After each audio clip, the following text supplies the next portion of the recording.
Alright, hello. So, this video took me about a month to make. It took a while. I spent a few days on it, and then I needed a break from it. So, I took a break from it, and then I came back to it because stuff was just bothering me, and I just really want to put it out there. And before I get started with this, then I just want to say a few things. Number one, the title and thumbnail is not clickbait.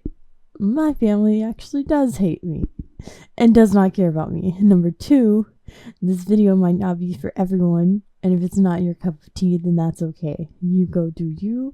You go do some self-care or whatever else have you. And if you do decide to come back to my channel or watch any other videos of mine, then they're not all negative videos. I do art videos and I talk about my experiences as an autistic person.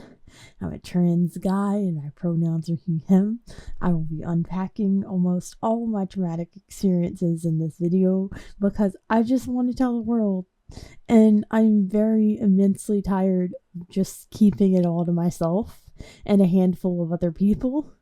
I think the world needs to hear stories like this because I do not, for the life of me, want history to keep repeating itself.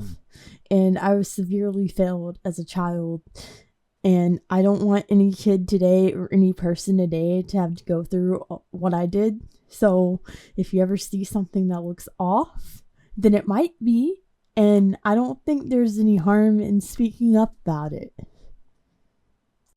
I also just want this to be a video that others can relate to because I know that I can't be the only human being on Earth that's had so many traumatizing experiences.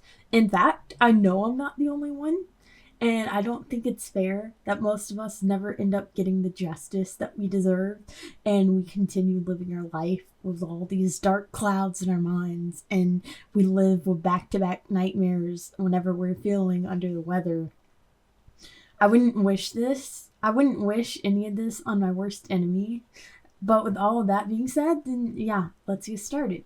This is going to be a very long video, as I've written all of this in a 64-page Google Docs document with 11-point font. There are almost 45,000 words in this document, so I have a lot to unpack.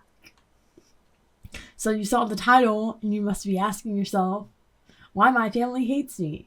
Or you might be thinking, oh, he's probably just exaggerating and his family probably doesn't hate him.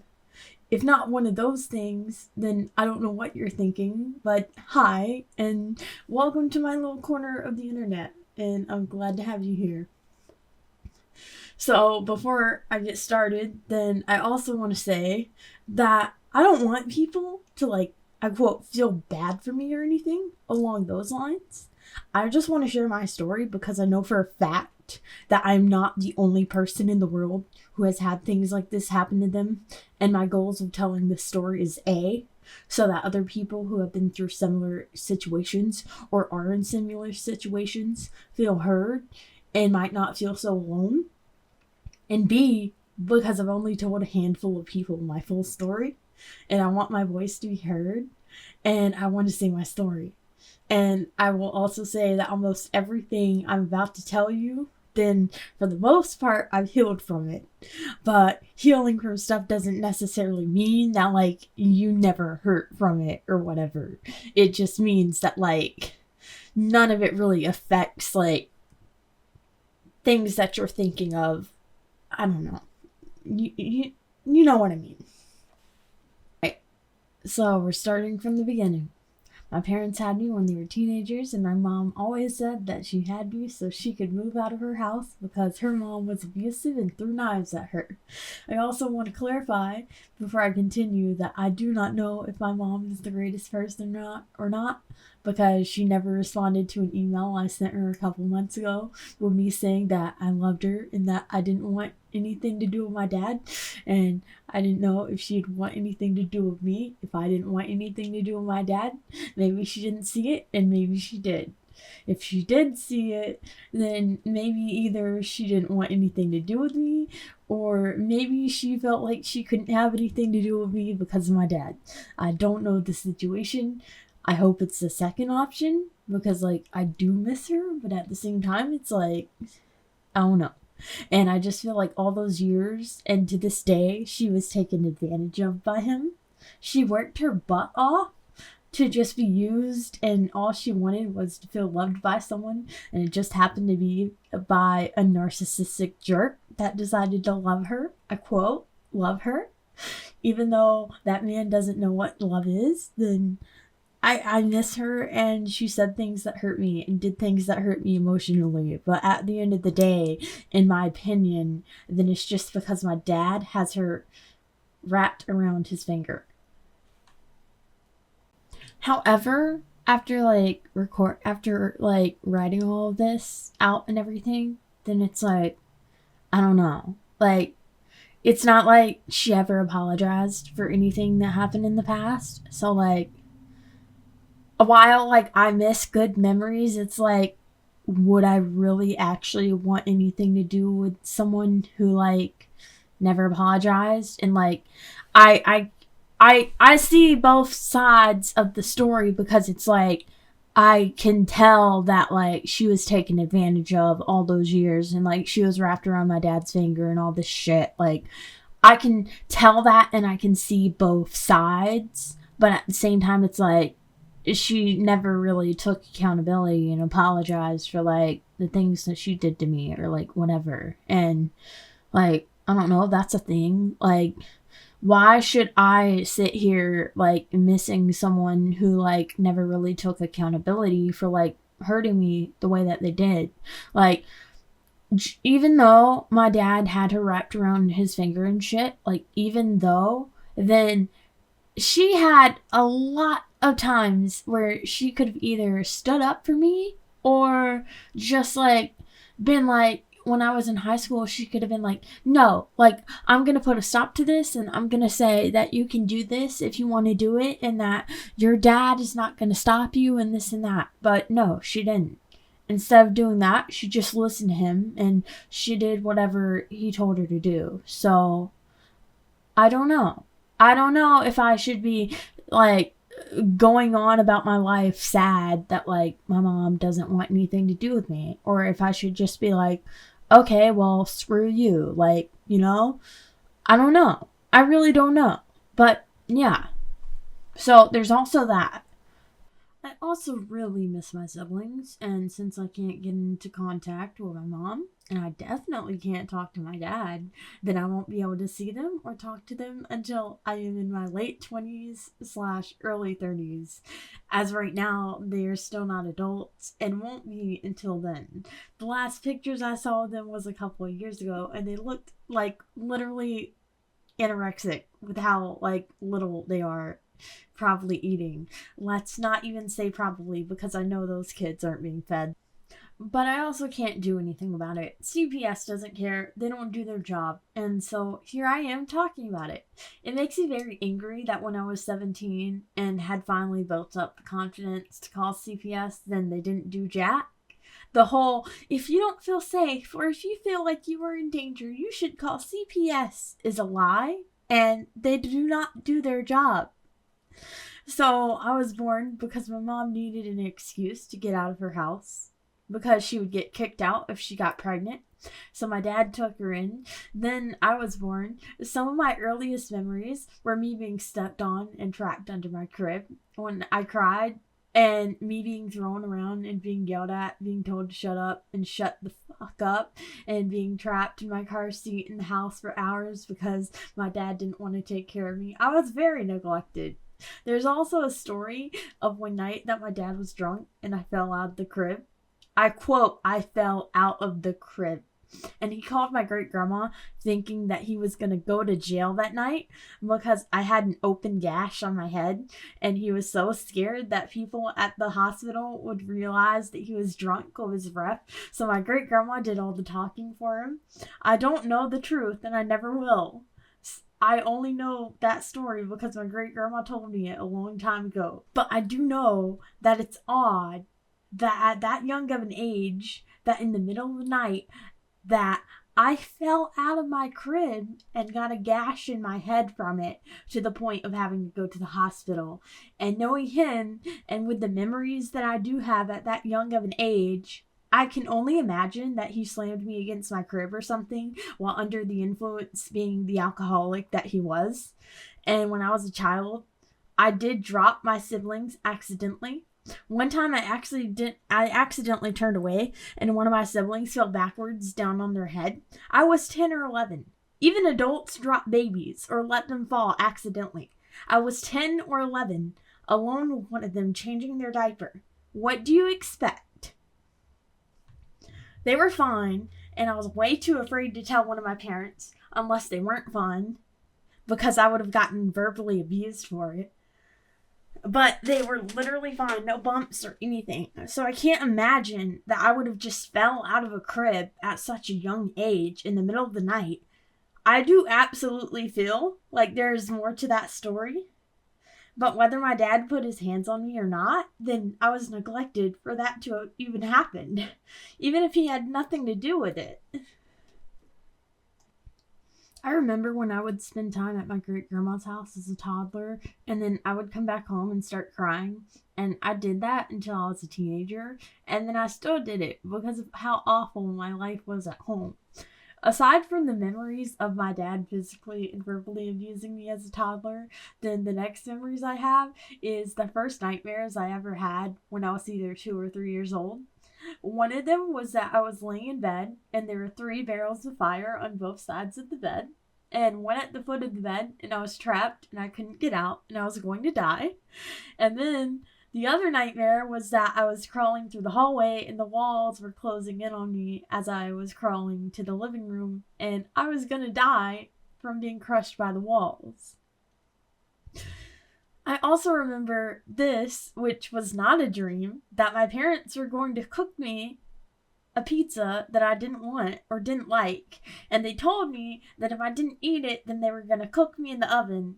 And for an hour or so, I was left in my room really scared that they were actually going to cook me in the oven and that I was going to die and no longer be alive. Why would you even say that to a child or a toddler?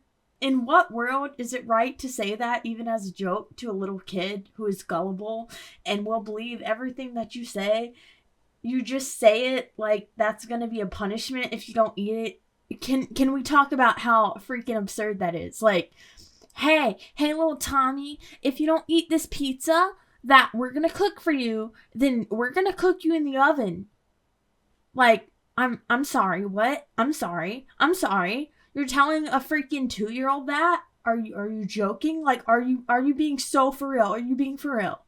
You're telling a 2-year-old that if they don't eat the pizza that they don't like, then you're going to cook them in the oven. I'm sorry, but you have issues if you're telling a 2-year-old that, because they're going to believe you if you're telling them that that's going to be a punishment. And yeah, for about an hour to an hour and a half or so, then I thought that I was going to die because I thought that I was going to be cooked in the oven. I just can't. I can't. Jumping to the future, then I know that I have autism, and knowing stories of me from being a little kid all the way to an adult, then I literally have no idea why no one ever suspected autism. The only thing I can think of is the fact that in the early 2000s, and even now, there's so much stigma with assuming that only white cis men can be autistic, and that autism is the whole, oh look, he really likes trains. I showed so many different signs of autism all throughout my life, and no one ever noticed. I even had sensory issues before I knew what they were. Apparently, I cried my eyes out when my mom put me on the grass when I was a toddler. And I also have always struggled to tell jokes apart from someone being serious. When I was 2 or 3, then I woke my parents up and they joked by telling me to cook them cheese toast. And I took it seriously. So I went into the kitchen and climbed into a chair and got the bread and got the block of cheese out of the fridge, and I got a knife out and I opened the cheese with the knife and I cut the cheese and I put it on the bread and then put 2 slices of it in the toaster for my parents. And then when they started smelling something burning, then they ran into the kitchen and laughed and were like, "Oh my God, you actually did it? We weren't serious." Like, You told me to do something, so I thought you were being serious. They had no idea how I was able to climb on everything to be able to make the cheese toast. And they had no idea how I cut the cheese open without cutting myself. They were just stunned. At that point, then the cheese toast was burnt, but yeah, they ate it. They stood there and they ate the burnt cheese toast. My mom also said, as I got older, that I was always very independent and that I didn't like to be held or like much attention and liked to be left alone pretty much. So I guess I didn't really ever like to be touched. Now, my great-grandma at this point is not exempt from being seen as a person that's done some bad things and still does. No one in my family, in my lens, is seen as a, I quote, good person. I feel as if my whole family has deeply failed me at this point, and honestly, it's pathetic and a sorry excuse for a family, and my only hope for a good family is if my siblings don't get brainwashed by my parents and decide to let me in their lives when they finally become adults. But my great-grandma is not a, I quote, bad person for most of the reasons that my parents claimed she was. It's for other reasons. But for the story's sake, then my parents always blamed my great-grandma for, I quote, spoiling me for the fact that I didn't like fruits and veggies. But first of all, if it were actually a person's fault, then it would be my parents' fault. And second of all, then it isn't really anyone's fault because I was autistic with major food aversions and sensory issues. But when I was 3 years old, then I spent the summer at my great-grandma's house when my parents moved to Florida. And I remember eating bananas and eating my great-grandma's stew beef that had beef cubes in it and veggies in it. And I ate that up like crazy. My great-granddad would eat cereal with banana slices in it, and I would eat that too. I ate some fruits, and I ate veggies. Also, if we go back a little bit in time, then when I was 1 or 2, then my parents tried to give me a hot dog. And I took the hot dog out of the bun, and I only ate the bun, and I wouldn't eat the hot dog. So just keep in mind that I was eating at least some meats other than chicken nuggets, and I was eating at least some veggies before moving to Florida the week that I turned 4 years old. And this story I'm about to say is another important story that highlights the sensory issues I had. I remember having to go on 2 planes, a train or 2, and possibly a city bus on the way to Florida with my dad when he came to pick me up and take me to Florida. I remember crying about how my ears felt so weird when we were on the plane and my dad was asking what was wrong, and I kept complaining and crying about how my ears felt, and he gave me some gum to chew on to try and help. But I remember crying so much because of it, and he kept trying to make me laugh to get my mind off of it as well. But I've always had issues with the weird sensation of your ears having to pop or being stopped up. And you could say that it was because I was a child that it bothered me, but I'm almost 23 years old, and I would still cry in situations like that. I can't stand any weird feelings with my ears. Some of the memories that I talk about will be good ones. My dad was nice and a good person sometimes, but I do deeply think that he is a narcissist, and I have so many stories to back up that fact with how absolutely controlling he is. But sometimes when I think about the good memories I had with him, I do miss him in a way, but just a few good memories when most of them are bad do not make the majority of the memories I had, as my childhood was 90 to 95% bad. Like, there's no escaping that. There's no type of excuses for that or anything. So I barely remember the first year in Florida before I turned 5, but I made a friend named Joel, and he was like my best friend, and my mom would babysit him sometimes, and we would swim in the pool together at the apartments. And I just remember that these girls taught me how to ride their bikes, or tried to, and I remember my parents bought me some little play school skates, and there were 2 little cement places in the middle of all the apartment houses, and I would skate on them with the skates. I have this one memory of not liking to be touched at all. I remember when I was in school, when I was in kindergarten in Florida, and I started, I quote, sounding like I was choking at lunch, but I wasn't actually choking, and I literally tried to tell the teachers that, and they weren't listening to me. The only thing that was wrong was that I had a piece of hair in my mouth, and I couldn't get it out, and I was trying to get it out, and that's why I was coughing. Literally, that's all it was, and they wouldn't listen to me. So then they took me to the office and tried to take my temperature because they thought that I was sick.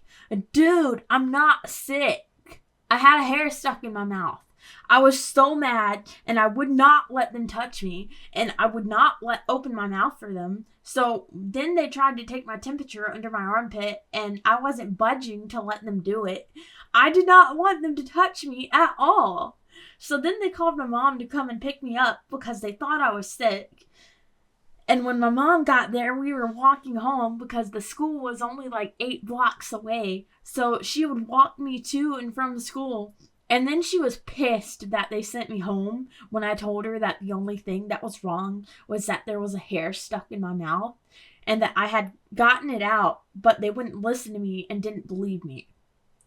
Those memories were good. The ones that I have left of when my mom would walk me to school or the library. And I also got a tricycle that I would ride to the library and the park with my mom. I also remember that there would be playtime in kindergarten, and I just wouldn't get along with other kids or want to play with them. And if I was playing with something, then I would not want to share it. And I wanted to play with whatever it was by myself. And if anyone started taking pieces of it, then I would get noticeably upset. I think one time I got in trouble for getting mad over the fact that someone started trying to take some of the Legos that I was playing with. And when I got home, I got in trouble for it too. So there's mostly good memories, and some more are that I went with my mom to work sometimes, and I got to play in the back room with the rollers and the boxes, which I probably wasn't supposed to be doing, but I did. And it was fun spinning the rollers and watching them spin. It was like this little roller thing that you could push boxes down. And I remember that one time we were trying to meet a family member and go to a restaurant that night with them, and my dad flew us there in a Cessna, and then we were almost there, and then when he landed, there were crosswinds and there was a crash landing that night. And then instead of going to the restaurant, then we went through the McDonald's drive-thru, and I got some chicken nuggets. I also lost one of my favorite shoes on that plane because one of my shoes fell off of my feet, and after we got out, then we couldn't go back to get it because the plane was leaking fuel, and it wouldn't have been safe to go back and get it. I don't remember if I got it back or not. I just know that we couldn't go back to get it, and I only had one shoe on my foot. I do remember that my kindergarten teacher's name was Miss Stark. I remember that. And honestly, the detail of my teacher's name and the detail of my friend's name is the slight hope that they might remember an instance of me, because I don't remember a lot about myself. And in this world of 8 billion people, the chances of that are very, very slim. But you never know. And I just wish I could know more about my younger childhood. I also wish I could know my babysitter from back then to remember more of the things that I told her. But we're getting there now. So I had a babysitter, and she lived at the end of the apartments. The apartments were like townhouses, kind of, but they were extremely small. The one that I lived in had a very tiny bathroom and a bedroom and a small kitchen and a living room, and it was basically like a studio apartment with no doors or anything but the apartment and the bathroom door. And my parents used a curtain to separate the couch from their, I quote, bedroom, which was a TV and their bed. I also remember that one year I didn't get to go trick-or-treating in Florida because I had opened some body glitter that I was told not to open. And I remember that I had a tiny pink Superman radio, and I remember listening to music on it that night after I got in trouble and couldn't go trick-or-treating. You know, why would you have left the body glitter to where I could reach it and get into it with me being a child? I loved glitter. Like a kid that loves glitter is going to open glitter if they're told not to. Like, are you serious? It wasn't really my fault. Yes, maybe I should have listened and not opened it, but at the same time, then maybe you should have been a parent and hid it from me and expected me to open it because I'm a 4 or 5-year-old kid that loves glitter. Like, what? I remember that I would play with my friend in the pool that was down from our apartments after school. I remember that my mom, I quote, taught me how to swim by throwing me in the deep end of the pool and expecting me to swim up to not drown, which was something. it was like, you didn't drown, did you, sort of thing. I don't think anyone should learn how to swim like that, and I wasn't fully comfortable with actively swimming until I was 9 or 10 years old, when I did it on my own slowly. I remember one time, then me and my dad went to an air show that was down at the beach, and I barely remember anything about it except for the fact that it was really cool and that I had fun. And then when we both got home, then we got showers. I remember singing a lot of Eminem's music with my dad, and especially the "My Daddy's Crazy" song. I somewhat remember Hurricane Katrina, and I don't fully remember looking out the door, but apparently at one point my dad opened the door and we looked out, and then apparently I said something along the lines of, "That's so cool." I just, oh my god, I thought horrible destruction was cool, apparently. Look, I didn't know any better. Don't judge. I remember seeing trees and power lines down for the week after, and I remember the power being out that week, and all we ate was Pop-Tarts. I remember one Christmas where I got so many fun toys, and I had so much fun with them. I remember that we went to visit my great-grandma, and I think close to Christmas or fall, and we saw my papa, my dad's dad, and I saw my cousins, and I'm just going to call them J and C. And they were around the same age as me. One of them is like half a year to a year older than me, and the other one is a year younger than me.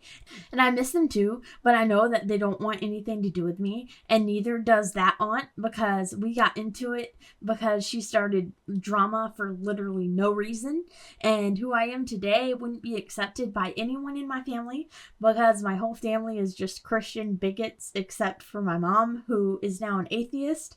So I don't know how she would feel about it, but I do feel like she would be a little bit more accepting, but like I'll get into that later. So all of these good memories, and so what could go wrong with like all the good memories? Well, I don't remember the order of all of this, but this is all the bad stuff that happened.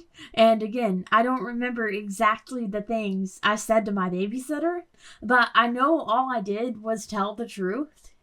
And it led to her calling CPS or the police or both. I remember my dad would spank me for getting bad grades in school when I was like 4 or 5 years old. And for not doing my homework and for going swimming without doing my homework first. And I remember that my dad would threaten to cut off my thumb if I kept sucking it, and he would pinch it so hard that it went numb. As a kid, I used to say that I couldn't help it if I sucked my thumb while I was asleep, as I wasn't sucking it before I fell asleep. Even as an adult, then it makes no sense to not understand the concept that you cannot fully control what you do and don't do in your sleep. You're quite literally partially unconscious. So to punish me like that for something that I did while I was not fully in control of my body is just absurd. Like, I don't understand it. Like, you're gonna punish a child for something that they do in their sleep, that they weren't doing before they fell asleep, but they started doing in their sleep. Like, I can't fully control that. Nobody can really fully control that. People can't fully control when they sleepwalk at night. It's basically the same thing. Like, I don't understand. Like, you wouldn't punish somebody for sleepwalking at night and walking outside, which I did do one time when I was a little kid. Then apparently one time I walked out the door when I was like 2 or 3 years old, and my parents couldn't find me, and they found me down the street because I walked outside. Like, you wouldn't punish a child for sleepwalking, which is something that a child has no control over doing, or an adult also sleepwalks. I know that adults also sleepwalk. So you wouldn't punish somebody for sleepwalking. So why the hell would you punish somebody for something that they do in their sleep that they can't fully control? Like, why would you? That makes absolutely no sense to me. It just doesn't. I would get spanked by my dad when I got in trouble with other kids at school, and The things I do remember about being that young is that I showed so many signs of being autistic. So I do fully feel failed by every public school system I went to and by every county that I've lived in. And I feel failed by my family. I remember that almost every night, then I would either throw up in the middle of the night or like pee like while I was on the couch asleep. And I would have those really realistic dreams that I was walking to the toilet and sitting on it. I would also get yelled at for throwing up or doing that at night. And I don't know about you, but if you have a child that's throwing up that often for no reason when they're not sick, then shouldn't you take them to the doctor and ask some questions? I was never taken to the doctor for it. I just kept being verbally abused for throwing up at night. I also remember that I had 2 very specific nightmares almost every night when I lived in Florida. And I slept on the couch and there was a ceiling fan on the ceiling. And the ceiling fan, I feel, was related to one of the nightmares. And I feel as if the other nightmare was related to me being trapped under my crib when I was a toddler and stepped on. But one of the nightmares was that this green smoke stuff would come out of the fan and try to get me. And I would hide under my blanket. And the other nightmare would be that I was tied down on train tracks with rope. And I couldn't move. And the train would be coming. And I was trapped there. And the train was going to come run me over. And I was going to die. That was one of the nightmares. Almost all of my nightmares I had as a small child were most likely related to the abuse. So I guess I told my babysitter some of that stuff. And after a while, then she apparently called. And one day, 2 police showed up to the house. And they were asking my parents questions and me questions. And I also assumed that since I wasn't coerced before the questions, then I told them the truth.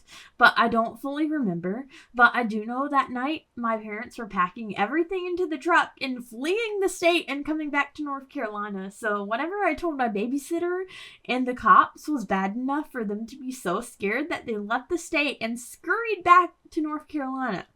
This is very random, but I feel like it will make sense that I said it later in the video. But one time in Florida, then there was this kid who would constantly bully me, and my dad said that if she did one more mean thing to me, then I should punch her in the face, which is the only time I've ever punched someone. Unless you ask my parents, then they would lie and say that I hit them when, number 1, I didn't reach them. And number 2, it was in self-defense because I was so afraid and scared. But she did one more mean thing and said something mean as to why I couldn't play with her and made fun of me. So I punched her in the face. And then she went and told her grandma. And apparently her grandma said, "Well, you probably deserved it. You're so mean to that kid."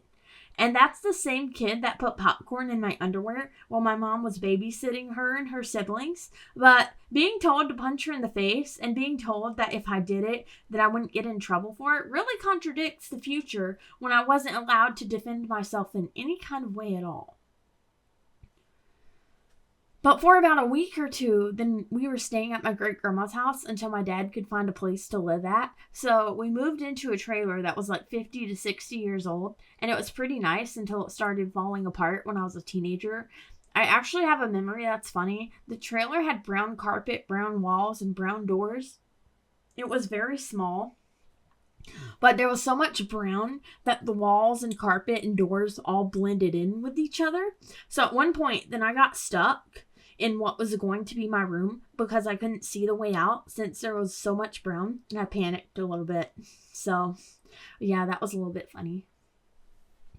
I remember I started going to kindergarten at a school in North Carolina, and I remember my cousins Jay and C still lived in the town that I did. So my cousin Jay was in the same kindergarten class that I was in, and I used to love my cousin Jay. I was somewhat obsessed, to be honest, and I somewhat had a crush on him, which is a little embarrassing to say, but dude, a kid doesn't know any better.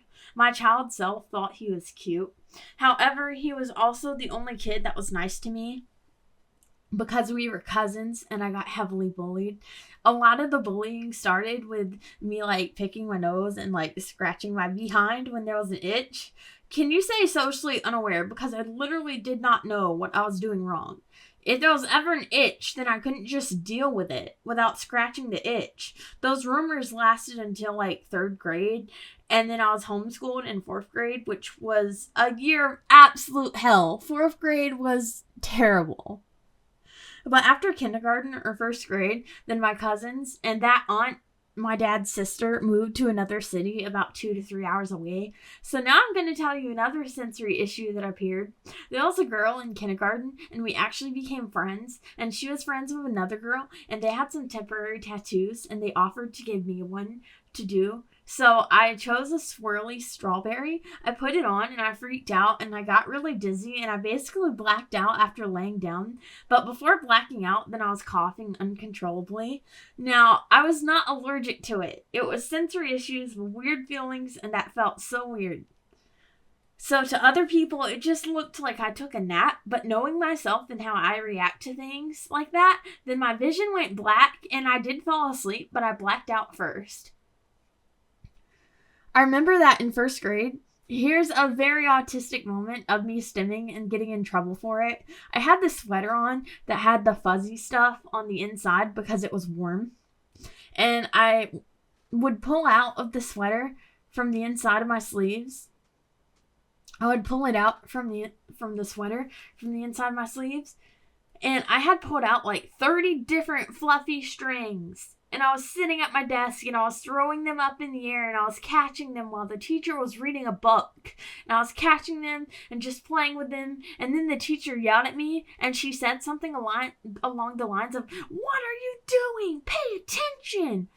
And she snatched all of my fluffy strings away from me and she threw them in the trash, like right in front of me. Like there was a trash can beside me and she threw them in the trash, like right in front of me. Like she just snatched them away from me and threw them in the trash. I don't know. I also remember in 1st grade, then we were all sitting down on the floor and the teacher was reading a book and the little metal easel was in front of me that had the paper on it and I was fidgeting with it and then the easel fell down and somewhat fell on the teacher's foot and she yelled at me and she made a scene and she was like, "You broke my foot!" because it fell on her foot. Look, her foot wasn't broken. I can see that it would hurt, but she also acted as if I did it on purpose and wrote on my behavioral paper that I purposely hurt her by making it fall down. Excuse me. I didn't do that on purpose. I was just fidgeting with the bottom of it. I didn't know it would fall. And I also kept apologizing, but no, she just wasn't having any of it. Like, no, you did all that on purpose. You broke my foot. Like, please, I know it hurt, but your teacher watching little kids and you're just, God, the fact that you think a little kid would like, I don't know. I can't. I also have a good memory from 1st grade. I won a prize from class bingo, so I got to open the chest and get a prize out of it, and there was a butter bear stuffed animal in it, and I chose that, and that was my favorite stuffed animal for years. I loved it so much. Other than that, I don't remember much else from 1st grade that would be of any importance, aside from the fact that most of all the other kids bullied me. I remember one time when I failed a spelling test in 1st grade, and I got accused for some things that I didn't do, so my teacher wrote a note to my parents, and I started crying, and then she said something along the lines of, "It's not my fault you're gonna get grounded."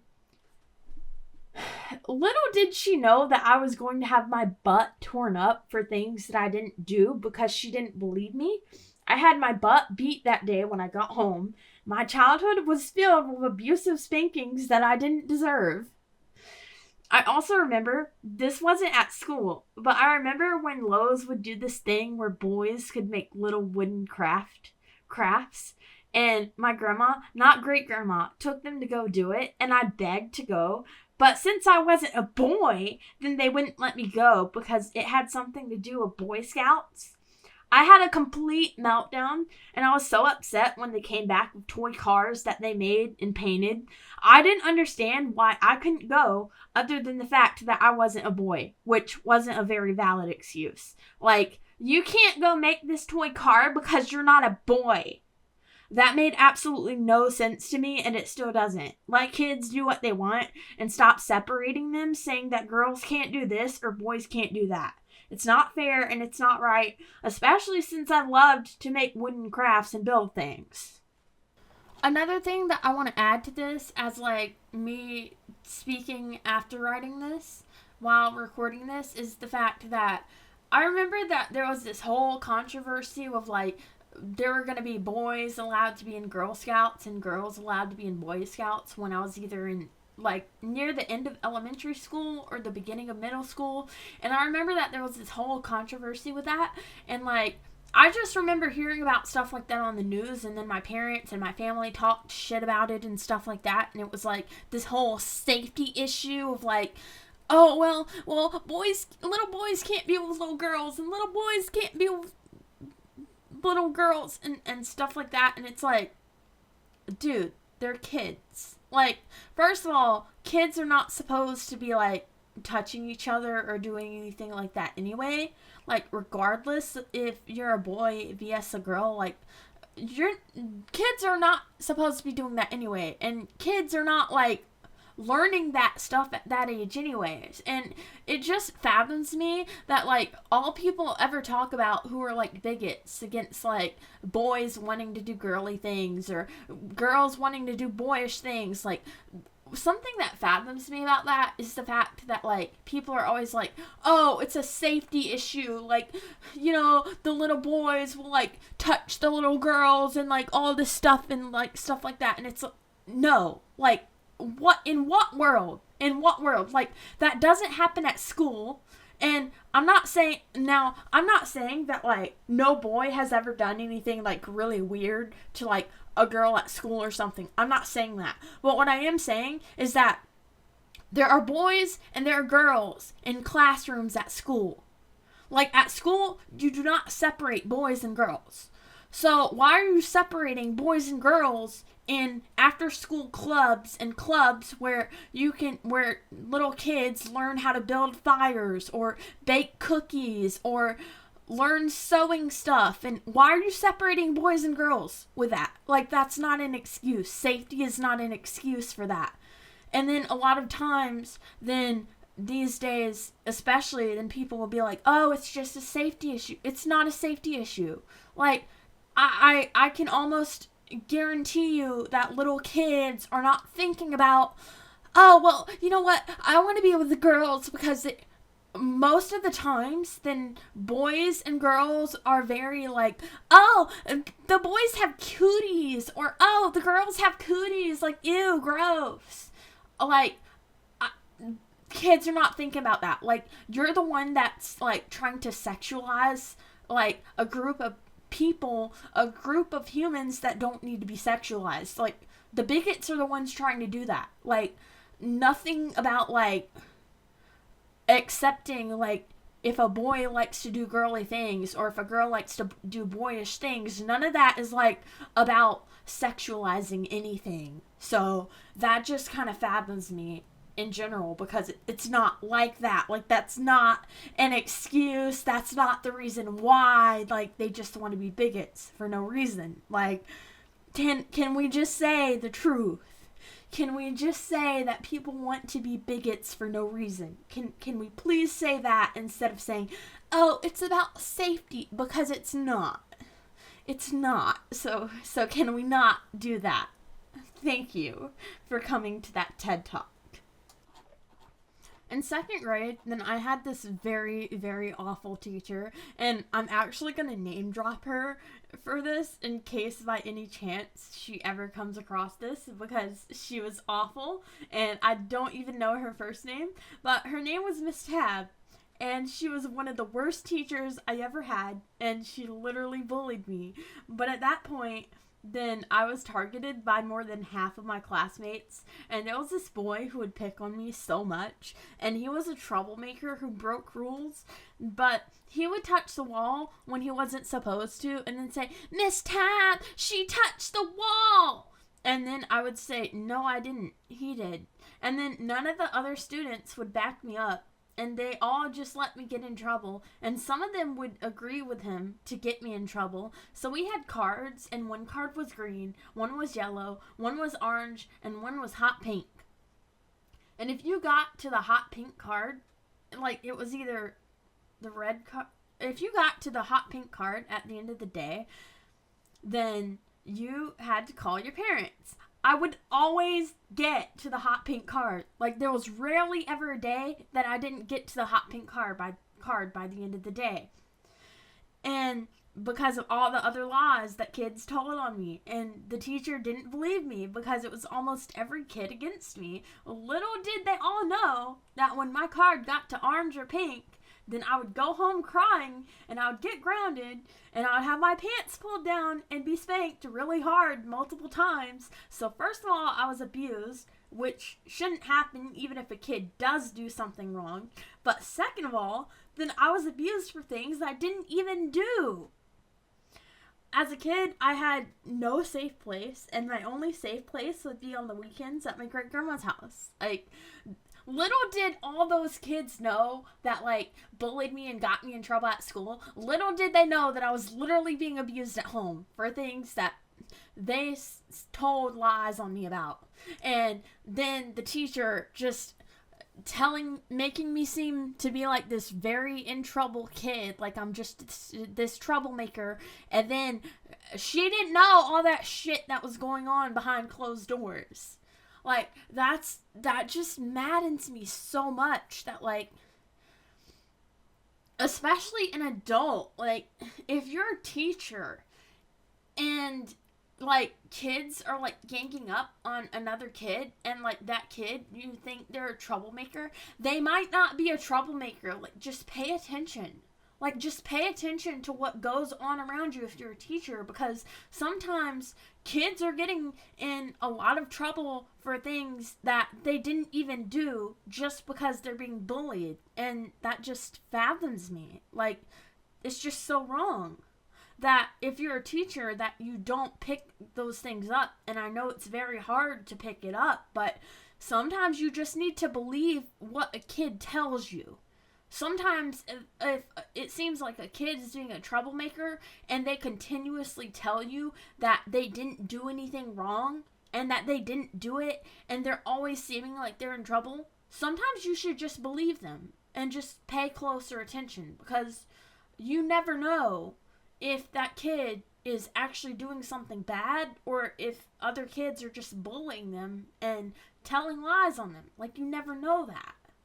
Like, sometimes you just need to give other people the benefit of the doubt and, like, just believe them. So, like, yeah, it's just so frustrating. There was this one time that I remember clear as day when I missed my bus at the end of the day, and my teacher was pissed off that she had to take me all the way to the office because I didn't know anyone's phone number in my family. She was like, "How do you not know your parents' phone numbers?" So she took me to the office, and either my mom or grandma came to pick me up. And then the very next day, then we were reading a book out loud to the teacher as like a reading test, one-on-one. And the book was about a girl named Molly, and the part of the book that I read said something along the lines of Molly having to get up at 7 a.m. to catch the bus. And then she went outside, and then as I was reading that, then Miss Tab interrupted me and said, "I bet Molly didn't miss her bus like you did." Are you serious?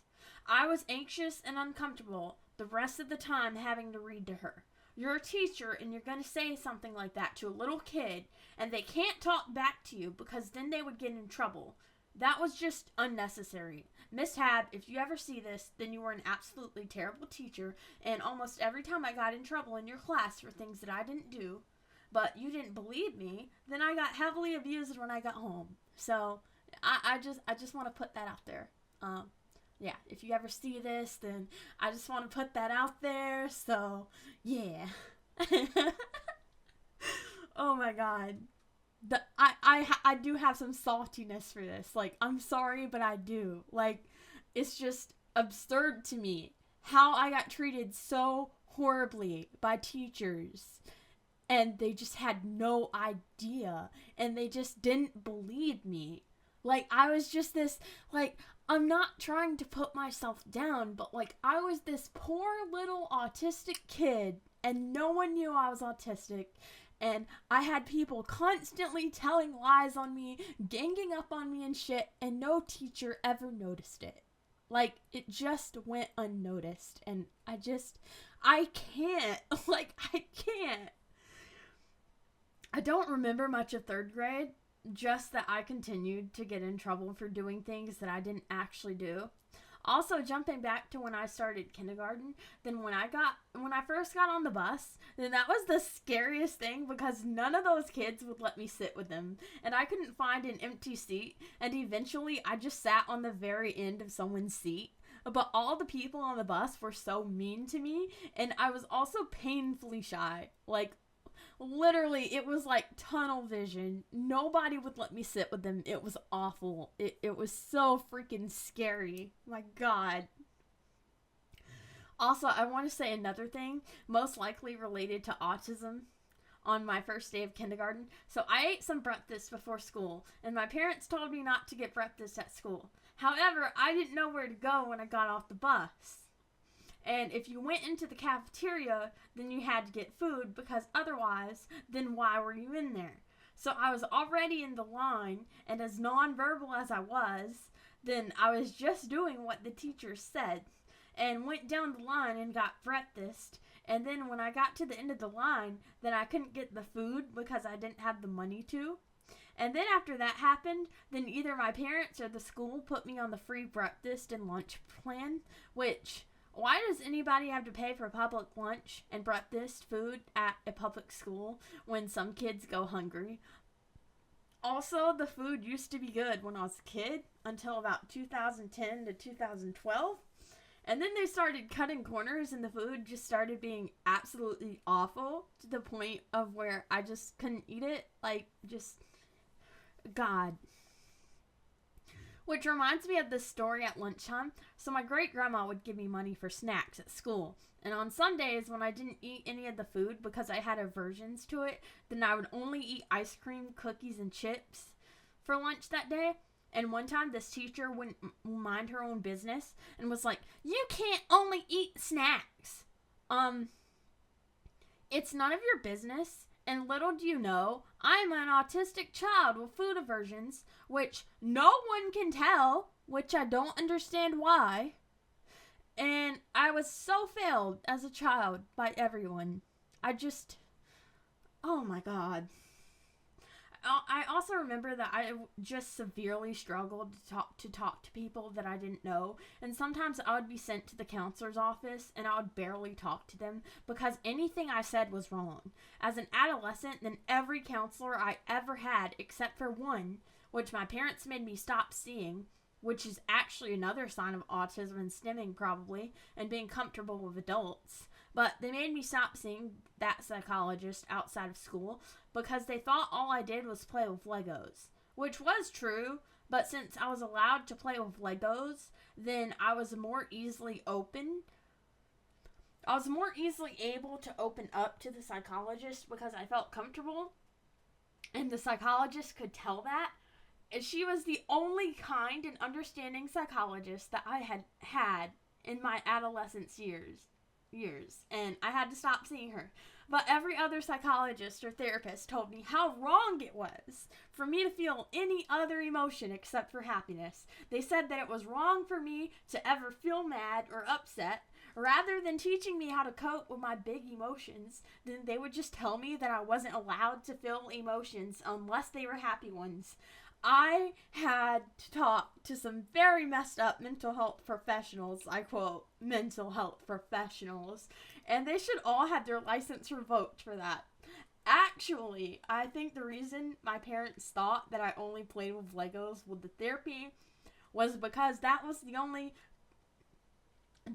only confidential therapist that I ever had as a child. So any deep thing I told her about school, then she really would keep it between just us. So I guess when my dad talked to her, she would most likely just tell him that we just talked while I played with Legos.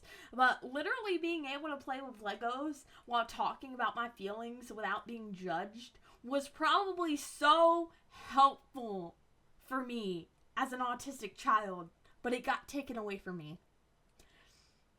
Like, I can imagine that me as an autistic child, then it really helped to like have an outlet where I could just talk to somebody about my feelings and stuff and like how I felt and stuff and all the stuff that was happening at school, and then just not be judged for it while I got to sit down and play with Legos, which was like one of my favorite things to do. I loved Legos.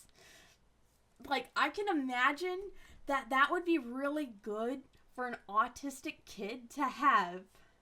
And then, like, that one good thing that happened each week just got taken away from me because all you're doing is playing with Legos, which is also really weird to me because, like, it's not like my parents were paying out of pocket for it. So, like, oh my god, so much crazy shit just got taken away from me. That would have probably been and was probably very good for me.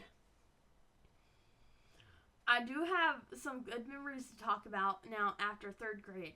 In the summer in July, then I went on my first vacation with my parents, and one of the only vacations we went on. We went to Wilmington on July 4th to see the fireworks off the battleship, and it was awesome, and we stayed the night there, and then we went to Myrtle Beach the next day, and we stayed a week there, and we had a beach side view, which was awesome.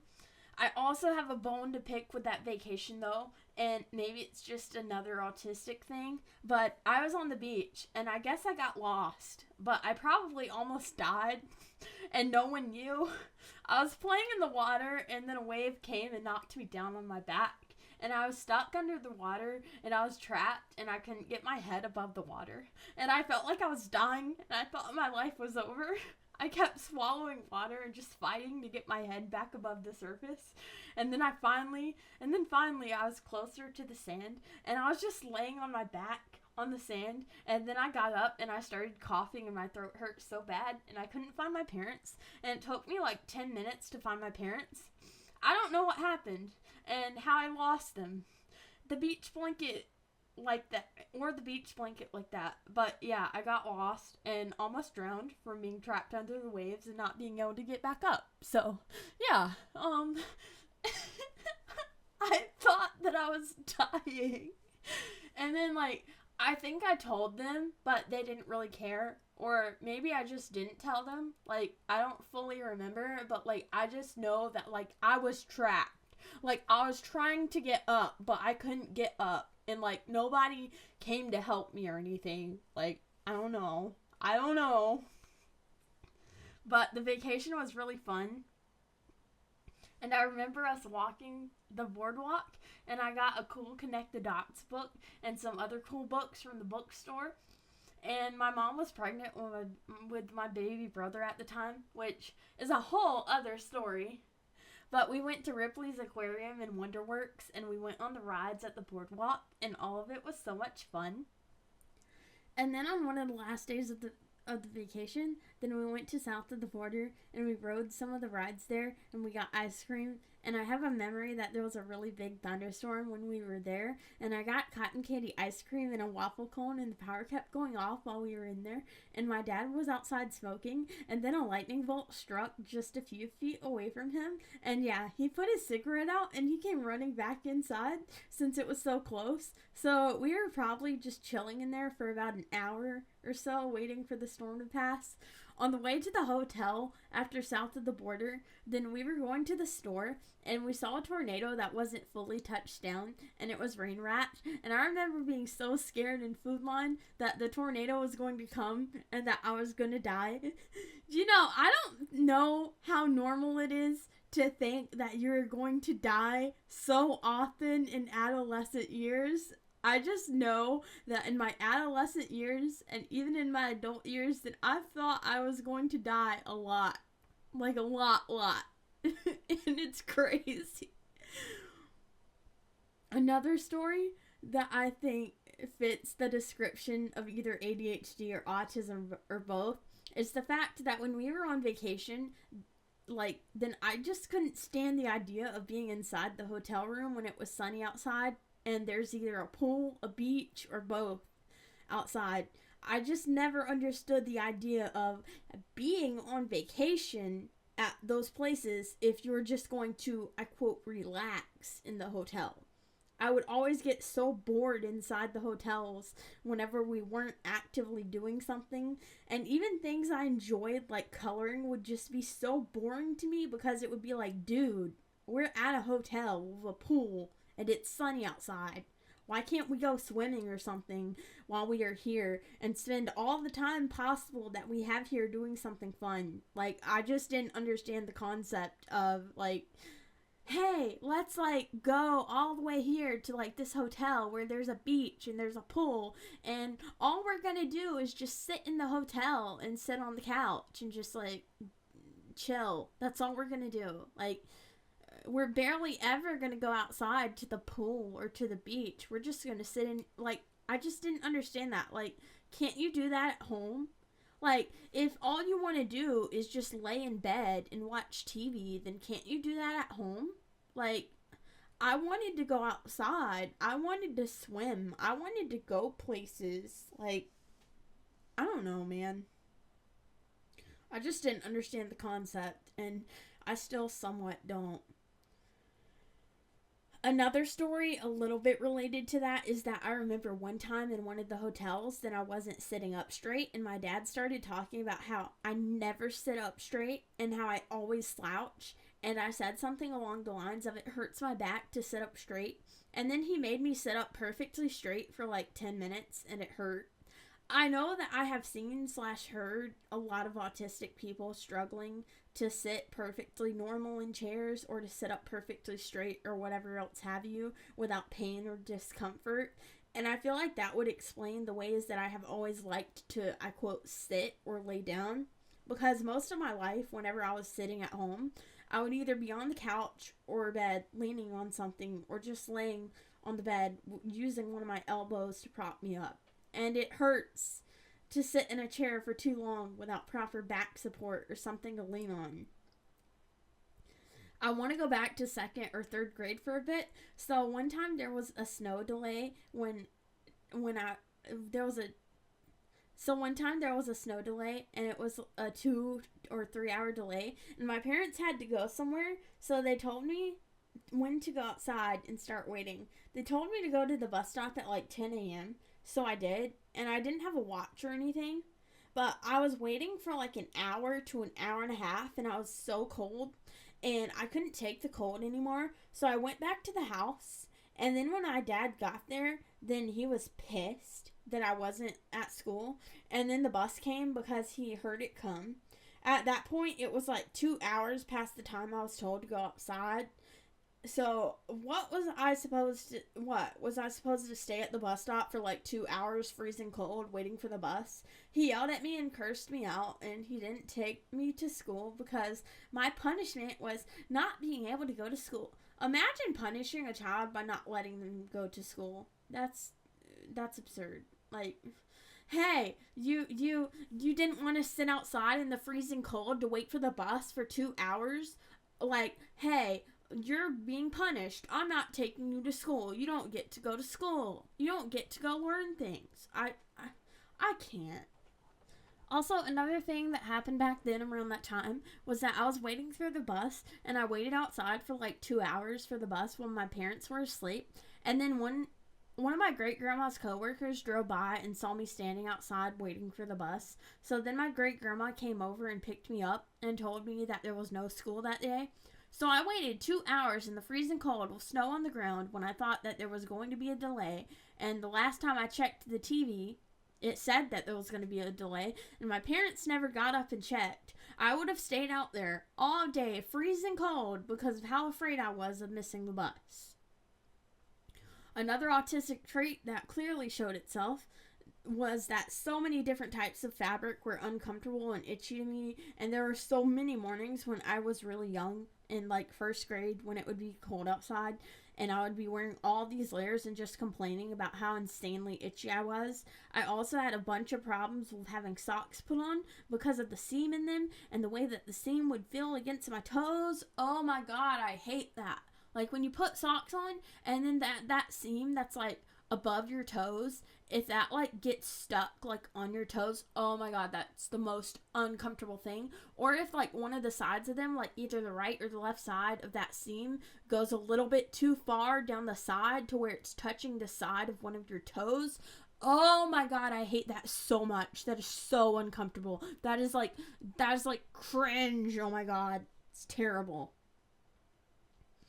But going back to the vacation, then it was actually during the vacation that my parents asked me if I wanted to be homeschooled, and I agreed since I was bullied a lot at school. So at the time, then I thought it would be a good idea, which it wasn't, and it was one of the worst years of my life. A few cool things happened that year, but it was all mostly awful. Alright, so first off, I remember starting to be homeschooled, and I was getting up early, and I was able to eat breakfast, and learning most of the stuff was pretty simple, but it started to get harder for me. I don't remember that much from that year, but I will say all the things that I do remember. I remember that my mom had my little brother in January of my 4th grade homeschool year. I remember that one time that I wasn't understanding a math problem, and I just wasn't understanding when my dad was trying to explain it to me, so he was yelling at me, and then he came over to the table and he slammed his fist down on my math book, and 5 or 6 pages ripped out when he did that, and then he accused me of ripping them out and yelled at me asking, "Why did you rip those pages out? Look what you did!" If you didn't already have proof by now to know that my dad is a narcissist, then that should be proof enough for you, because he ripped the pages out of the math book and then he accused me of doing it even though he was the person that did it. I remember one time that my parents bought a banquet meal, and they knew that I didn't like the one with the 3 chicken tenders in it and some mac and cheese and a brownie cake thing, and I only ate like 1 chicken tender, and I didn't want to eat the rest because I hated the way those chicken tenders tasted, but they made me eat them, so I ate them and then I threw them up, and then my dad pulled down my pants and spanked me, and then I went and took a bath, and then for 3 days I starved. My parents would not let me eat anything that I didn't have aversions to, and I was throwing up bile on the 3rd day starving. I forgot the order of this, but this still happened nonetheless. My dad and mom held me down to one of the chairs in the kitchen. Either my mom or dad held me down and held my arms back, and the other one force-fed me and shoved fruit cubes down my throat. And I had major sensory issues, and still do have major sensory issues with foods that are slimy. And I also don't like the taste of most fruits. My dad doesn't even eat fruit. The only fruit he will eat is an apple or some orange juice without pulp. And yet they were force-feeding me fruits. It was a large circle box of fruit cubes, and they force-fed me the whole entire box for 30 minutes to an hour. And I was just constantly projectile vomiting the fruit cubes that I was being force-fed. And I had the sickness all over me. It was an absolute hellish texture and taste. And then I was spanked afterwards when the fruit cubes were gone. Oh my god, you torture me and then you spanked me for getting sick from being tortured. Oh my god. Are you getting this? Are you getting this insane nightmare? Like, oh my god. Oh my god. Now, before I tell you any other story, then my great-grandma was always more middle class, while my parents were dirt poor and also selfish. Mainly my dad, because me and my mom and then my siblings would eat the cheapest possible food, while my dad got the most expensive noodles from the store and made lasagnas and all this nice expensive food to himself.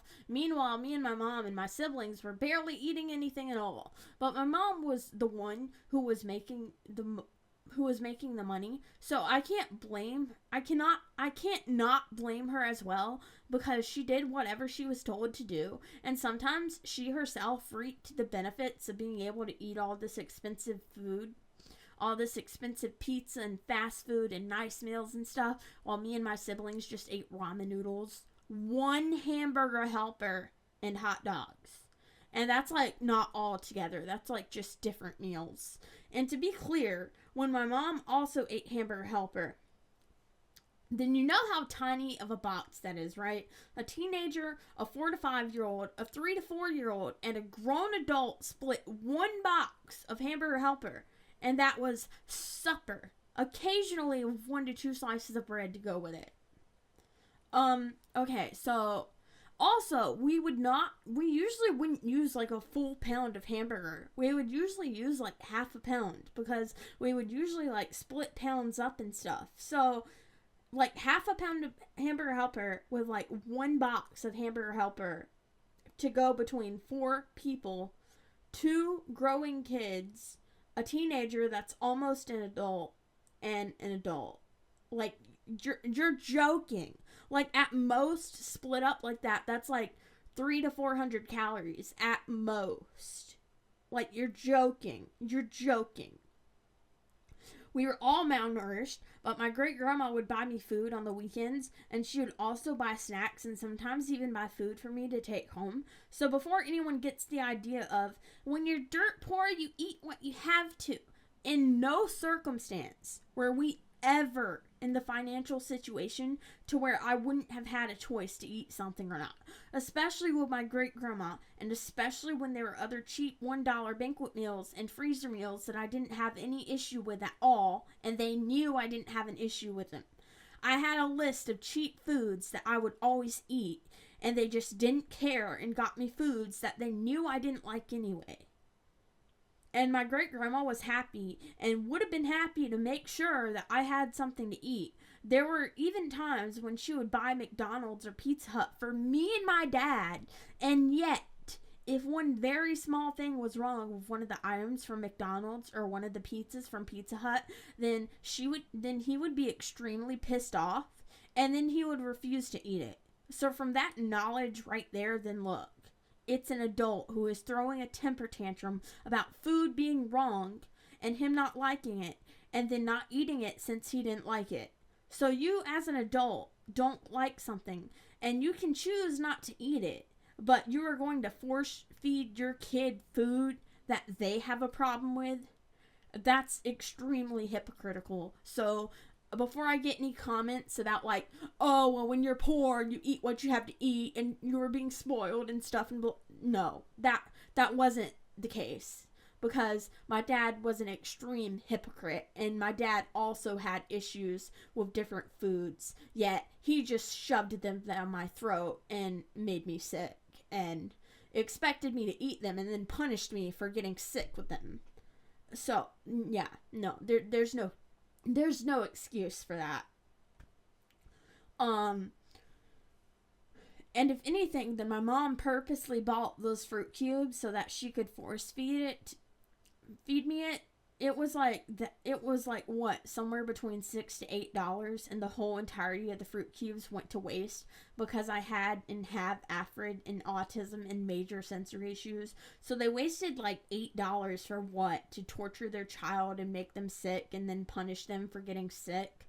Another thing, a lot of the other foods that I was either force-fed or made to eat or starve were free from church food drives, etc. So not a single penny of their own money was wasted on foods I didn't like or didn't want to eat, especially when my mom is one of the least picky eaters on earth and she would eat almost anything.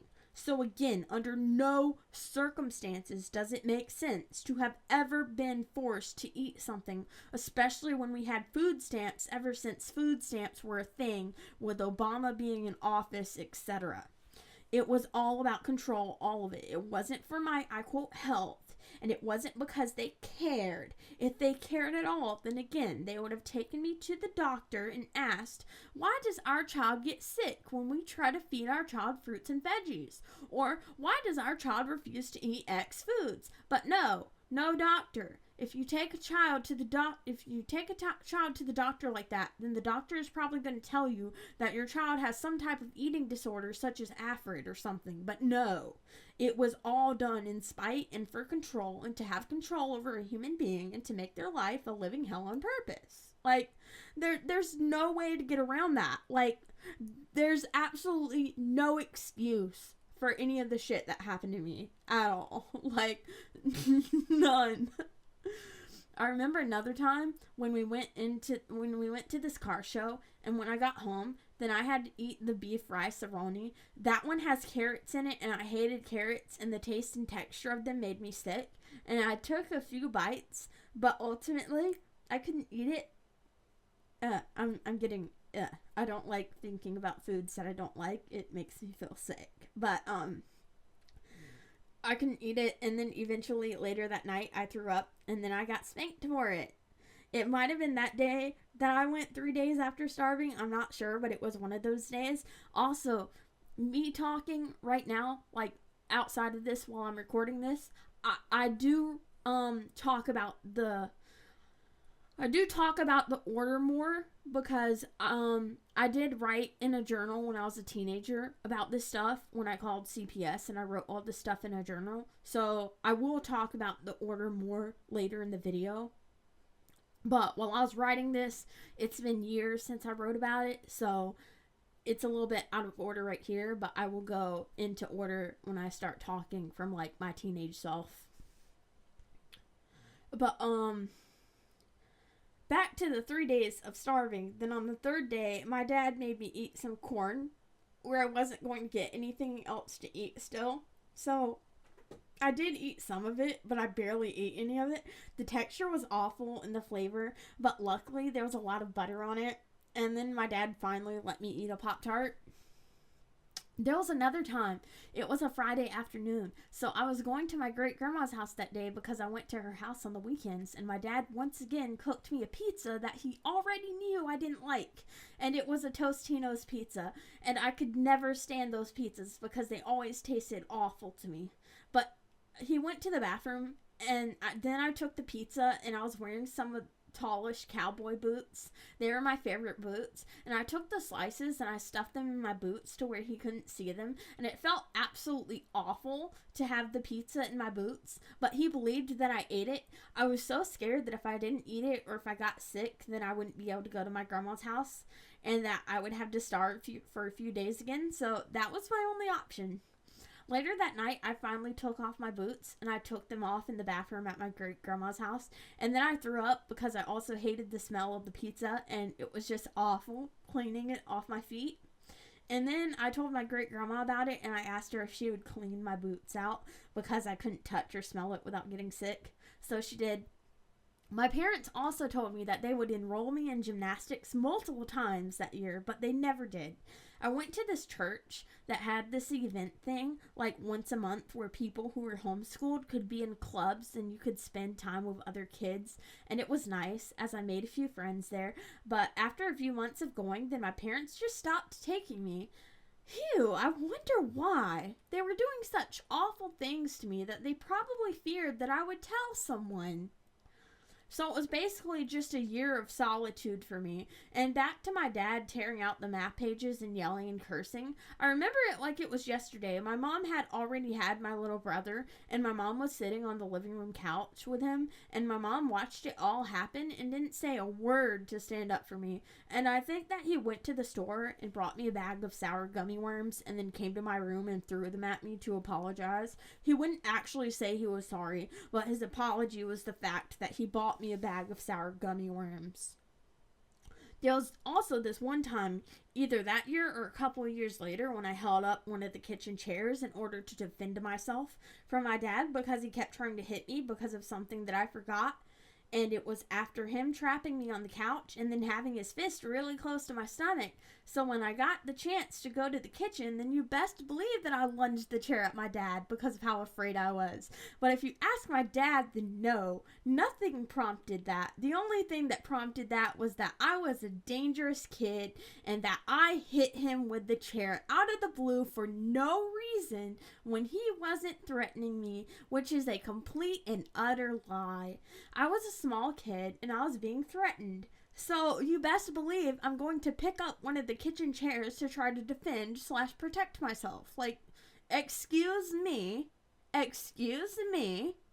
Like, but no, I'm a dangerous kid. I'm so dangerous. Like, oh my god, I'm picking up a chair in the kitchen and I'm lunging it at my dad, even though he didn't do anything to me. Yes, I'm sorry. He did.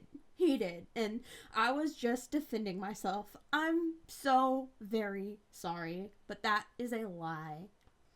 My dad eventually got sick and tired of trying to teach me, and he was not a good teacher. I was autistic, and he didn't know how to teach an autistic kid. He didn't know how to teach me when my brain worked differently, and I was always called stupid and stuff, and he always said that I was acting X way on purpose when I literally just didn't understand something.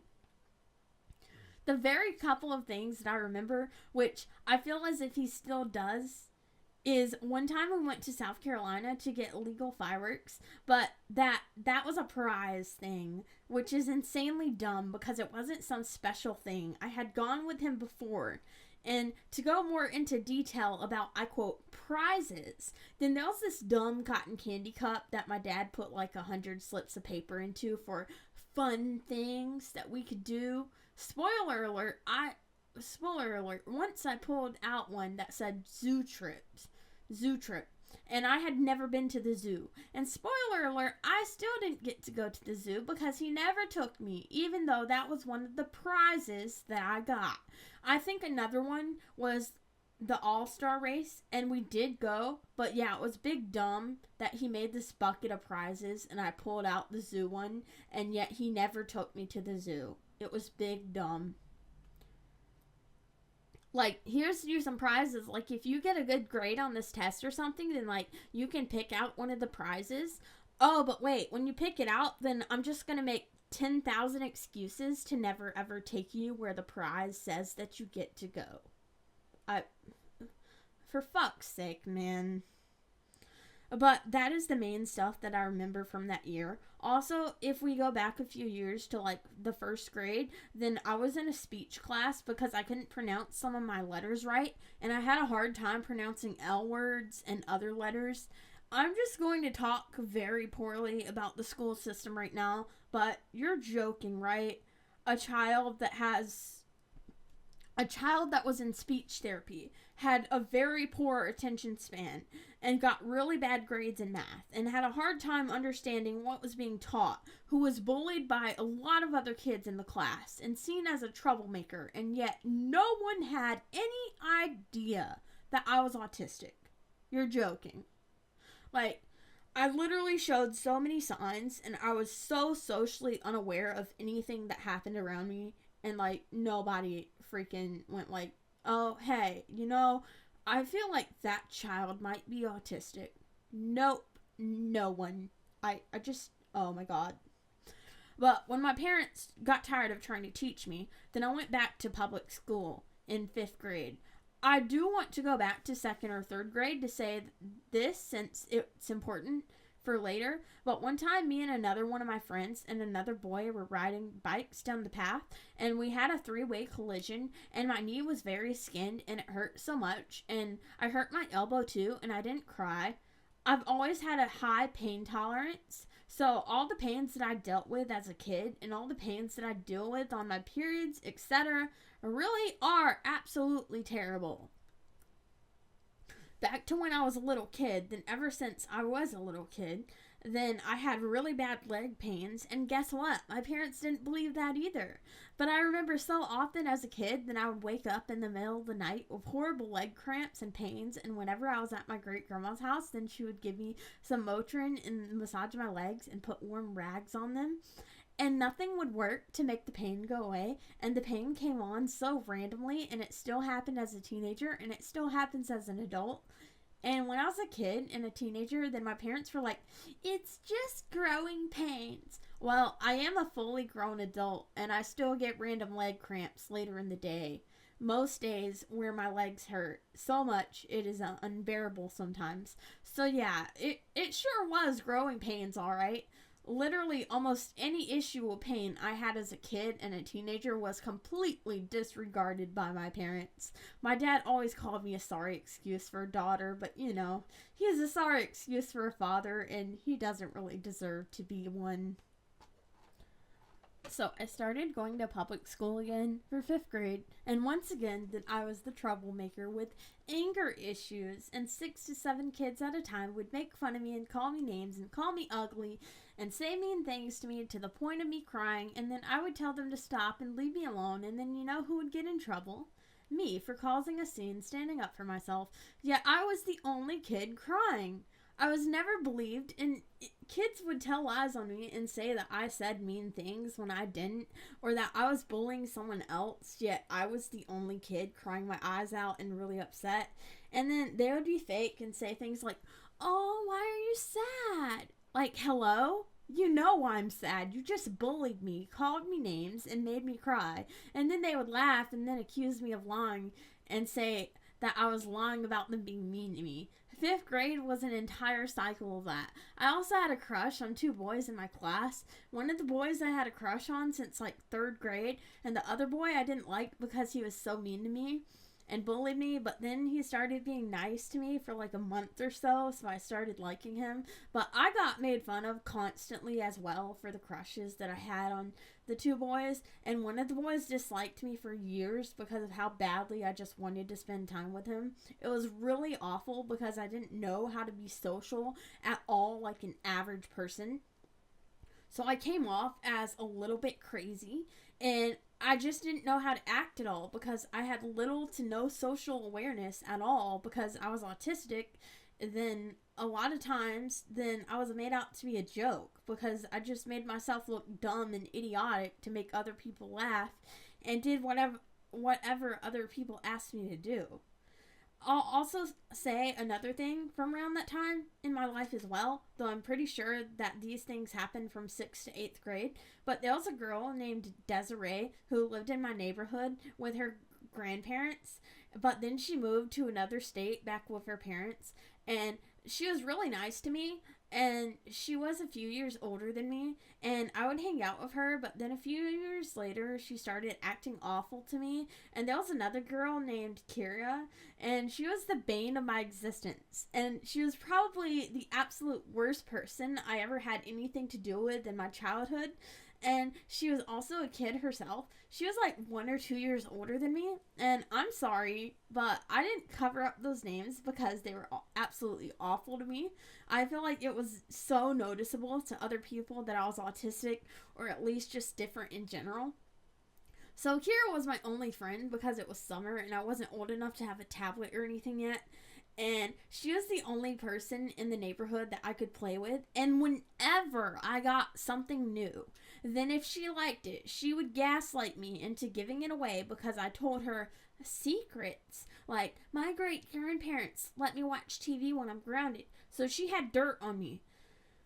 And she threatened so many times to blackmail me and tell my parents that I told her that in other things if I didn't give her what she wanted. I once had this amazing Play-Doh that was super soft and so much fun to play with, and there was a pink and white one that she wanted. So she told me that if I didn't give it to her, then she would tell my parents everything I told her, so I had no choice with how bad it would have been if they found out. She would also rip pages out of my coloring books and tell me that if I didn't give her X page, then she would blackmail me. So anything I had that she liked, then she would just make me give it to her or threaten me. I also had my first kiss with her because she made me French kiss her. She said if I didn't, then she would tell my parents everything I said. And at the time, I was only like 11 or 12 and had absolutely no sexual hormones yet because I was that young.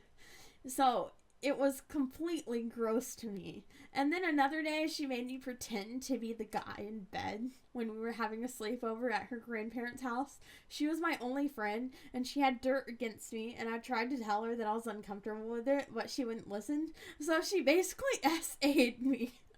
I don't know where she's at now, and the last time I saw her, Desiree, then was when I was like 14, but that was awful. And another girl in their family, who was an amazing friend, super amazing to me, who I only knew for 1 or 2 years, summers, said that she tried to do that to her too. And also, that friend was like 2 or 3 years younger than me and had more social awareness than me and was able to talk better than me, etc. So it was very clear back then that I was so different if a kid who was younger than me was able to speak better than I was, and to have more social awareness than I did.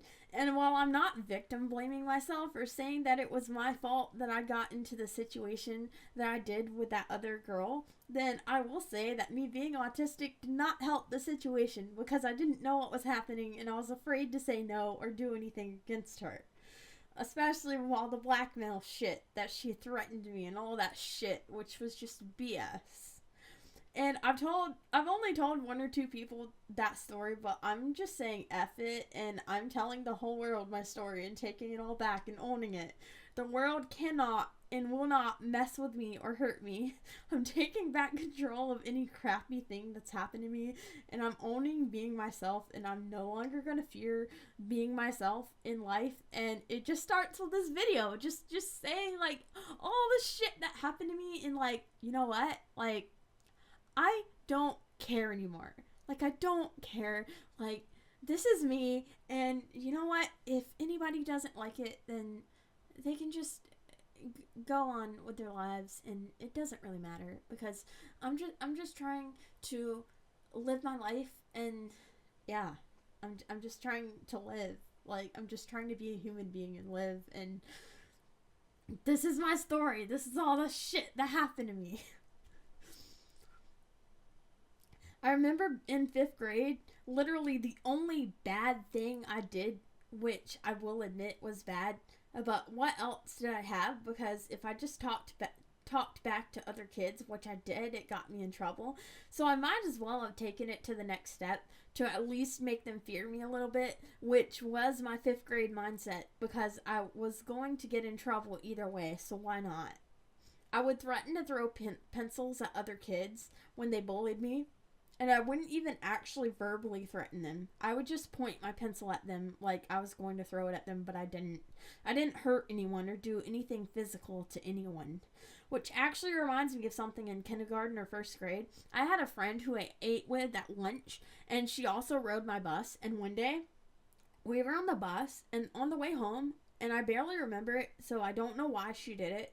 I feel as if she was just a super hyper kid, and I don't know, maybe she had some issues, but she bit my stomach near my belly button, and she bit it so hard that there were like bite marks, and I didn't tell anyone because I didn't want her to get in trouble, and I also didn't want her to not be my friend anymore because she was like my only friend.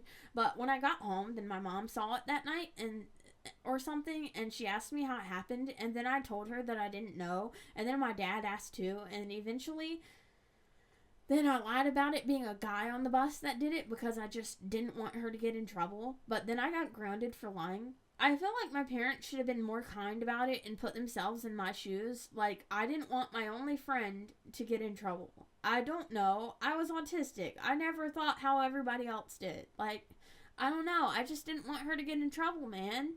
Like, yeah, she bit me on the stomach, but she was my only friend, and I don't know why she did it. Like, I don't know.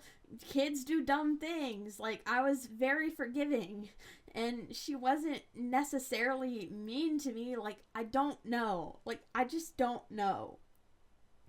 And actually, that reminds me of some other stories from being that young.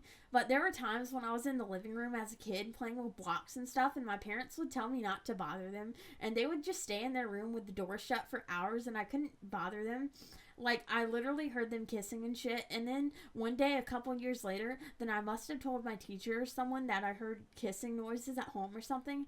Look, I know I was autistic, but I wasn't straight up stupid. On Thanksgiving one year, then my parents made it very awkward when I was sitting on the couch, and they asked me what I said, and I said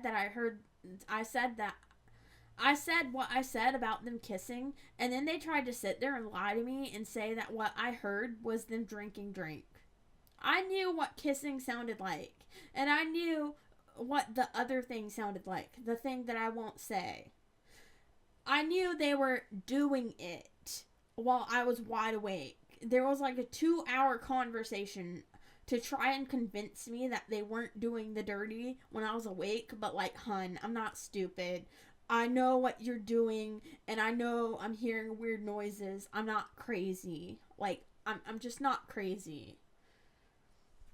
But now we enter 6th grade, and the same thing continues where I get bullied by everyone. And on top of that, I was put in a special class for English since my English scores weren't that good.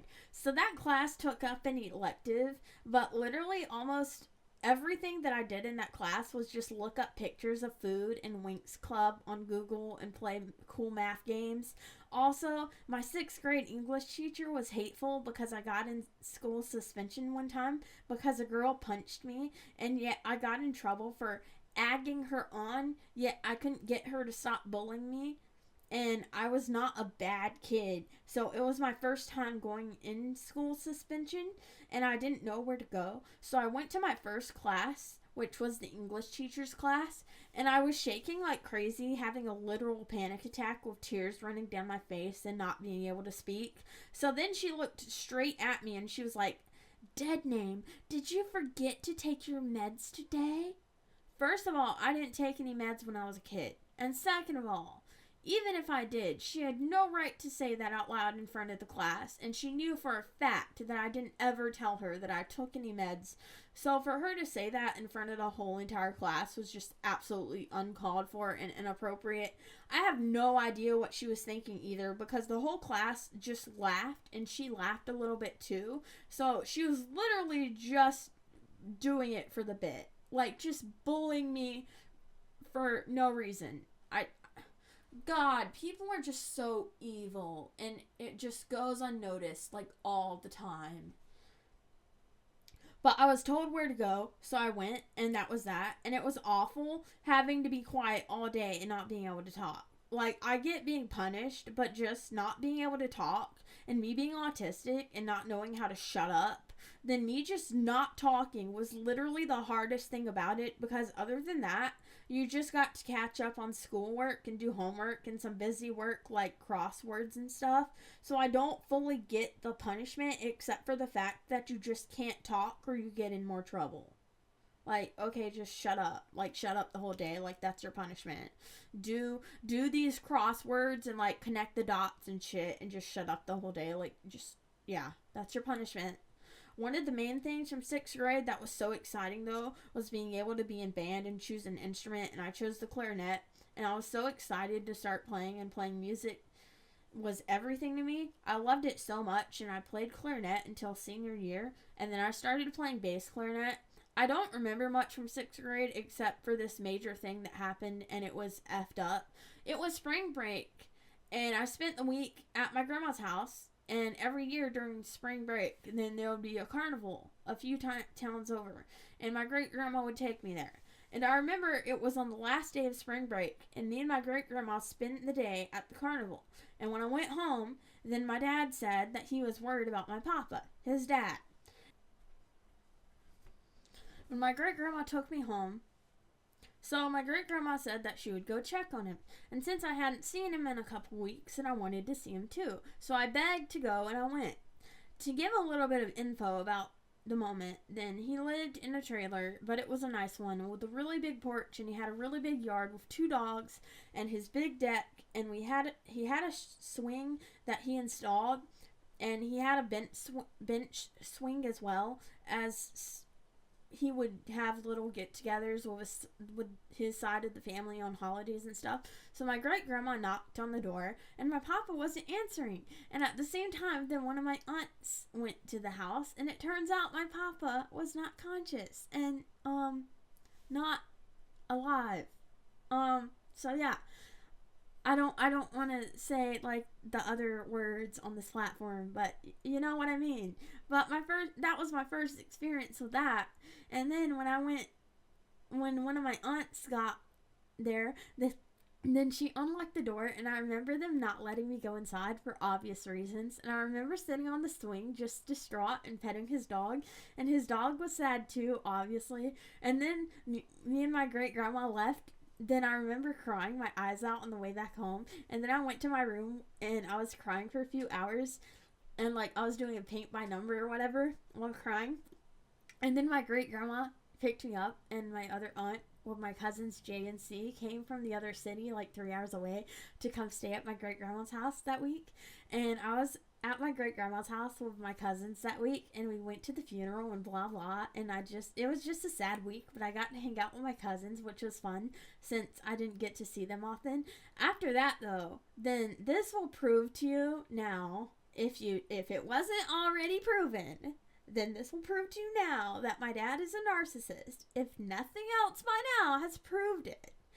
Then one time, a couple months after that, or a few weeks or something, then my dad and I were sitting in his truck, which was my papa's truck. And then he said to me something along the lines of, you know, the way that you've been acting lately, then Papa dying should have been a wake-up call for you, and it's your fault that he died.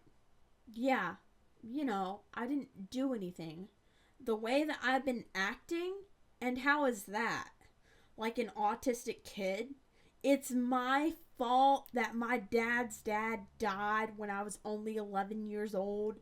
You chose to blame that on me? You're joking, right? You're joking. Like, that's my fault. It's my fault that somebody in my family died. I'm done. This is just like, yeah, I'm like mostly healed from like all this shit, so like I can laugh about it, but like none of this shit is like funny or like made up or anything. Like all this shit happened and it's so effed up. Like I can't. Look, if anyone who is watching this right now still thinks that my dad was this awesome good person, then I'm gonna just tell you, he was out of his mind. And if you don't see any issue at all with anything he's done so far with this story of my life, then might I suggest that just maybe some therapy, and that's all I'm gonna say, because I know what neglect and abuse is, and he definitely 100% fits the description for it, and being a narcissist. Like, oh my god. I barely remember that summer at all, or any of the other part of 6th grade. I just remember being out for like 2 weeks from school after spring break, since I was out of school for a couple weeks after he died, spending time with some of my other family. I remember I got a tablet either that summer or when the school started back. So, then I could play games on it and watch YouTube and such, which actually reminds me that before I ever even had a tablet, then when I was like 9 or 10 for Christmas, then I got a PlayStation 2 with a lot of games. It was bought mainly for me, but then one day just became my dad's PlayStation because he had played some games on it. And one of the saved data cards somehow got erased with his stuff on it. So then he just started hogging it and using it for himself, and it became his PlayStation, which is absolutely insane. You buy your kid a PlayStation 2 for Christmas with a ton of games, and then a year later your kid can't even play it anymore, and that would be all he ever did for most of my childhood. Then my dad was either watching football, NASCAR races, working on building his expensive go-karts that he couldn't afford, or playing on the PlayStation. Yeah, you know what? You go your whole kid's life telling your kid to grow up and like stop drawing and stop doing art and get better grades and just grow up. Like, you act like a child, grow up. But what was he doing? What was he doing? Like, he's telling a child to grow up who is doing just child things, and also adults draw too. Like, if you become an amazing artist, then like you can get somewhere in life with your art. Like, there are all kinds of different jobs. So being an artist is not like some childish thing. Like, let's be for real right now. Let's use our thinking caps. So you're telling me to grow up all my life when all you do is sit on your ass on the couch and watch TV, play games, and work on go-karts, which you make no money at the go-kart races. Like, it's not like you're one of the top drivers or any shit like that. Like, honey, I'm sorry, but you're probably never, ever, ever gonna be some freaking famous NASCAR driver. I'm sorry, but I think you're the one with big kid dreams that you need to get out of your head, because at this point, it's just not happening. And with your mindset and your toxic traits and all that shit, then I'm sorry, but your big kid dreams are not gonna come true, like with the way that you've went on about your life and shit. So I'm sorry. I think you're the one that needs to grow up. I don't think I'm the one that needs to grow up, because I'm in reality, and you know what? Reality isn't fun, but I am in reality. So yeah. Yeah.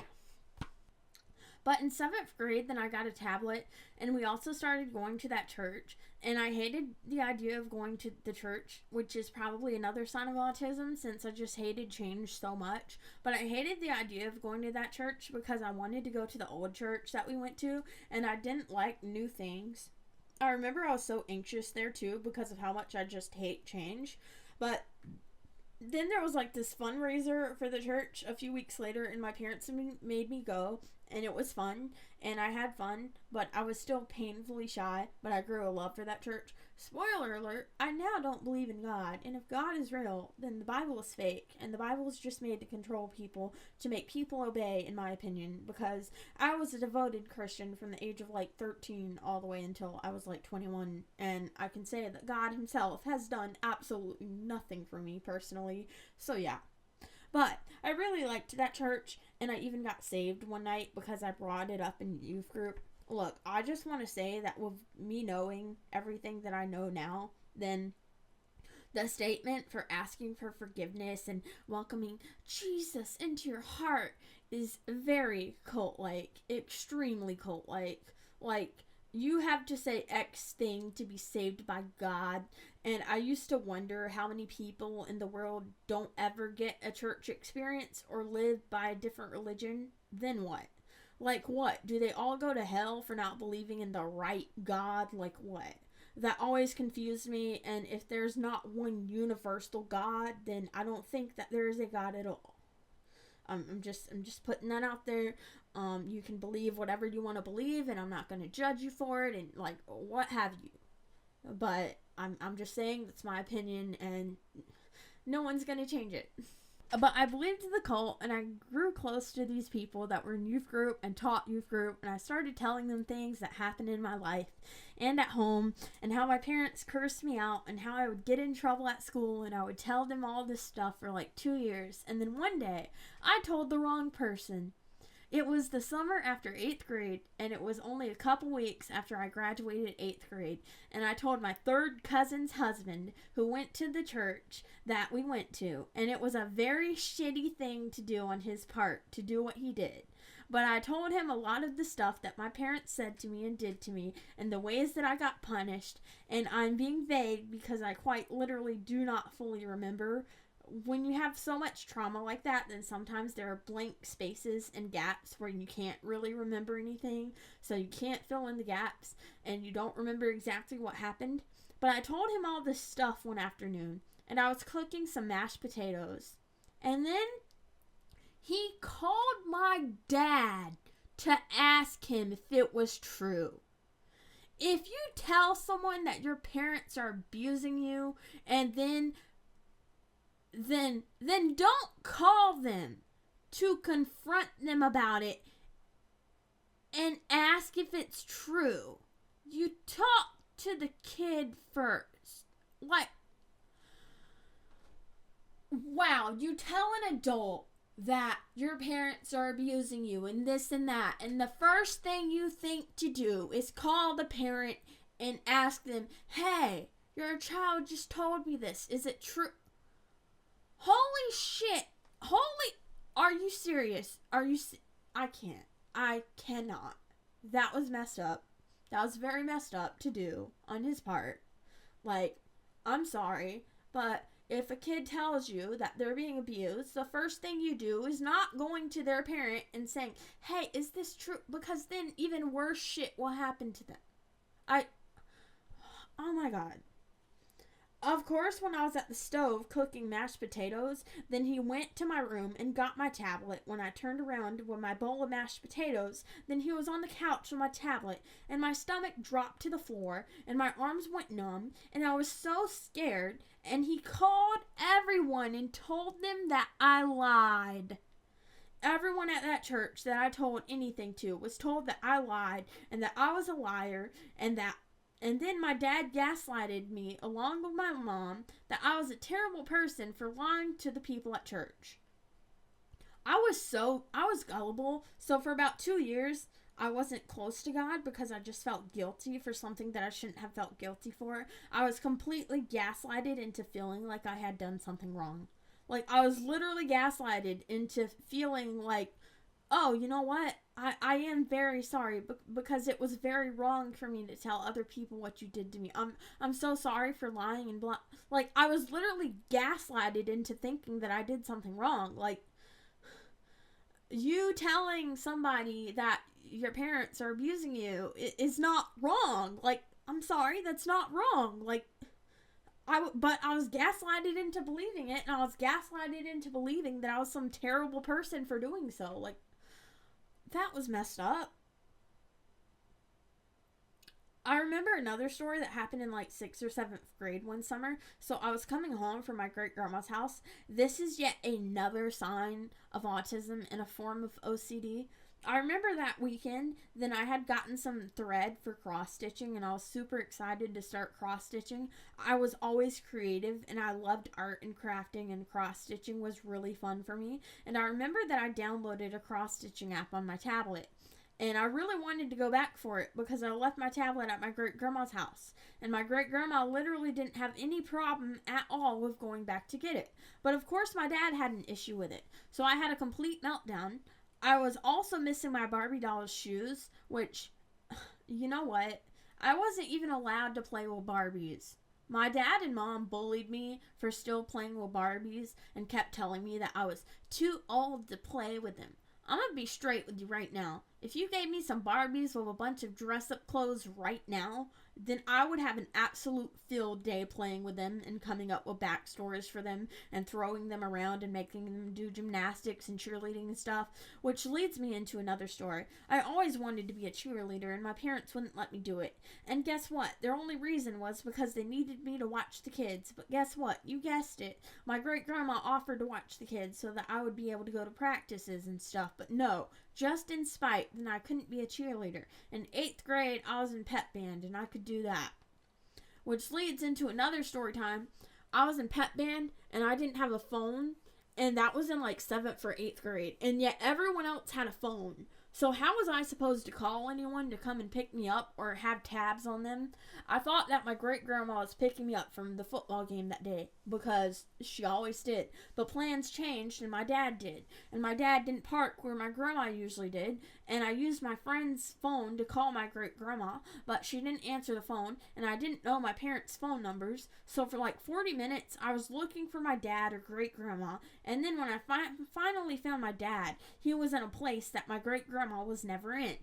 Then he was pissed off and acted like it was my fault that I couldn't find him, and he cursed me out and called me stupid and stuff, and then he blamed it on me that he couldn't get a pizza at Pizza Hut and said that he was thinking about buying us a Pizza Hut pizza, but since I took so long, then he wasn't going to have time to get a pizza and that it was my fault.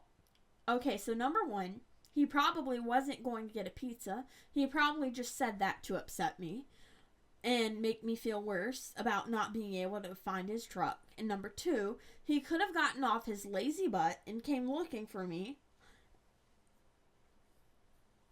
He knew where everything at the school was. He could have came looking for me, but he didn't.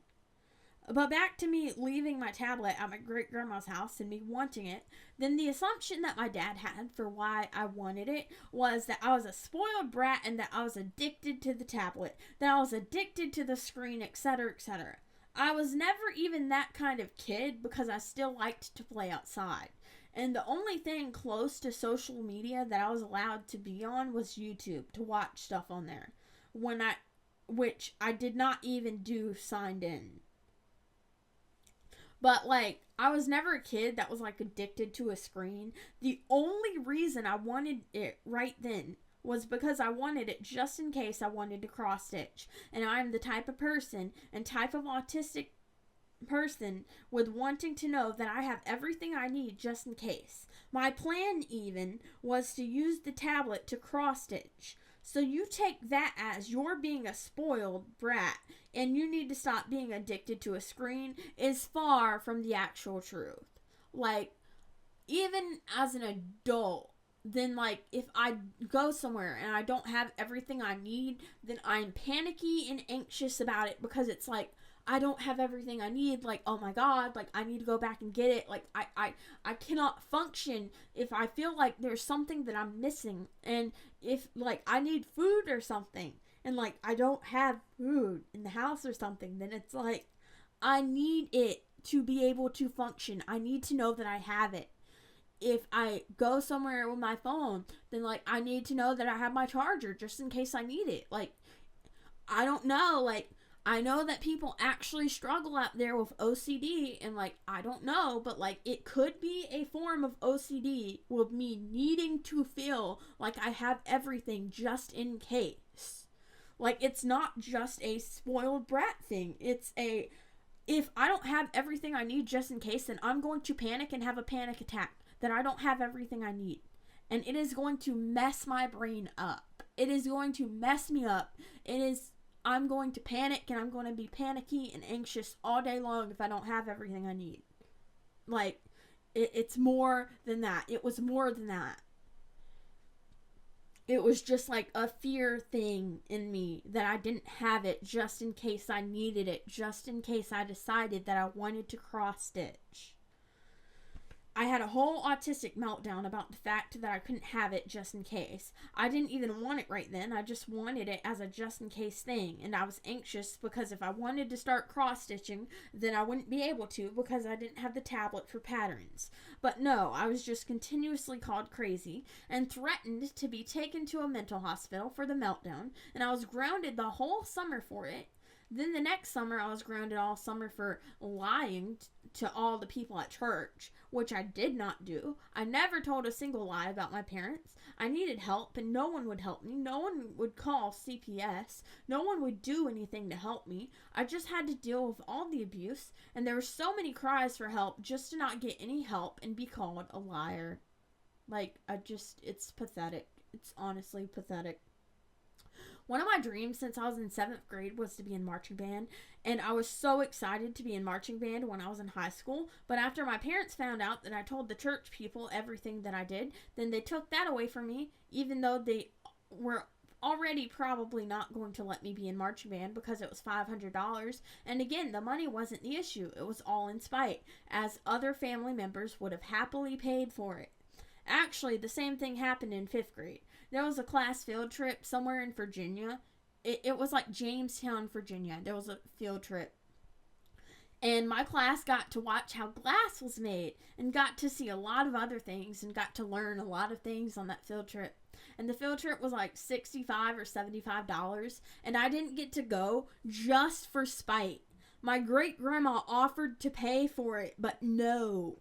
The answer was no, just out of spite. Like, hey, I'll pay for her to go. Like, if she wants to go, I'll pay for it. Nope, she's not going. It's expensive and it's dumb and she's not going. I don't care if she wants to go. She's not going. Like, I'm sorry, that's ridiculous. That's absolutely ridiculous. But back to this day, when my dad found out that I had been, I quote, lying to people at church, which again, I never lied. Then I was in my room drawing all day while I cried and panicked, and it's what got me into drawing because I had nothing to do but draw. Drawing was the only thing I could do. I couldn't watch TV or talk to anyone. I could only draw with paper and a pen. But you know what I was doing on Saturdays when school started back? Since I wasn't in marching band, I was spending full Saturdays with no choice with my siblings at the go-kart track, so that my dad could live out his stupid teenage dream fantasies of being a race car driver. So there are a few issues with this. Number one, he was doing what he loved while his teenage kids suffered not wanting to be there and having to watch 2 crying kids who also didn't want to be there in the hot sun all day long and making me lift the go-kart on and off the ground. Yeah, sure, I'm not 100% done with puberty yet, but without a gym to work out or anything, then yeah, make me pick up 180 pounds multiple times a day.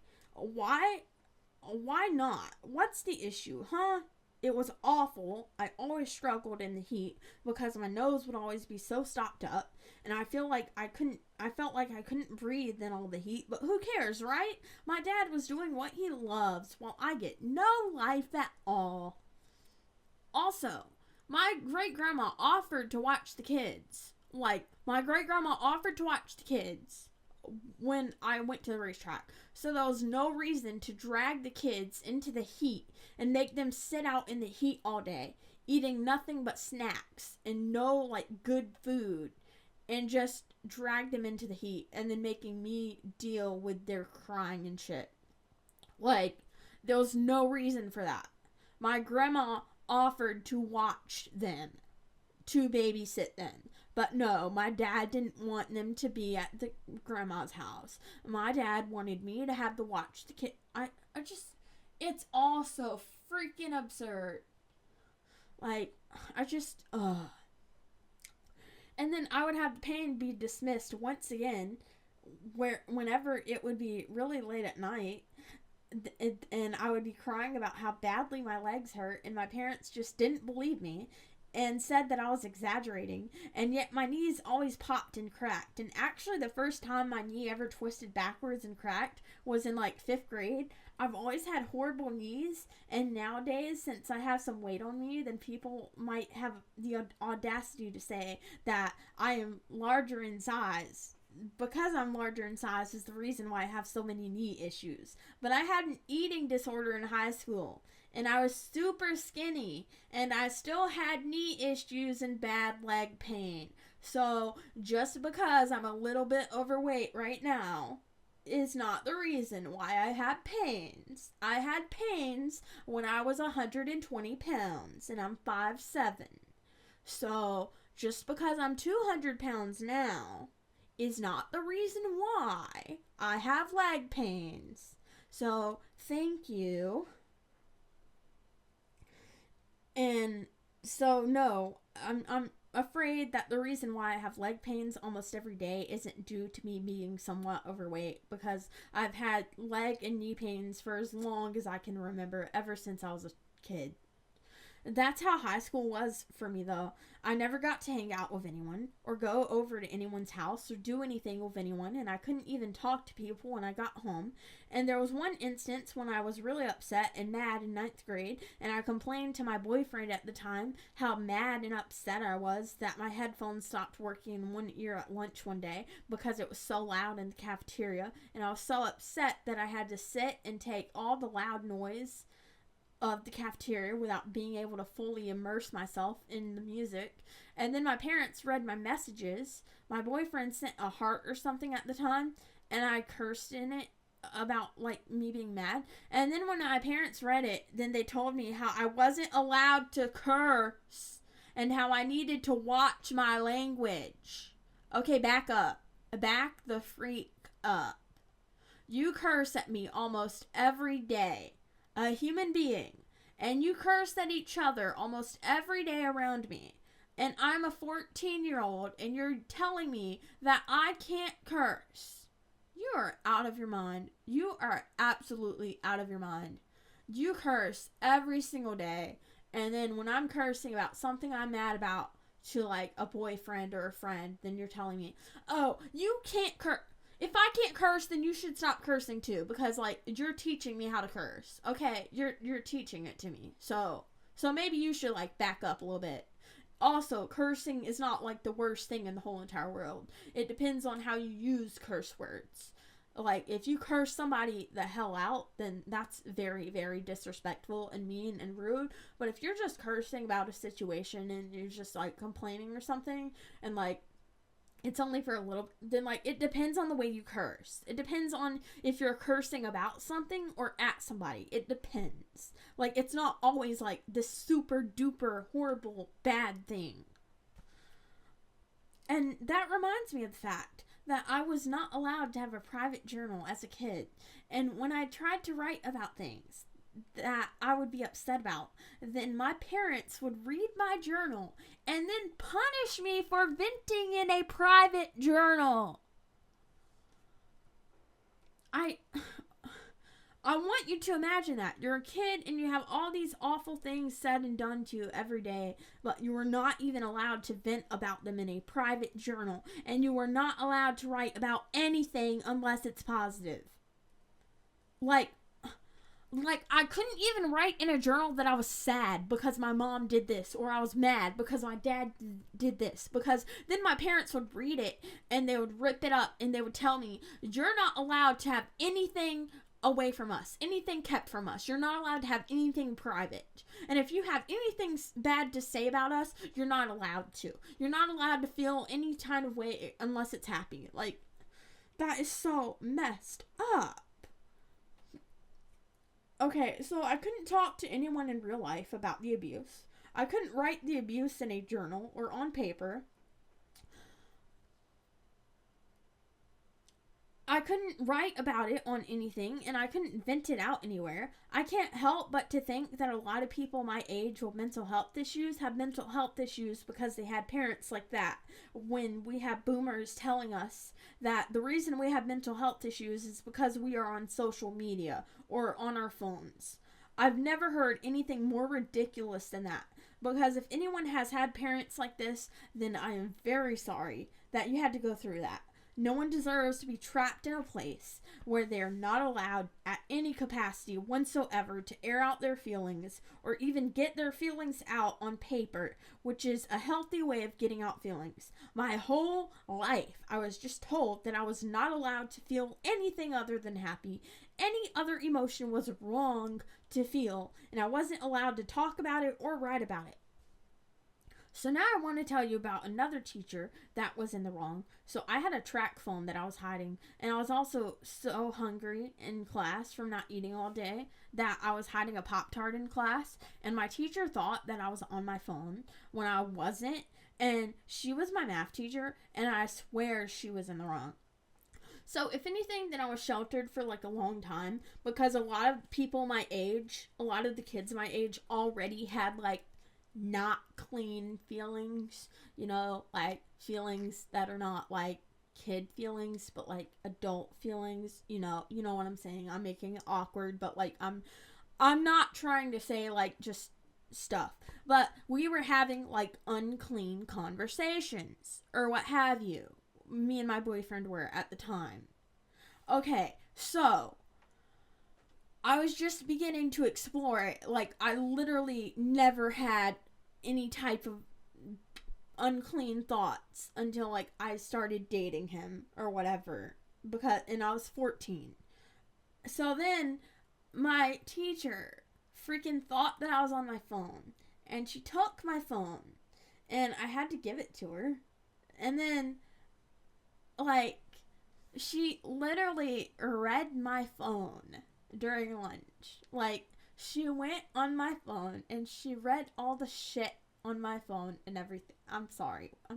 That, dude, you don't, like, she didn't even read it to the class or anything. It wasn't anything like that. It was just her completely invading privacy of a student for no reason at all. Like, please, for fuck's sake, please. But I was eating my Pop-Tart, and I didn't even have my phone out.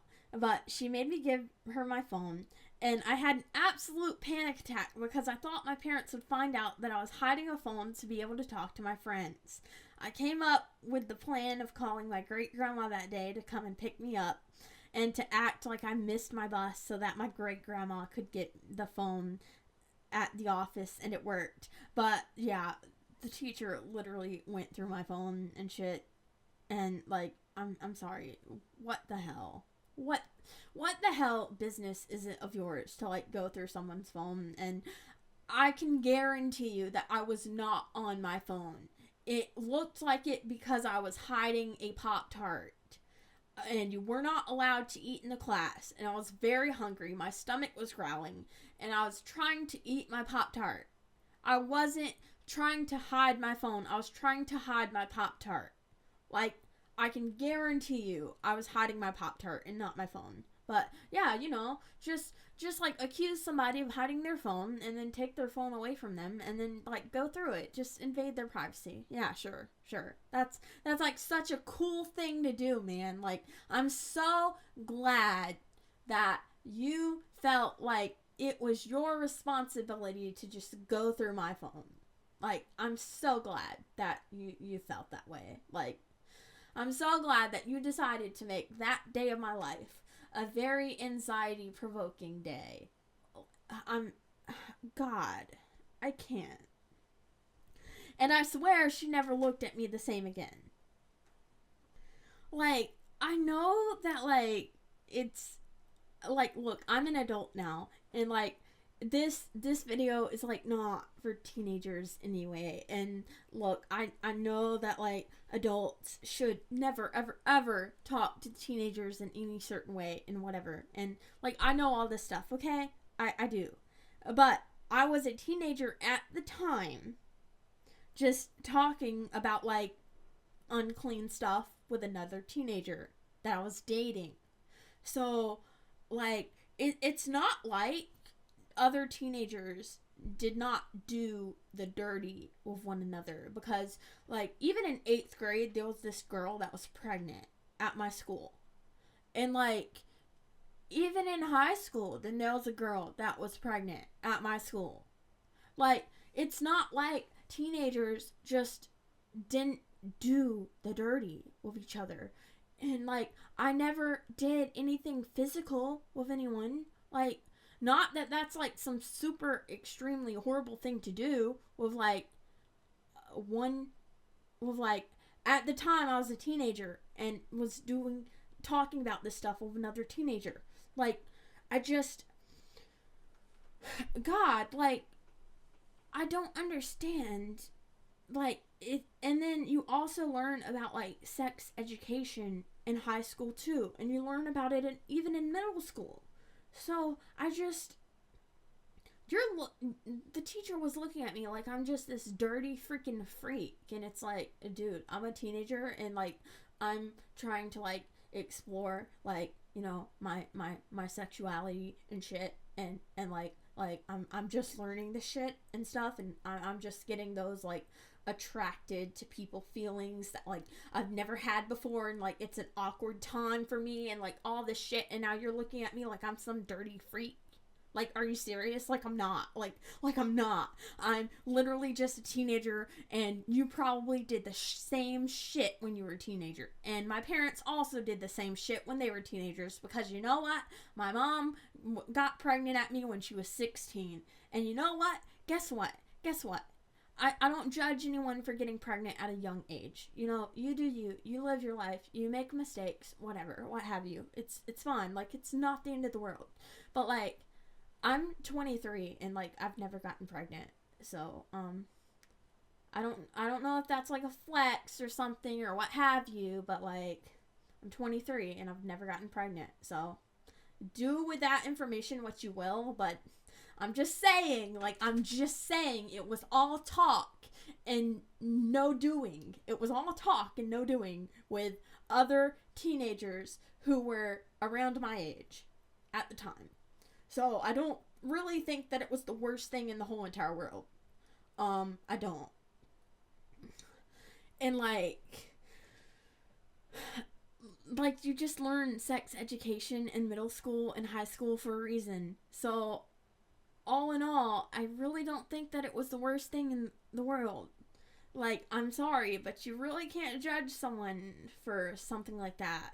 And on top of that, then I already heard my parents doing the dirty almost every night, which was absolutely disgusting. So I wanted to take control of, like, my body and just, like, try not to, like, hate it, like, for myself. Because, like, I just thought it was just gross and disgusting. Like, my whole opinion on all of that shit was just very skewed to where it was gross and disgusting, and I needed to get out of my head with that shit, because it was literally, like, just, God, I needed to think about it in a different way, in a different light, and if that helped me do that, to talk about it with somebody that I loved at the time, then I don't see the harm in that, if they were also, like, the same age as me. Like, and like there were other people who were like pregnant and shit, and it's like I never even did it. I just talked about it. So excuse me for being so dirty and disgusting and a freak. Like, I'm sorry, but I wasn't. I wasn't. I was just a teenager having teenage feelings and awkward feelings for the first time, and just okay? God, just, I'm sorry, you're just looking at me like I'm this dirty freak, and I wasn't.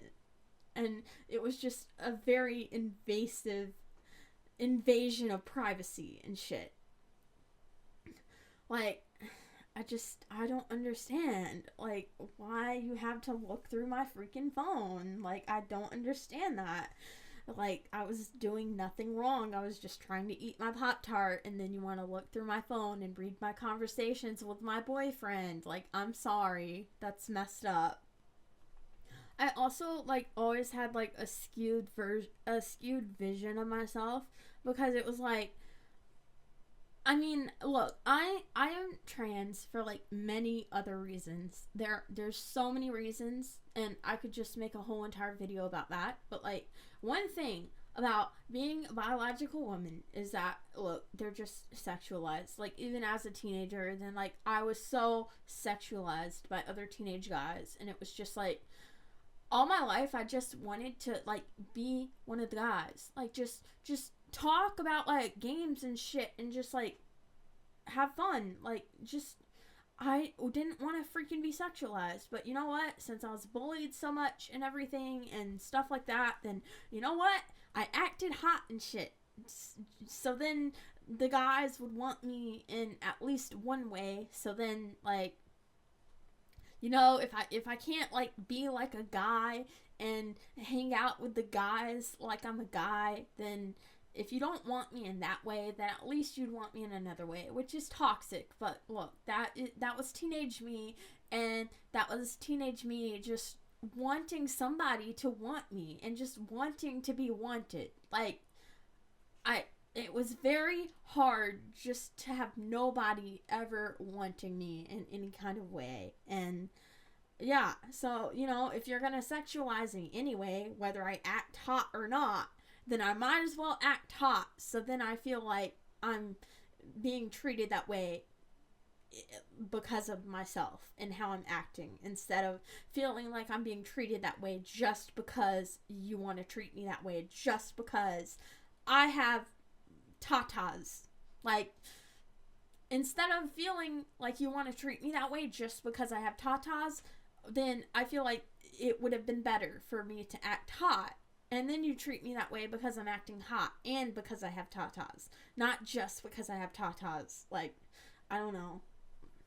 That was just teenage me and my teenage brain of just being like, you know, if I can't have it one way, then I guess I'll have it another way. And it might have been toxic, and it was toxic, but I don't know. What do you expect? Like, what do you expect? I don't know. What do you want from me? Like, that was my teenage brain. In, like, my junior or senior year, then my parents found one of my track phones that I hid because I had, like, 2 or 3 over the years, and my mom caught me with it, and I panicked, and then I hid it, and I, like, put it, like, inside of my jeans. And you know what? My parents climbed on top of me, and they got it out of my jeans. So, yeah, you know, that happened. Yeah, cool. And I think that was one of the instances where, like, I quote, my dad said that I hit my mom, I quote. Well, yeah, I was, like, hitting and shit because the two of you got on top of me and thought that me having a phone was so freaking bad that you guys need to climb on top of me and reach in, like, a, like, private place on me to get something that I hid because I was so afraid of you taking it away from me. I'm sorry, but if you do that, then I'm gonna hit you and I'm gonna defend myself. I'm very, very sorry. So I lost access to talking to my friends, and I was in solitude again, just staring at the walls and barely being able to watch TV. Before that, though, then my dad destroyed the iPad mini that my great-granddad always said would be mine after he died. He destroyed that. Anything that I cared about or that I would enjoy doing, he either took away or threatened to take it away. And one time, he even threatened to take away my bed and make me sleep on the floor. And one time, I was in my senior year of high school, and my mom took my polymorph clay because it brought me joy. Anything and everything that brought me any type of joy got taken away. And one time, my dad took my digital camera for weeks. It literally did not connect to the internet in any way at all. Like, imagine just taking a digital camera away from your teenager as a punishment. I got everything taken away from me.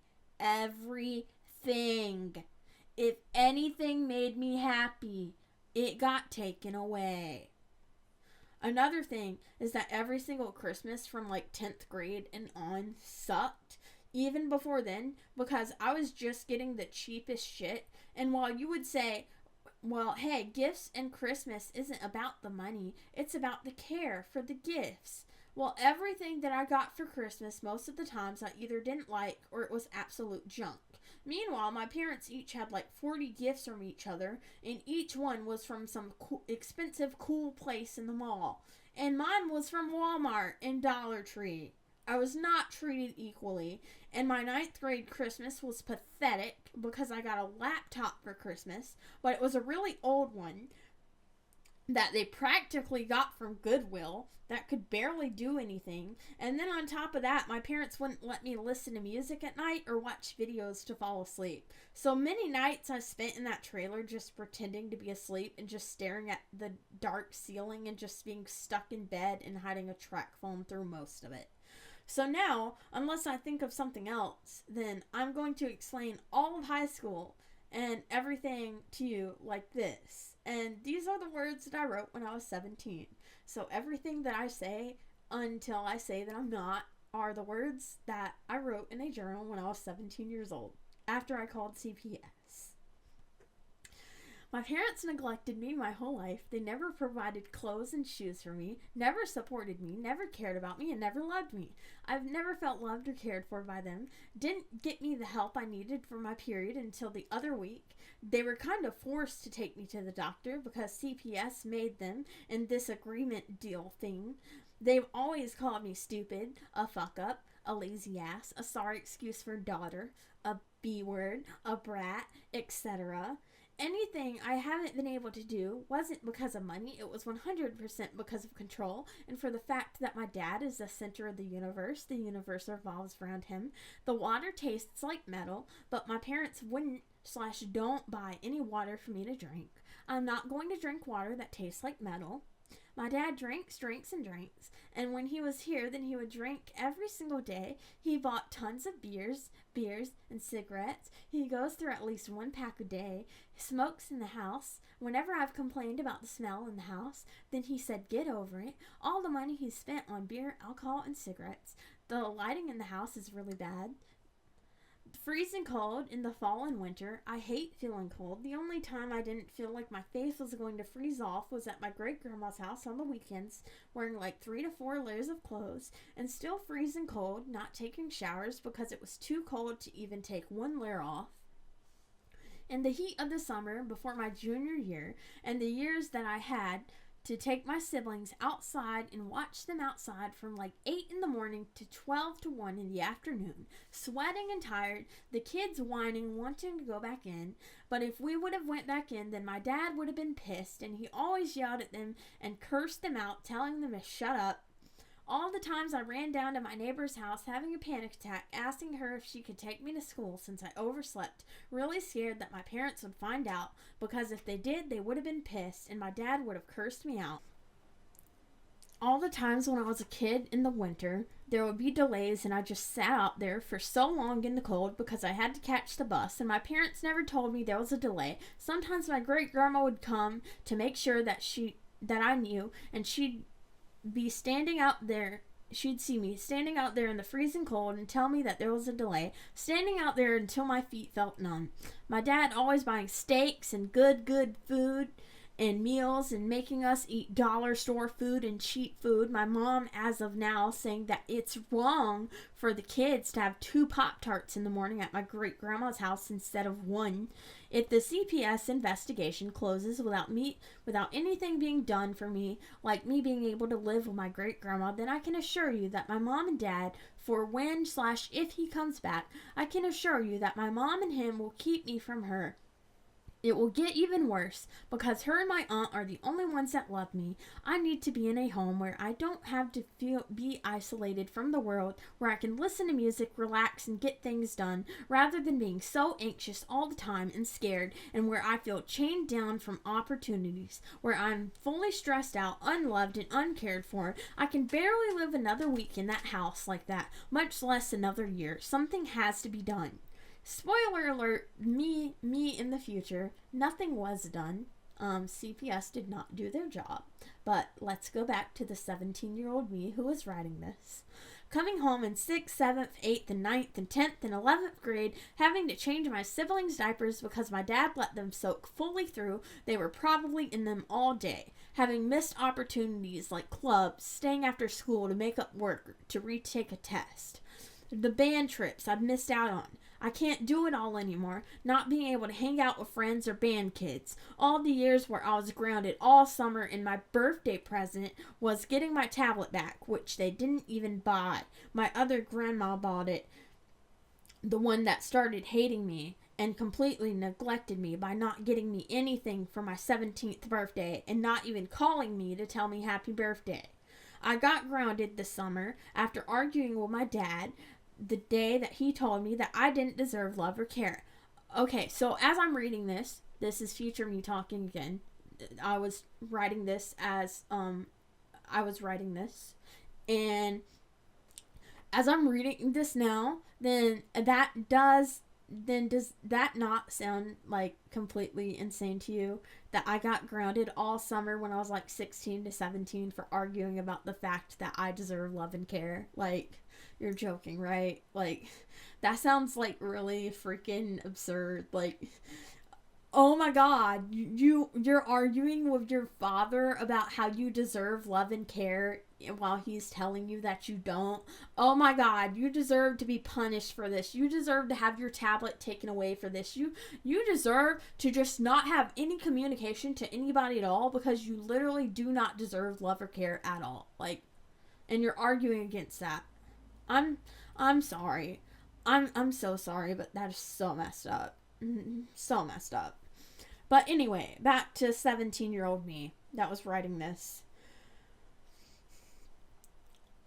Arguing and talking back is considered as trying to talk about things. In my case, my parents have never cared how I felt or wanted to know. My mom told me that I was never getting my tablets back. My tablet and mini iPad that was my great-granddad's.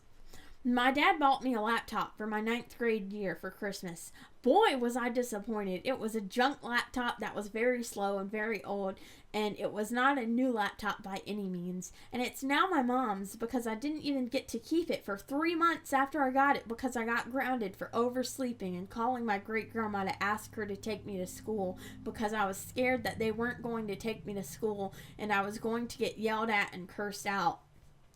My dad has a brand new truck, 2 Samsung phones, 1 desktop computer, 1 very expensive laptop, a Samsung tablet. He cracked one being careless, so he bought another one that same day. He just got a brand new iPad. He's got custom fit running shoes, a nice expensive leather jacket, nice clothes, all that money spent on himself, while he never spent anything at all on me or my siblings. Buys all that expensive food for himself, buys us cheap food or bought us cheap food when he was still here. Then he broke one of his cheap phones and bought another one, a Samsung, of course. They've never apologized for anything they've said to me or done to me. My mom mom has never taken up for me whenever my dad has called me names or said anything bad about me, and they never will because they think everything they do is right. When I already watched the kids nearly every day, all day, then when the kids were up and both my parents were home, instead of watching their children and taking stress off of me, then they were having sex. Sex is all they care about. To them, sex is love, because that's all they ever do or talk about unless they're talking bad about me. When I walked out of the building, when I talked to the woman in X place, then when I got in the car, my mom said, I can't fix you. I can't fix your problems. I don't need fixing. There's nothing wrong with me. There's nothing wrong with me. Tax return. My parents used the tax return money to go on vacation by themselves. The week of my 15th birthday, they went to the Outer Banks by themselves and left me and my siblings with my great-grandma. They came back the day before my birthday, and I got my tablet back for my birthday, as that was the year that I got grounded for getting my great-grandma to take me to school.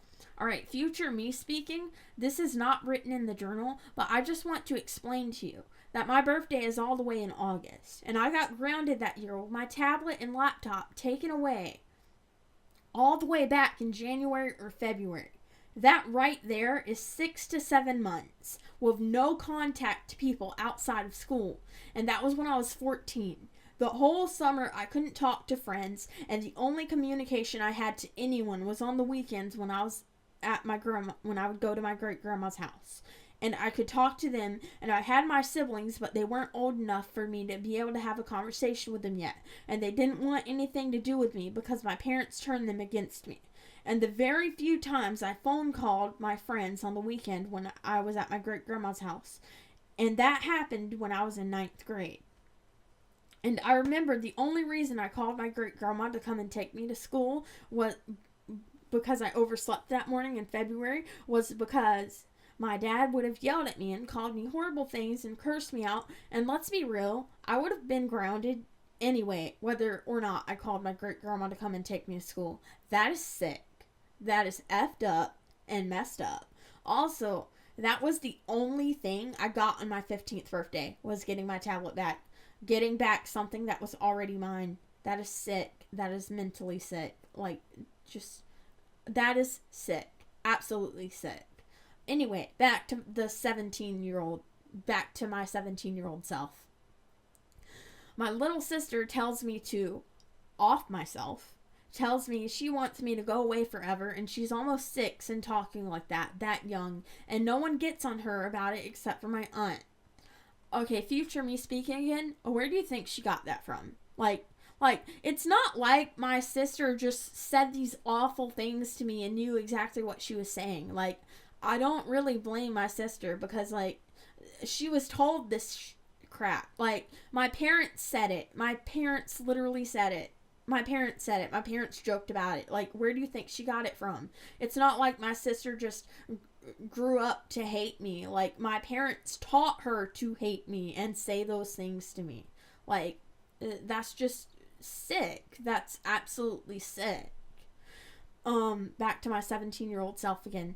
My mom has never cared how I felt or how they made me feel. Neither one of them, they have never apologized for it. They don't love me or care about me. Don't let them tell you they do, because they don't. They've never cared about me at all or loved me at all. They've never listened to how I felt. They've never have let me tell them how I felt. They've never cared to know how I felt. I can't ever have a conversation with either of them without them bombarding me and telling me how wrong I am, how my feelings are wrong, how wrong I am. Whether it was how I physically felt or how I mentally felt, then they didn't care. The main thing is that I'm done. I know they don't love me or care about me, but I don't deserve to be unloved and uncared for. I never have. I also never deserved to feel that way. And I know my great-grandma and aunt love me, not them.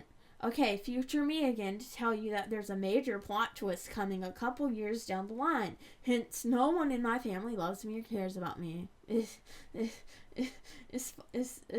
not funny, but at the same time it is funny, because it's like, I don't know, there's been so many hypocrites in my family, and it's just, like, so messed up. I don't know what to tell you. I don't know what to tell you, man. Back to my 17-year-old self. If they loved me or if they cared about me, then they would show it. They would have shown it years ago. The thing is that I'm done. I don't deserve to live this way. All the years I got called the B word, an F up, a failure, a sorry excuse for a daughter. I don't deserve it. I don't deserve to feel so afraid and so anxious all the time. I don't deserve it. I don't deserve it. I deserve to feel loved and cared for, and I don't in this house. And I'm so tired of people, and I'm so tired of not being able to do things, being isolated, not being allowed to talk to friends, being isolated from people. I called my mom a B word and said my dad was an a-hole, and after years of threatening to call the sheriff, she finally called the sheriff, said the reason was me disrespecting her and, I quote, verbally abusing her. For one, she never called the sheriff when my dad was cursing her out, yelling at her, telling her how stupid she was and what an idiot she was, calling her a B word and stuff, and told them he was being verbally abusive. She never called when he was yelling at me, stomping his feet, cursing me out. For two, as I've said, I'm done with this. I've come to realize my self-worth, and I don't deserve to live this way, to be treated like this. For three, the sheriff did come and talked to me, and after less than 30 minutes of him just meeting me, then his conclusion to my mom was that I'm better off living with my great-grandma. He told my mom that I would be better off at my great-grandma's house, that she didn't have to, but even a sheriff that just met me listened to me, and what a crap life I had, that I was a sweet and good person, and that I'd be better off at my grandma's house. My parents are divorced and my dad doesn't pay child support. When he does call my mom, he doesn't want to talk about the kids. The only thing they talk about is bad about me or sex. My mom's saying things like, we can make your life even more miserable. My mom doesn't even watch what she lets the kids listen to. A 5, almost 6-year-old singing, loving you is a dirty job, and all of other kinds of dirty or hateful things, and she doesn't see a problem with it, what she's being exposed to. When I was homeschooled in 4th grade, then my dad got so impatient with me, made me do so much work, way more and way harder than I was used to at that age. He would yell at me and curse me out for not understanding something, and he'd call me stupid, and he'd call me a B word. There was one time when he was trying to teach me math, and he got so angry with me, he got in my face, and he slammed his fist on the table multiple times, so hard and loud, and ended up ripping out a bunch of pages out of the math book, and he accused me of tearing them out, when he was the one that did it, and he called me a B word for it. That same year, I had a banquet chicken tender meal. Future me speaking, this is where it's in order, where, like, because this was younger me talking, so younger me remembers, like, the order of stuff, because I was writing this as, like, an almost 23-year-old, so this is 17-year-old talking about the order of stuff. Anyway, back to it. The same year, I had a banquet chicken tender meal, and I didn't like the chicken tenders. I wouldn't eat them, so they held me down to the couch and force-fed me them and shoved them down my throat. I ended up gagging and coughing and finally threw everything up. They yelled at me, and my dad spanked me butt naked for it, and the following 2 days, I ended up starving because there was one chicken tender left, and I wouldn't eat it, and I wasn't going to get anything else to eat if I didn't eat it. Okay, so future me here. This is just me explaining when I was writing it that this is in order now. I remember now. The following day, my mom brought home a fruit box, and they held me down and force-fed me fruit in the kitchen that night. I ended up throwing up and got cursed out and yelled at again. I woke up the 3rd day, sick and throwing up vile, and my dad said that it was my own damn fault. Imagine that. Just imagine that. Future me speaking, imagine that.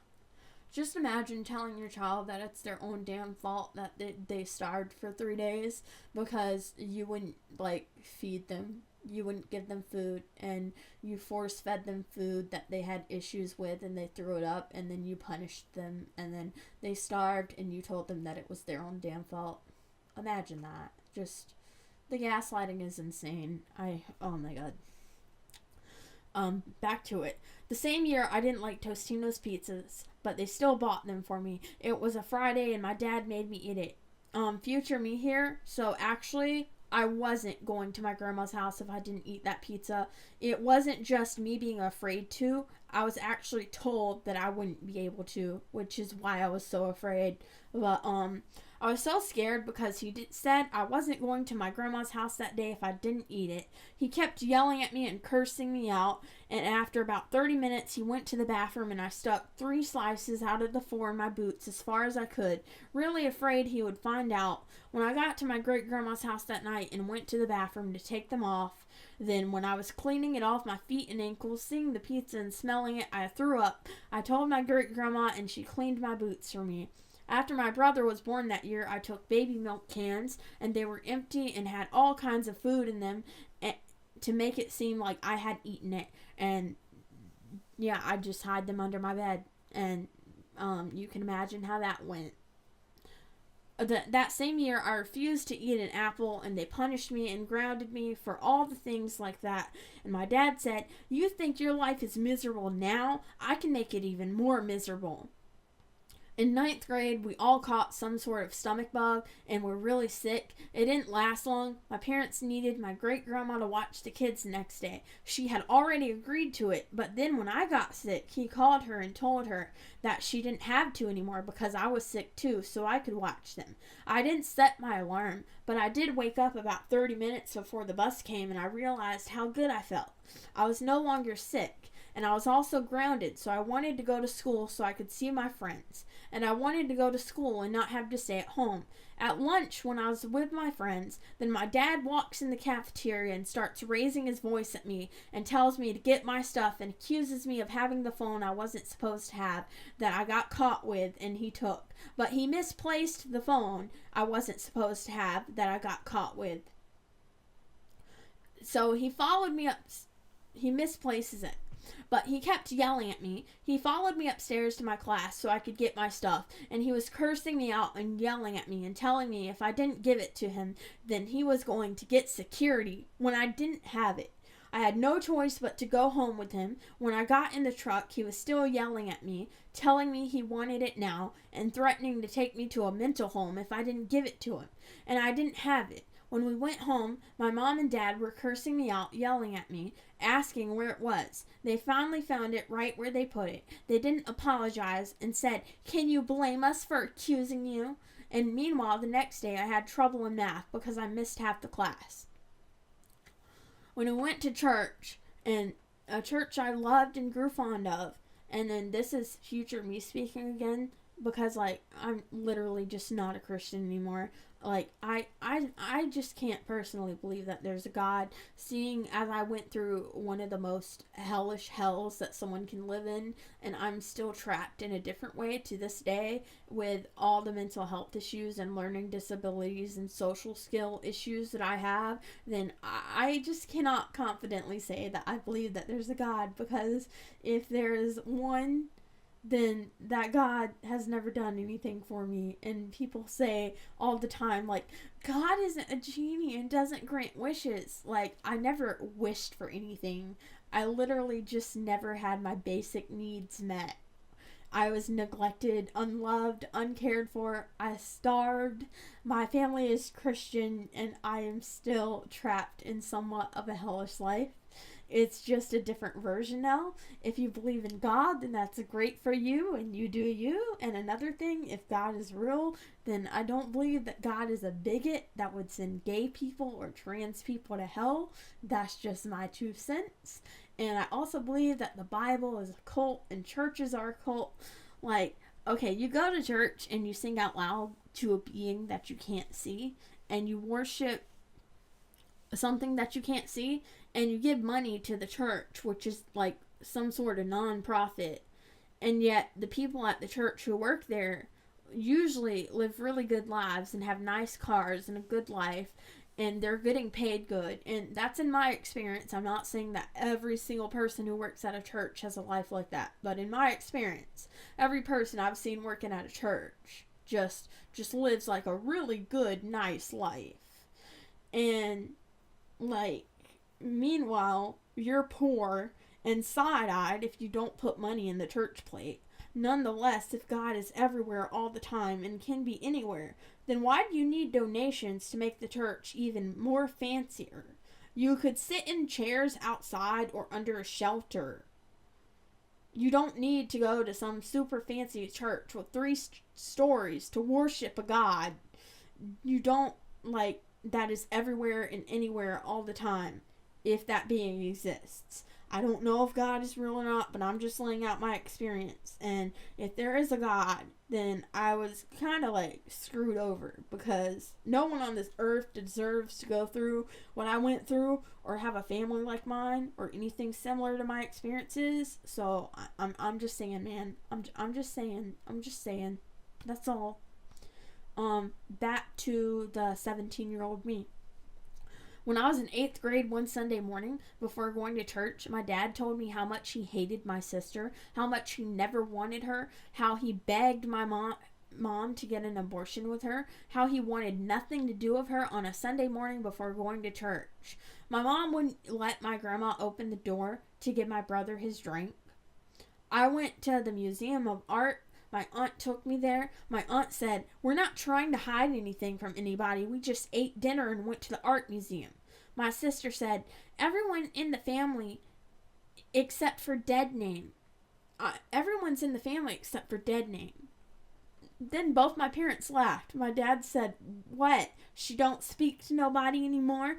Oh well," about me. My dad got mad at my sister for walking down the path with me, and he called her name 3 times, and then he said, "Okay," the way he does, like he's about to do something, and he starts walking towards her, and I yell saying, "If you do anything to her, then I will yell at you." And then he says, it's none of my business. And then I say, "It is my business. She's my sister." Then he says, "No, it's none of your goddamn business."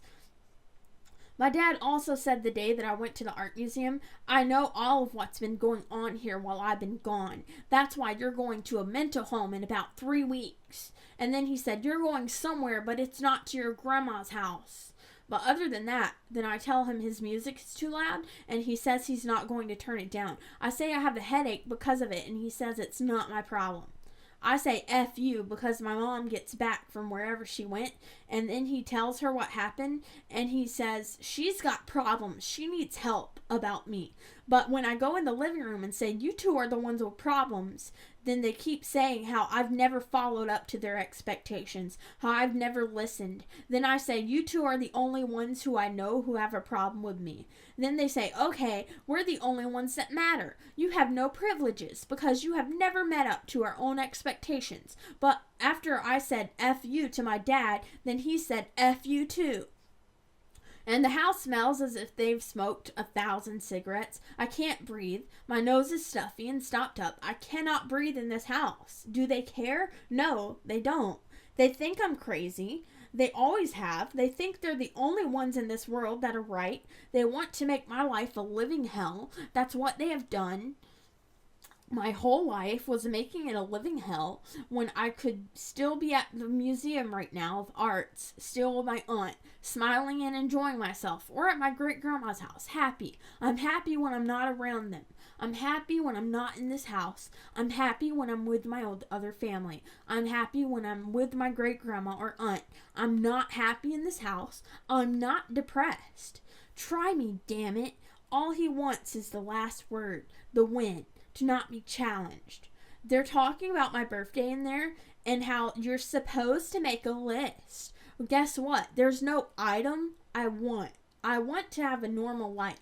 I want to feel loved and cared for. They've never ever cared about how I felt. They've never given me any support. How many times do I have to say these things? I cannot do this for 1 more year. If I don't get out of this house, I won't be able to audition for District, finish my homework on time if I'm still in school. 3, feel happy. 4, go to New York in spring with the band and play in Carnegie Hall, a once-in-a-lifetime opportunity. 5, march in the Christmas parades. 6, get fitted for a marching uniform. 7, hang out with friends. 8, have a phone. 9, have opportunities. 10, learn how to drive. 11, get a job / sell my art. 12, get clothes and shoes when I need them. 13, go to my great-grandma's house. And 14, have experiences. She don't care, is what my dad says. If that were true, I wouldn't have stood up for my sister. I need to get away from all this negativity. I cannot do it anymore. I won't be cared for by them, and I won't be loved by them. I will be down-talked by them. If I was 100% perfect, they would still find a reason to punish me. My stomach hurts. I have a headache. I can't breathe. I'm hot. I'm uncomfortable. They don't care about me. They want me out of their lives, but they don't want me out of their lives in a way that would make me happy. They would do and have always done everything in their power to make my life miserable. They want their power to make my life miserable. They want me to be miserable. They can't stand the thought of me being happy. My aunt and great-grandma love me with all their hearts. Future me again. Plot twist. They don't anymore. Okay, back to 17-year-old me.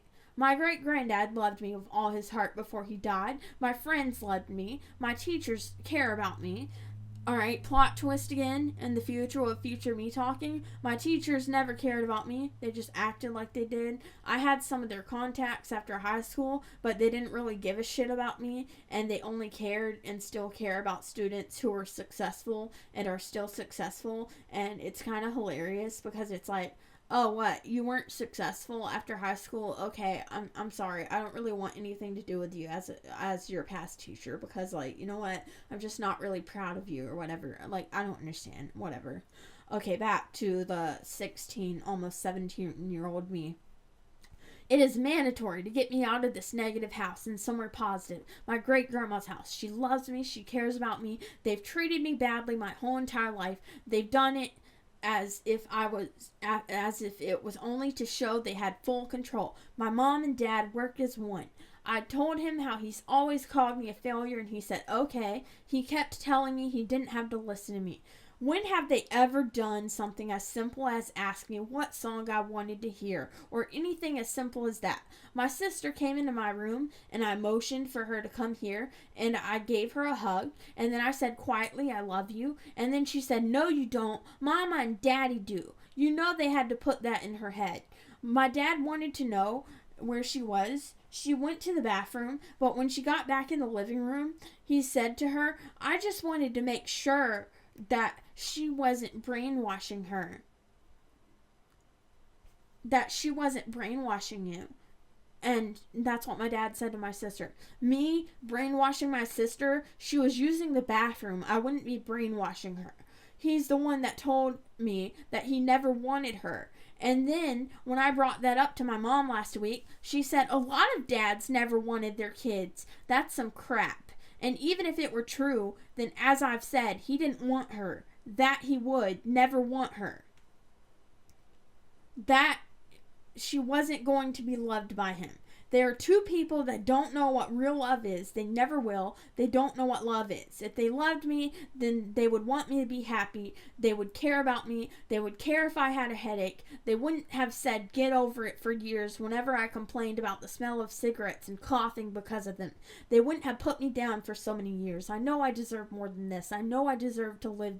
I know I don't deserve to live this way. I know my great-grandma for a fact doesn't deserve to be treated the way she's treated by them.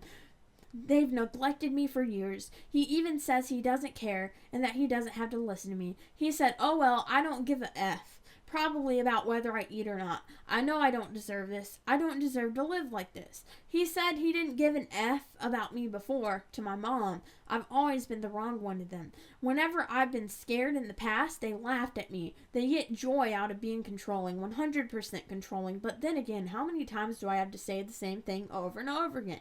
This is getting worse. They want to send me to a mental home, and there's nothing wrong with me. I'm just as normal as everyone else, and no one is normal. We are all different. Hey, they have never cared about me, and they never will. I just heard him say, I don't care again. He thinks the universe revolves around him, and it doesn't. He only cares about himself. You want me to sit in this house for another year and listen to them talk down to me? You know, if they don't take me out of school, one of my happy places. Okay, future me speaking again. It's absurd how a place that I got bullied so badly by other kids was, I quote, one of my happy places. And that's just how bad my life was at home. Like, getting bullied at school was like 10 times better than like being treated badly at home. Like, I don't know.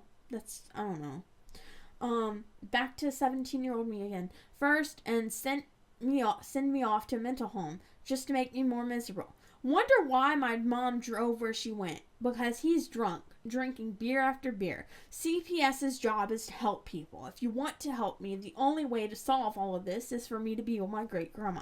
If this investigation closes without me getting out, then my life is going to get even worse. My teachers at school think I'm a good person. My friends think I'm a good person. My great-grandma and aunt think I'm a good person. Everyone I know thinks I'm a good person.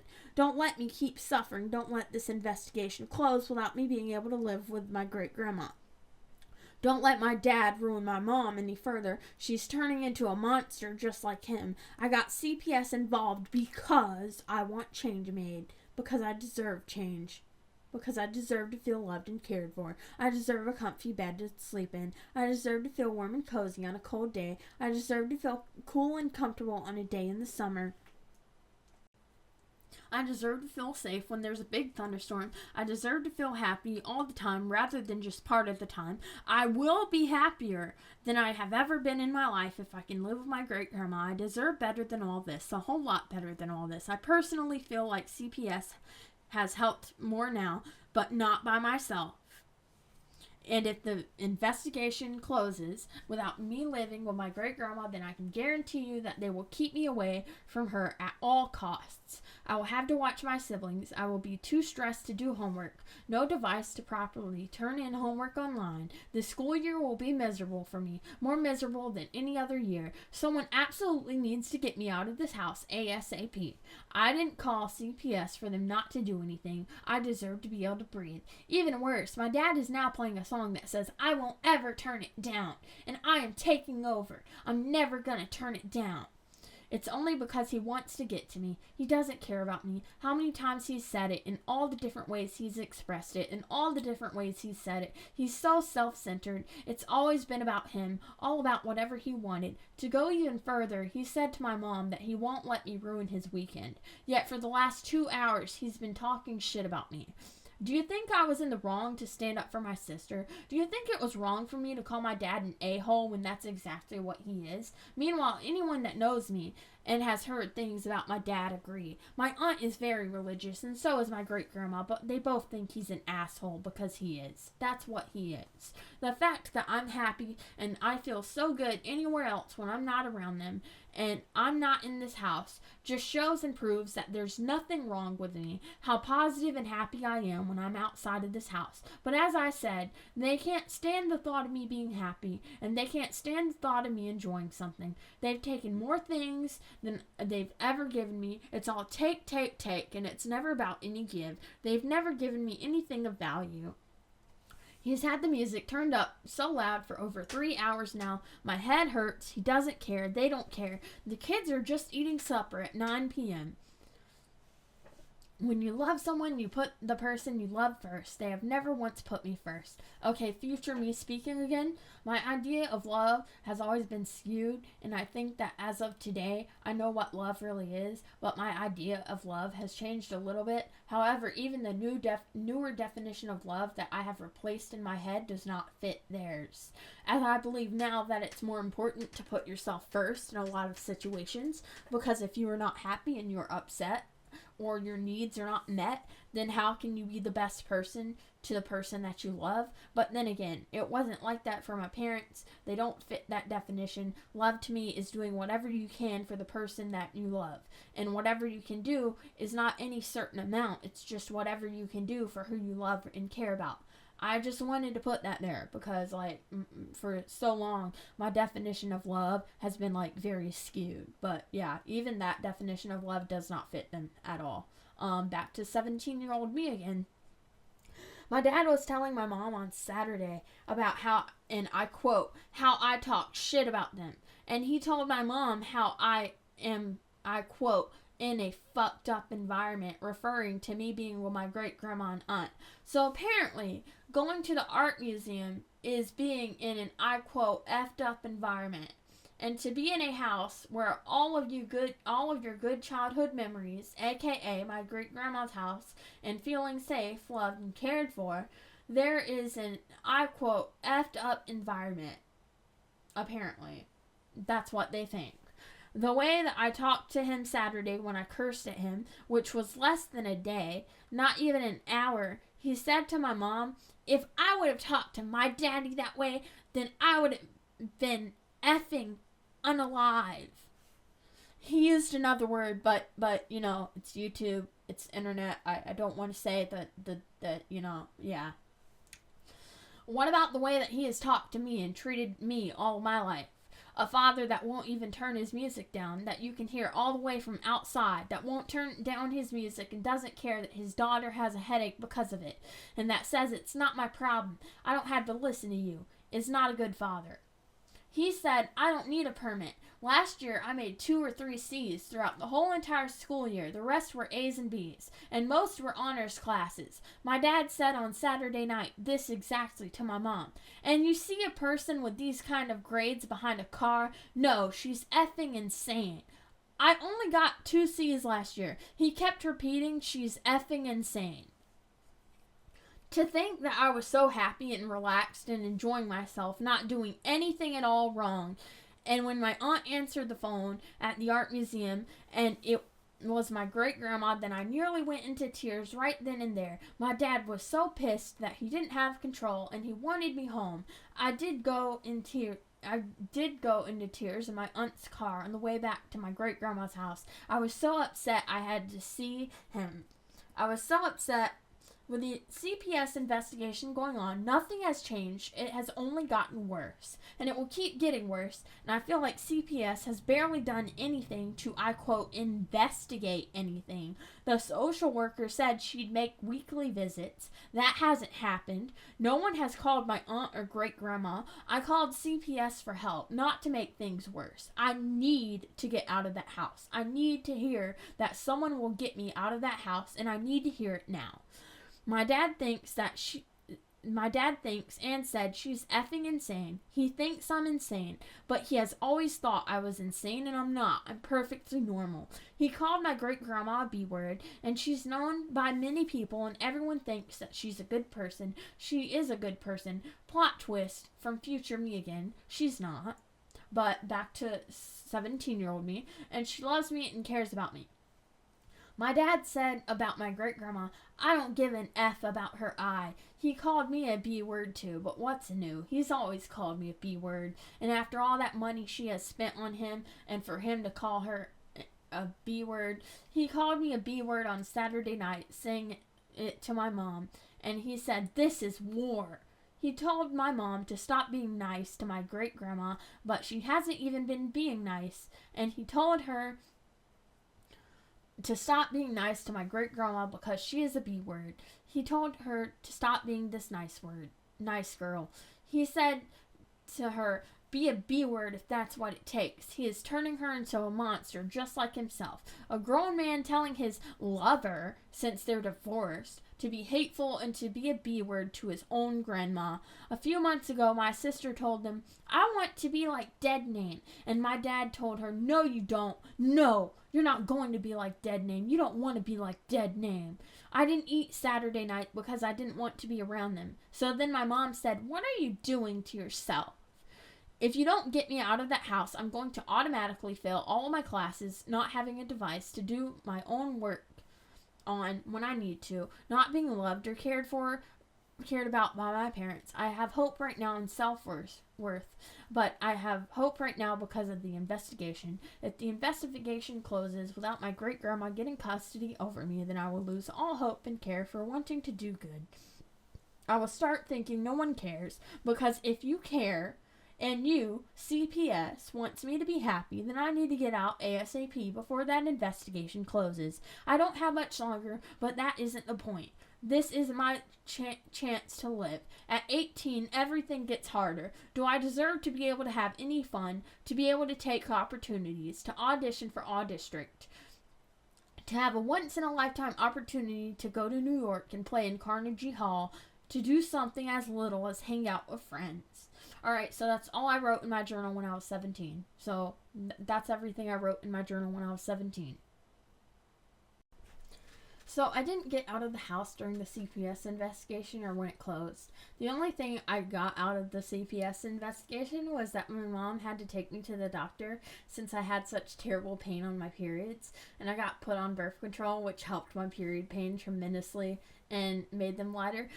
I'm like practically disabled for a week out of like every month from the pain, and I don't need a doctor to tell me that I have endometriosis. I do. I have almost every symptom of it, and I have since the day it started at 13. One day, I'm getting this reproductive system out of my body. Like, it's happening, man. It's happening. This reproductive system is going to be taking the hell out of my body. I want it gone. My God, it's terrible. And either while the investigation was still going on or after it closed, then in case it wasn't clear, because I've spent a month writing this, then I played bass clarinet. Okay, I said that. Yeah. I'm sorry. I spent a month writing this script for this video. And this video is not going to be like some super clean cut video or whatever with like perfect transitions and stuff and like perfect speaking, because, you know, I'm just trying to tell my story, and the sooner that like I can just get this out into the world and then just say my piece. Like, I just want to say my piece and then like move on. Like, I've wanted to tell my story for years and years and years. I want it done. Like, I want to tell my story and get it out into the world, and I want people to know. Yeah. So I'm sorry that this video is not going to be the most clean cut, and this video is very, very long, but yeah. And my dad went as far as to say that he would take me out of band class and take my bass clarinet away from me, even though it was literally the school's bass clarinet. My dad threatened to move with me to Texas, since that's where he was studying and shit, to be a pilot. It's been so long since I started writing this, so again, if I repeat myself, then I'm sorry.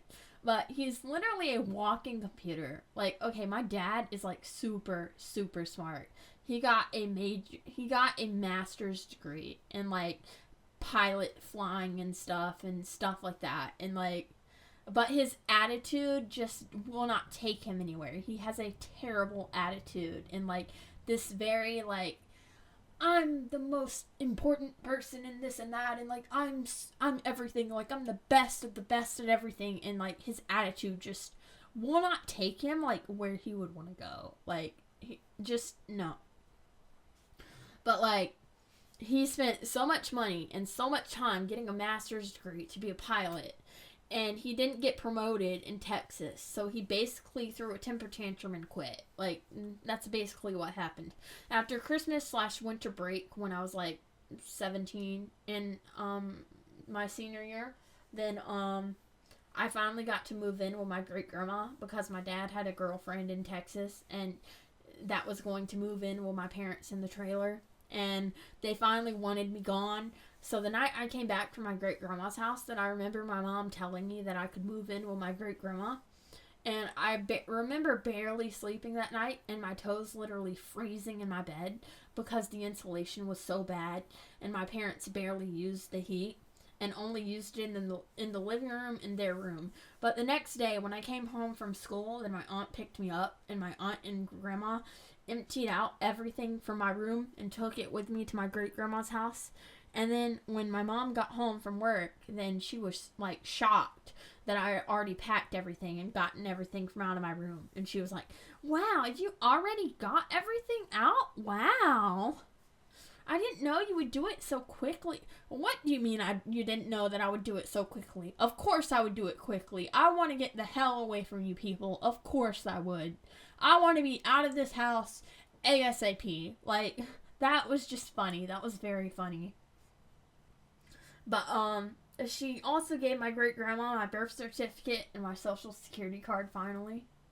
So then that stuff was, like, under my grandma's control then. After that, then all my grades were A's and B's because I finally had time to study. And to be able to learn and to be able to think and listen to music and just live my life. However, I still didn't get to go to New York to play at Carnegie Hall because it was too late. And I was also afraid that if I tried to go and went, then if my parents found out, then I wouldn't be able to live with my great grandma anymore. One of my biggest things was that my B-Day wasn't until August. So I was 17 when I was in my senior year, and when I graduated, and I wasn't 18 until a few more months after I graduated. There is probably more trauma that I'm leaving out, but like that's all I can remember at this moment, and I don't feel like doing any more digging. I feel like I've done enough digging, and I'm like a little bit drained from like digging all of that up from like my past memory and stuff. Just yeah. But yeah, I wanted to say it all. But okay, so now the adult trauma starts. The day after I turned 18, then I got a job, and I was so happy. I was extremely happy to start working. So in school, I always felt like the only reason I was bullied was because kids and teenagers weren't mature, and I always had the idea in my head, which was one of the thoughts that kept me going. It was always like, when I'm an adult, then I won't be bullied, because adults are more mature, and I can just be respected. Before I go any further, then here's the thing. Everyone is bullied or treated badly by someone at a job at some point, even as an adult. But not everyone is literally picked on constantly and made fun of and laughed at and treated like absolute dirt by over half the employees at any job. Not everyone has that experience. So a lot of times I will tell my story, and then people will either say it happens to them too, or to just get over it and ignore it, or they say that I'm exaggerating.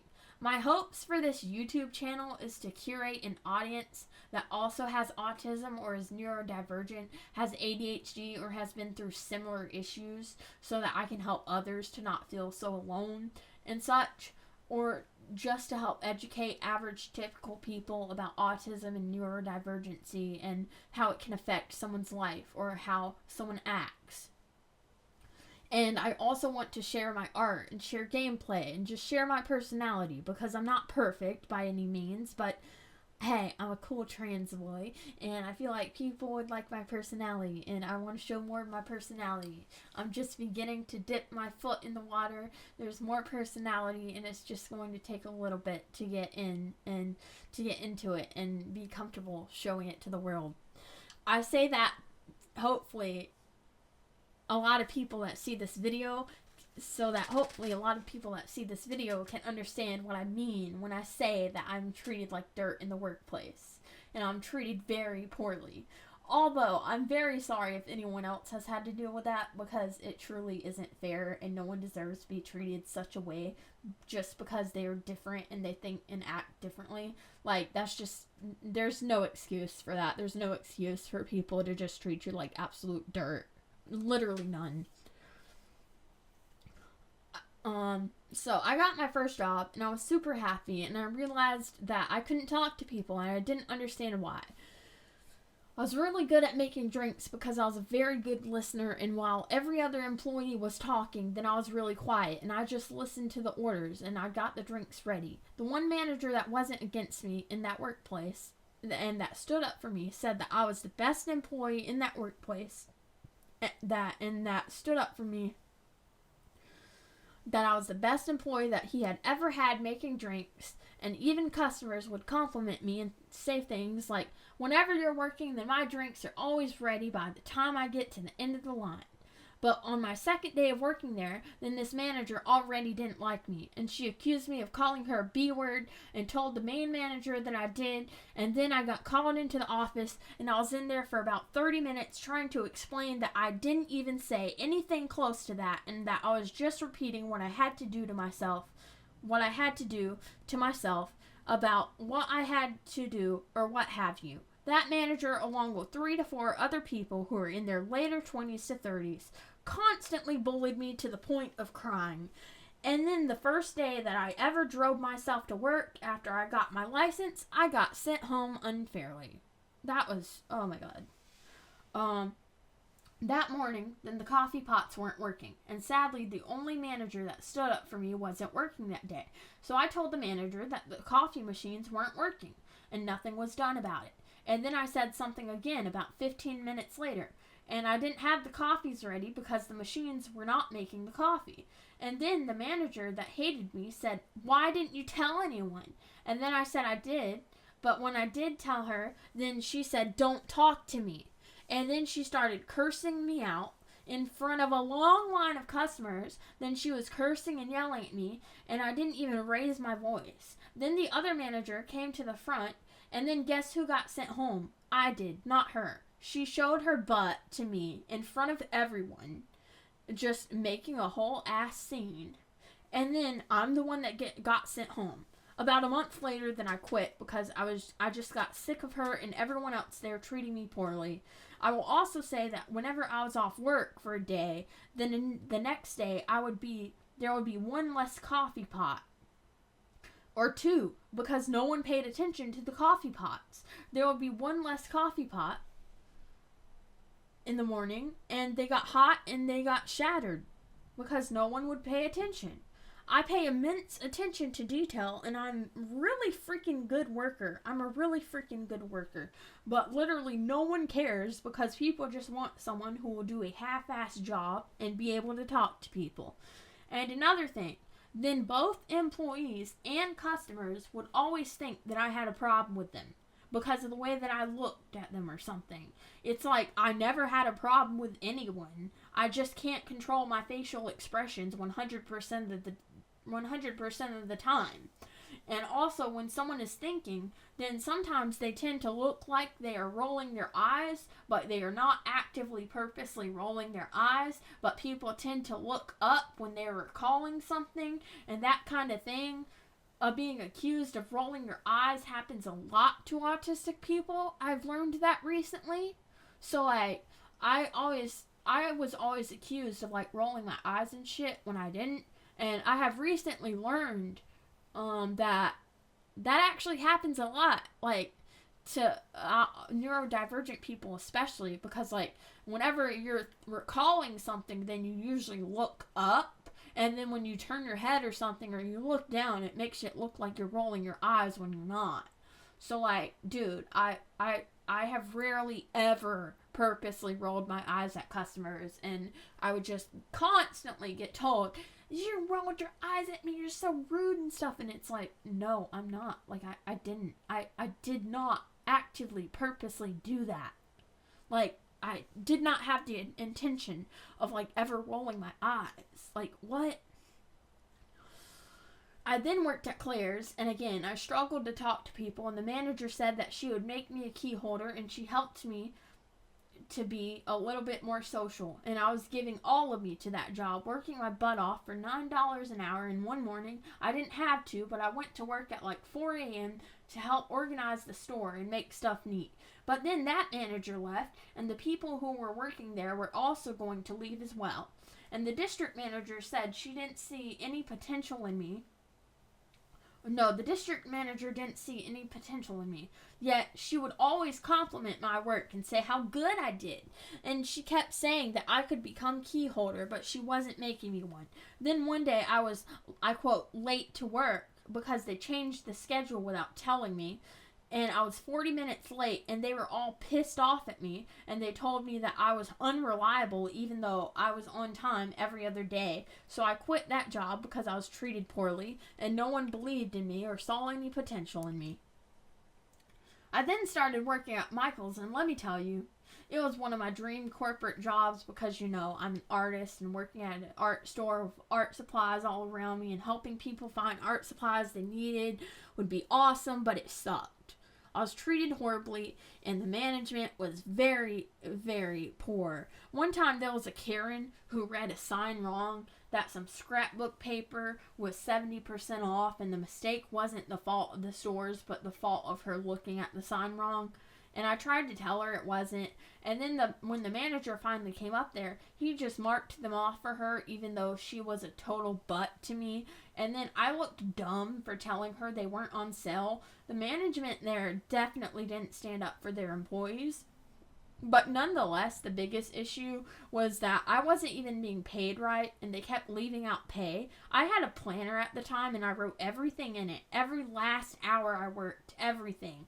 So I had added up all the hours that I worked there for 4 paychecks, about a month and a half. Technically 3 paychecks, but 4 because the last paycheck was also wrong. I showed the manager my planner and the first time and the schedule. I showed my manager the planner the first time and the schedule, and he said, "Oh yeah, I'm sorry about that. I'll fix it on the next check." So he admitted that I was right, but you know what happened? I got paid the hours that weren't on the last check, but I didn't get paid for all the hours for those 2 weeks. So I went and told him again, and he said he would fix it. He did, but then the next check was the same way. I also had scheduled hours, then I would get to work, and then I would be sent home, and the manager would be like, "We don't need you today." But then other days I would get called into work, and I would say yes. And there was one day that was really busy, and I was scheduled for a whole shift. One of the employees was called into work, and they weren't on the schedule. And then I was told that I wasn't needed and was sent home, while the person that wasn't even on the schedule got to stay. Then my car gave out on Valentine's Day, so I couldn't go to work. And then I got another car within 3 days. And on that Sunday, they called me and they told me how unprofessional it was that I couldn't show up to work, even though my car literally gave out and I didn't have any other transportation to get to work and back, as the job was like 3 towns over. On Tuesday that week, I got another car, and the first thing I did was drive there and ask them to fix my check, and that I was quitting, not working anymore, and that I was done. I then worked as an Instacart shopper for about 8 months, and I was making about $200 to $300 a week from that. I did have a boyfriend at the time, but that's kind of pointless to the story, other than the fact that I took him everywhere he needed to go and took him to work and back. I canceled too many Instacart orders before going to the store near the end of it because the storms were bad that summer, and I was afraid to get caught in them because I had gotten caught in a really bad storm one day when I was going to pick up my boyfriend from work, and it was scary as hell, and I had to pull over and everything was white and I couldn't see anything at all and the car was just shaking. And I'm almost convinced that there was a tornado that day, and it was just very short, so it wasn't reported. And that was the scariest freaking thing, just being stuck in that. So my account got deactivated, and they wouldn't change it. I then focused on YouTube and art for a couple months. And then after I turned 19, then I moved with my boyfriend to the mountains. And it had been one of my dreams since 7th grade to live in the mountains, so I was extremely happy. That didn't work out, and honestly, there were so many red flags with that man that I dated that I just ignored because of how badly I wanted to be loved and cared about, which is very toxic. But, you know, I was like 19, and I still hadn't healed from like traumas and stuff, and you know, I just wanted love and care, and yeah. Anyway, but after we moved, we were finally alone, and then he didn't want anything to do with me at all. And when I say he was on his phone all the time, he was on his phone all the time, and I'm pretty sure he was cheating on me too. I feel the need to mention that even before I moved in, even before I moved, like, to the mountains, then where I currently live now and where I lived back then before I moved, then I couldn't get a job. I couldn't get hired to work anywhere where I lived already before moving, and I also moved for more job opportunities. Moving to the mountains actually gave me like 100 times more work opportunities because I moved to a tourist city where there were so many fast food chains and stores and a bus line that went almost everywhere in like an hour out of the city each way that came every hour. And I believe that if my car would have given out where I already lived, then no one would have helped me. Don't know if that's true or not, but I can only assume that like nobody would have helped me. But when I moved, then I got a job at Krispy Kreme, which was another dream job of mine because who doesn't want to make or decorate donuts all day? Like, hello? And as an artist, then decorating the donuts was super fun. It was the easiest job that I ever had. But I was heavily bullied there and talked shit about behind my back and treated really poorly by all the employees. There was this one Hispanic employee that was super nice and kind to me, and she wasn't in the drama, and she didn't talk bad about me and stuff. And there was also this other girl who one Saturday, then one of the managers thought that I had a problem with her when I literally didn't. She was yelling at me and cursing at me, and that one girl who was around my age or a little older stood up for me, and I had never had anyone stand up for me like that at a job before, and it felt amazing. But sadly, she got fired after that because she wasn't there anymore after that. But she wasn't fake like everybody else. She was real. She was a real and genuine person, and she saw that I was being treated poorly, and she stood up for me. So my car gave out, and after that happened, then my boyfriend couldn't continue his job because it was on the far side of town, and I hadn't known that much about the buses yet, and he didn't either, and they kept changing his schedule, so that job didn't work out for him. But I called out of work, and I was having car issues, and then another time, I called out of work because of period pain, because my period pain was tremendously bad, and I was rolling around in severe pain. Yeah, I'm sorry. I'm practically disabled a few days out of every month to a week out of every month where I can barely get up, and that was after my car gave out for good, and I couldn't walk 2.5 miles to go to work that day and then walk 2.5 miles back home. That wasn't going to happen. I was rolling around in pain, crying. I put my jeans and work shirt on that morning. Like, I started getting dressed for work, like I was going to work, but before I even got my jeans zipped up and I was just standing up, then I just was like, it hit me that, like, look, I can't do this. Like, I cannot, like, leave this house. Like, I can't leave this apartment. I can barely stand up right now. I am in extremely bad pain. Medicine is not working to help relieve my pain. Like, I can't do this. Like, I just can't do this. I am in severe pain. So I called out. Also, all these call outs, the 3 call outs were not back to back. Like, this was all within like a month to 2 months. Like, it wasn't like back to back call outs. And my manager literally knew what was going on. My manager knew that my car gave out and that I had been walking to work like 5 miles every day to get to work and back. Like, he knew that. He knew my situation. So, like, seriously. But the last time that I called out of work, then it was 8 degrees outside with like 6 inches of snow on the ground, and it was still snowing heavily. I had to walk 2.5 miles to the bus stop to go to work. I actually did try to walk to the bus stop, and I got a little over half a mile down the road, and my face felt like it was going to freeze off, and I couldn't feel my feet, and there was also wind chill of like -9 degrees. I was dressed as warmly as I could be, and it just wasn't going to work. My face was purple. So I walked back home, and I called out of work, and I felt frozen AF. So I called out, and I literally said if someone could pick me up, then I could work. But do you actually think anyone tried to offer to come and pick me up? No. It's not their job, but the point is that I said I could work if I got a ride. So I went to work the next day, and it was fine, and I stayed quiet because I was so anxious. But the manager wasn't there. The next day, I went to work after that, and the manager was like, we need to talk. So I went into the office, and he was literally just interrogating me. He kept asking questions, but the same way my dad would ask me questions and not let me answer them, then he was doing. He kept asking me, so what happened the day before yesterday? I don't know what you mean. You know what happened. I told you what happened. You don't see a car outside, do you? I didn't say that out loud, but seriously. Like, you know how cold it was. And you know that I've been without a car for 3 weeks. And you know that snow was on the ground yesterday. And you know that I walked to work and back. Like, what do you mean what happened? Like, you know what happened.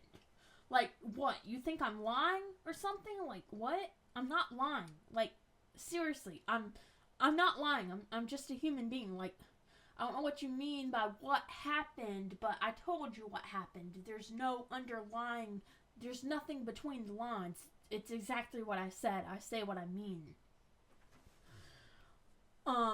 He then told me that I could have asked someone to take me to work. I can guarantee you that none of those people would drive 5 miles out of the way to pick me up. And pick me up the way that they bullied me and talked shit about me. And the one person that was nice to me didn't have a car. Then he even told me, you are one of the most unapproachable people that I have ever met. I'm sorry, what?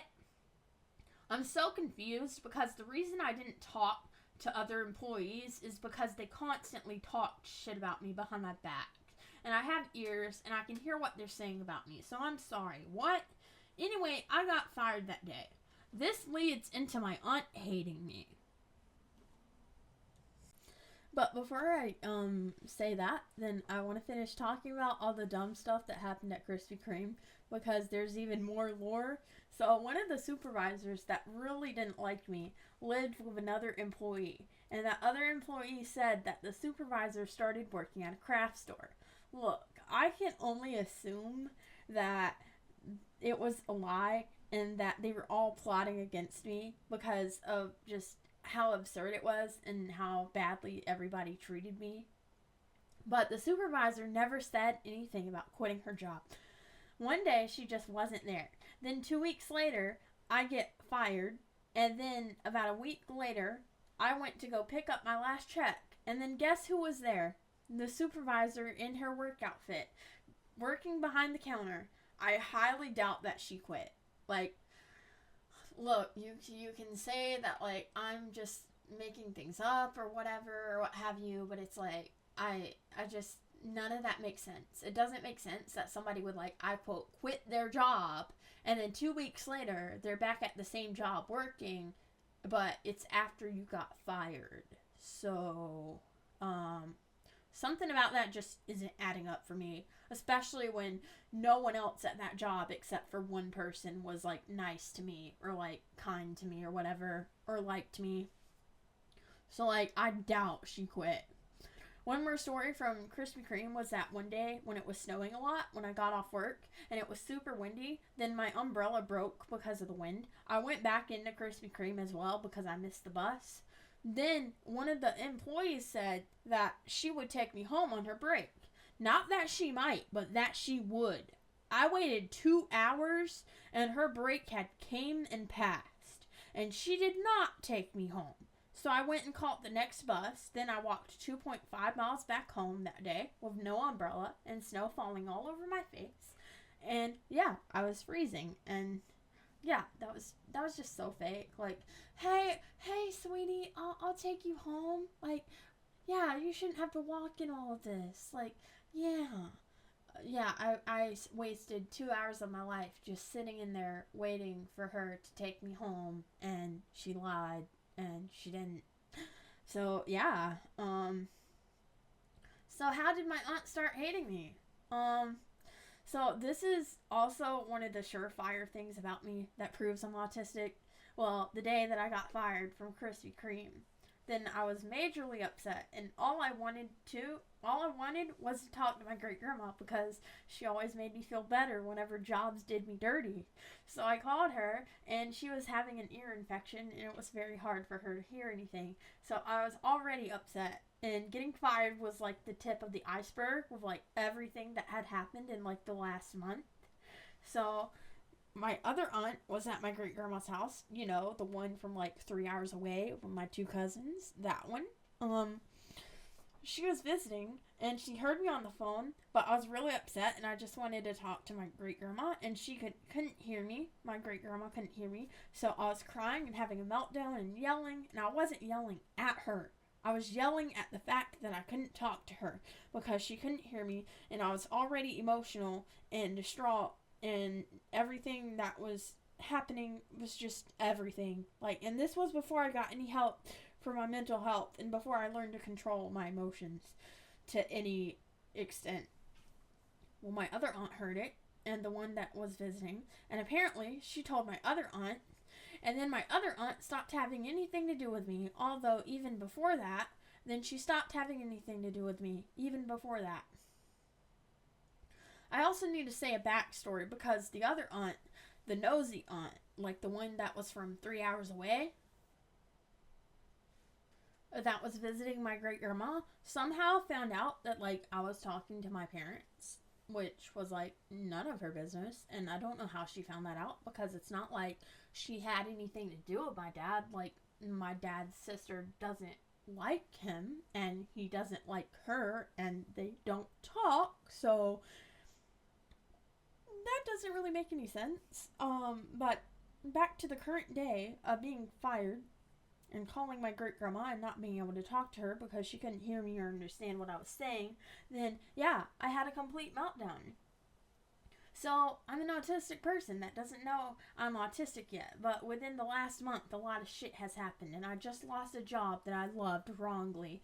And yeah, there's a lot of emotions to deal with. I didn't have any friends that I could talk to, and it's not like my boyfriend ever wanted to talk to me about things or anything, or hear about how I felt. In fact, whenever I talked about my social issues or things that went wrong at work, he would just gaslight me and act as if I was still the one in the wrong, just to not understand where I was coming from at all. But then Christmas Eve comes, and I'm so happy because it's going to be a white Christmas, and I hadn't seen a white Christmas since 2010. So I hadn't seen one since I was a kid, so I was extremely happy, and I called my great-grandma because I just wanted to tell her. And I called her earlier, and we talked, but then it kept snowing, and I called her about an hour later, and then the nosy aunt just answered the phone and wouldn't let me talk to her. So then I ended up calling. I kept calling, but she kept answering the phone first and instantly hanging it up. I then texted that aunt to tell her that she needed to stop and just let me talk to my great-grandma.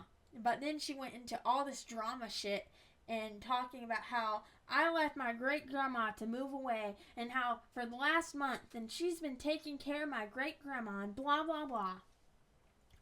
I told her straight up that I had been taking care of my great-grandma for over a year, and that I was the one that went to the store and bought her groceries, and that I was the one that took her places, etc., etc., for a long time. And how she hasn't even visited my great-grandma in over a year until then.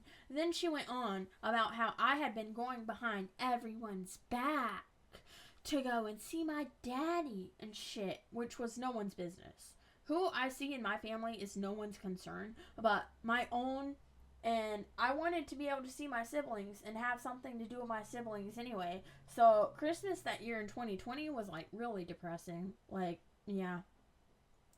Then on New Year's Eve, then I walked 11 miles to Food Line and back to go and get Food Line brand tomato sauce, because it's the only kind of tomato sauce that I will eat. So I walked 11 something miles that day to go get the tomato sauce and to be able to make spaghetti. I will go to the ends of the earth to be able to make something or have something that I want. I'm a very hard worker, and I will work my ass off to be able to get or buy what I want. And a lot of people really do not understand that about me. Like, I'm not exaggerating when I say that I walked 11 miles that day to go and get some freaking tomato sauce from Food Line. Like, if I want something, then I will work for it. I will do whatever I have to do to get it, and I'll work my ass off for it. Like, within reason. Like, I'm not going to do anything bad or, like, dangerous to get what I want. Like, I'm not that kind of person, but, like, if it involves me working really hard to get something, then I'm going to do it. Because, like, look, life is short, and if I want something, then I want to have it. So, whatever else have you. I was out of work for about 3 to 4 weeks looking for another job, and Christmas was right around the corner. And I also feel the need to say that my boyfriend was having issues with cashing his past checks, so nearly 100% of the rent for the first 2 to 3 months was only my money. Rent was like 1,000 something, and the cheapest place we could find, which would have worked out, but life messed everything up. And then I got a job at McDonald's in January, and for a good 3 to 4 months, I was walking 5 miles a day to get to my job and back until someone started offering to take me to work and back. And then we started dating. I started dating the guy that started taking me to work and back. After I broke up with my boyfriend, I wouldn't cheat, and I waited to tell the other guy how I felt until I broke up with my boyfriend, because I'm not that B-word. I went to the store one day, and I had the day to myself, and I bought a pastel pink comforter, and I thought thoroughly about how I felt, and yeah, I was done with him. If you constantly 24/7 don't want anything to do with me, and I cook for you, and I cook dinner for you, and I wash the dishes because you don't want to help me, and I walk more miles each day than you do to go to work and back, then I'm sorry, but that's a problem, and it's making me not want to be with you. I started thinking that I would just be happier alone than happier with him. So when I got back, then I broke up with him. And guess what? He didn't care at all. We had been together for like a year and a half at that point. We also agreed that we'd still live together. But then he was making me uncomfortable and he left. And then rent was up to me to pay. So almost all of my money went to paying rent every month. 1 month behind every month. And I was just 1 month behind every month. That was just a mess, and up until last month, then I was paying rent 1 month behind every month. I got help for my mental health, and I got anxiety meds and antidepressant meds, and then I wasn't anxious anymore, but I still couldn't talk to people, and I didn't understand why. Even though I wasn't anxious, then I still had such bad issues with talking to customers, so I started to think that I might be autistic because I watched some videos and I did some quizzes. I will say that it's not like I took a quiz and then I was like, oh wow, I'm autistic. People really have the misconception that when people realize that they might be autistic, then they spend like 10 minutes on it and then self-diagnose themselves. It's not like that at all. For weeks, I was going down the rabbit hole of watching other people talk about their autism and learning everything I could about it. And I had almost all the symptoms of it. And a lot of things that other people who were autistic were saying about how they felt all their lives, I greatly related to it. So I brought it up to my therapist, and she said that it could be a possibility. So she scheduled me for an evaluation, which was like 8 months later. Like, I feel like so many people are like, oh, well, you can't just self-diagnose yourself like that. Oh, blah, blah, blah. It's not valid, and blah, blah, blah. And like, they think that you did it in like 1 or 2 days or whatever, when really it took weeks or like months to come to that conclusion. And it's like, you know, like, if you're depressed, then like you go to a doctor and you tell them, hey, I'm depressed. And then they diagnose you with some type of depression or something. Okay? Like, any other issue is the same way. Like, if you go to the doctor because your arm hurts and then you realize that your arm is broken, then you kind of partially self-diagnosed yourself with an issue before going to the doctor, because if you didn't think you had an issue, you wouldn't be going to the doctor in the first place. So it's like, why is like a self-diagnosis like so invalid if like you did all the research for it and stuff? Because like at that point, after like a month or two, like I knew I was autistic. Like there was no way that I wasn't. And I did get my evaluation, and turns out, yes, I was autistic. But like, I don't understand why people think that like a self-diagnosis is like so invalid. Like it's not. Like, so much research goes into that, and like an average person would not like be trying to think about like what's wrong with me, because like average people don't really think there's anything wrong with them unless like they have other mental health issues. So it's like, I don't understand. Like, I can tell that like things are like not right and shit and stuff like that. And like, yeah, why would, if you think you're sick, then you're gonna go to the doctor if you think you're sick, right? But wait, hold on a minute. You being sick, you can't tell somebody that you're sick if you wake up with a cough, because then you would be self-diagnosing yourself with a cold. Can we stop? Can we stop? Because a lot of people just do that, and I'm sorry for this little ramble about this, but it's just so like annoying that people think that a self-diagnoses are like so invalid and shit, when like, dude, if you think you have a problem, then you go to the doctor for it. Why don't you just stop going to the doctor and never go to the doctor again whenever you think you have a problem, because then you would be self-diagnosing yourself or what have you. And a lot of people self-diagnose themselves with autism and can't really get an evaluation because it's so expensive for people. And luckily, I had Medicaid, and all the costs for that were taken care of for me. But like, I was in a good position with that. Like, not a lot of people are. So yeah, I'm just putting that out there anyway.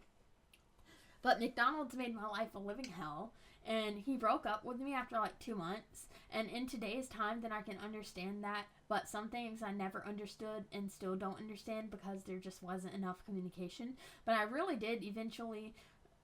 I started hating how he could get away with anything, and yet if I did one thing wrong, then I was in trouble, and I somewhat thought that it was sexism, which it still possibly was, but even other women at the workplace at McDonald's, even they got treated better than me, so like it couldn't like fully be sexism, like it just couldn't be.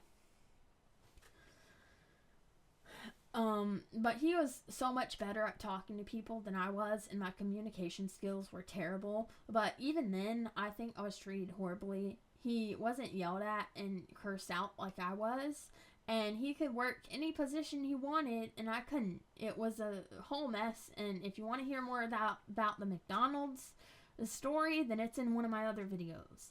But I lived with him and his parents for like 8 months, while I was grateful for having somewhere to stay, then it was basically like 8 months of hell. His parents would always wake him up by banging on the door and yelling at him to get up, and it would be so loud, and then I would be late to work sometimes because he wouldn't get up. The sensory issues with the way that the kitchen smelled, then I couldn't cook for myself, and the sensory issues with 4 to 5 TVs all being on at once and music playing on one of them, and then 2 people would be watching 2 different shows, and then someone also talking on the phone, and just hearing everything at once.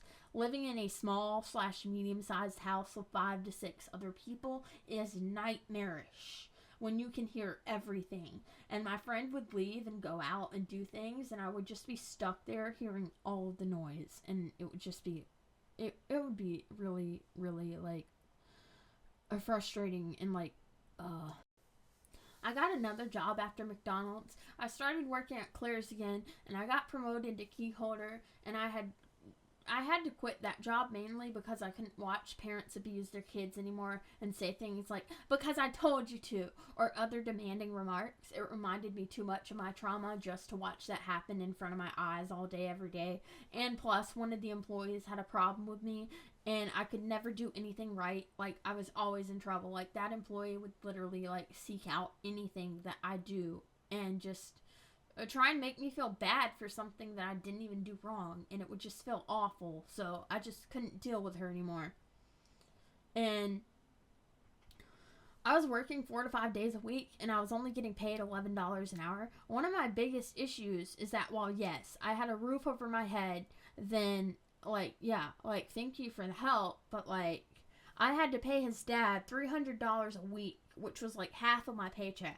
And eventually, I was going to have to move out. So, how was I supposed to save up enough money for a new place if I had to give his dad half of my money? At most, I used 1 or 2 wall plugs in their house, and I didn't cook in their house. And the only person that I was inconveniencing was my friend, since he was sleeping on a mattress on the floor in his room, and I was sleeping on his bed.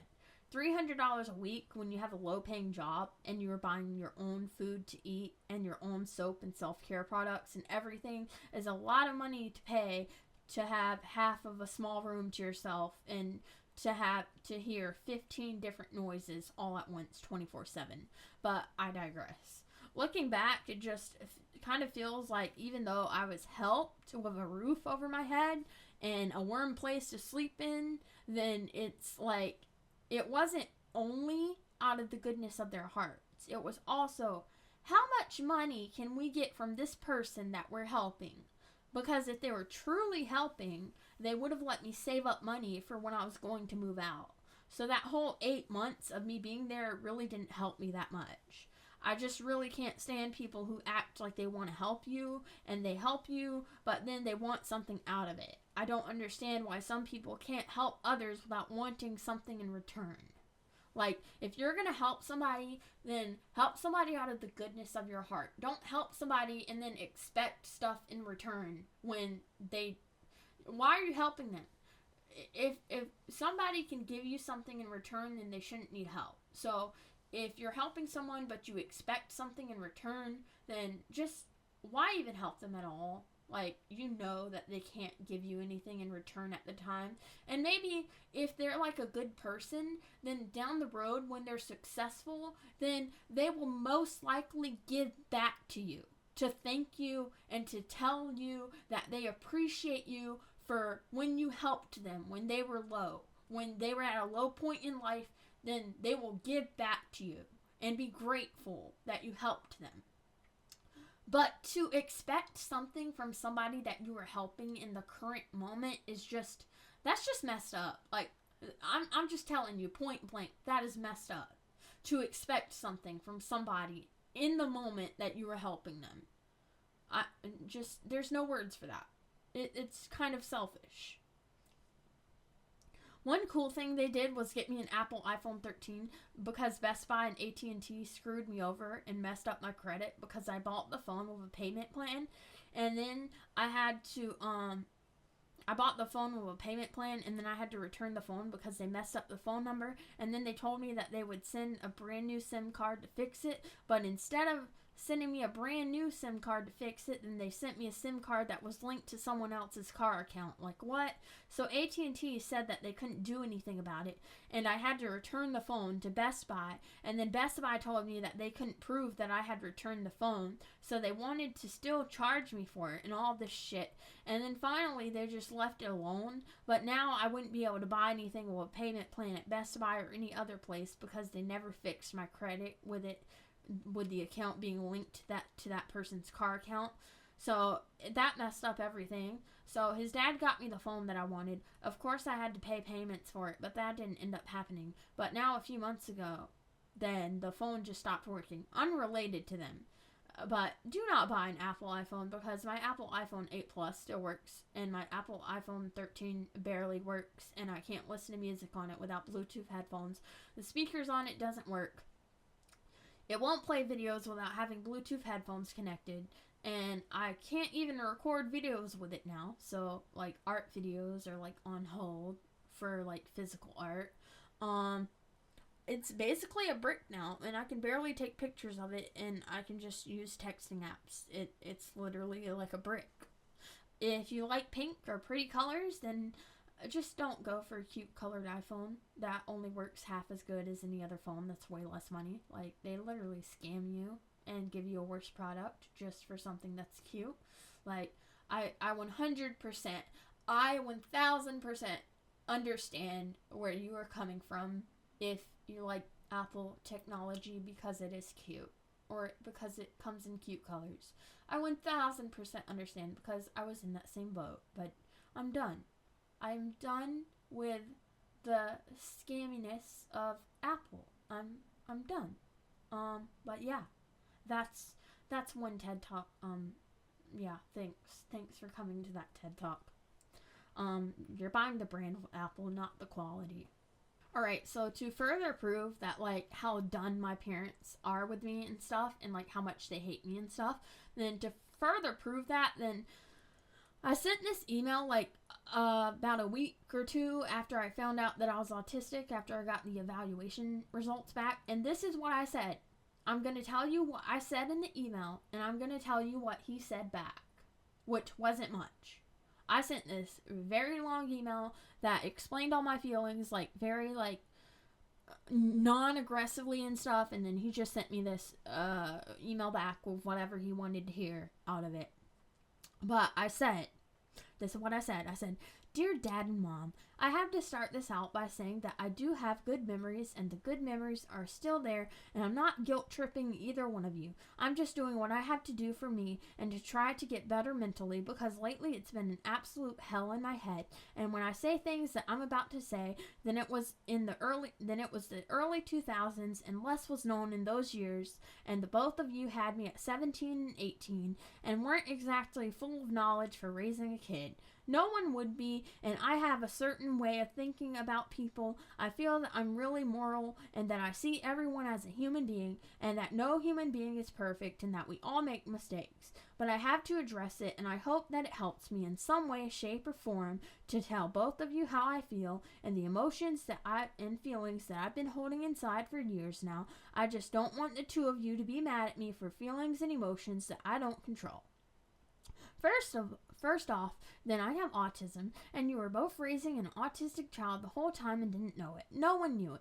It's actually a fact that autism is seen less in girls because they learn to mask it, and it comes sort of naturally to mask it, and boys don't mask it, and it's more easily found in boys. Okay, future me talking, if any of that is untrue, then this is what I wrote after I found out I was autistic, okay?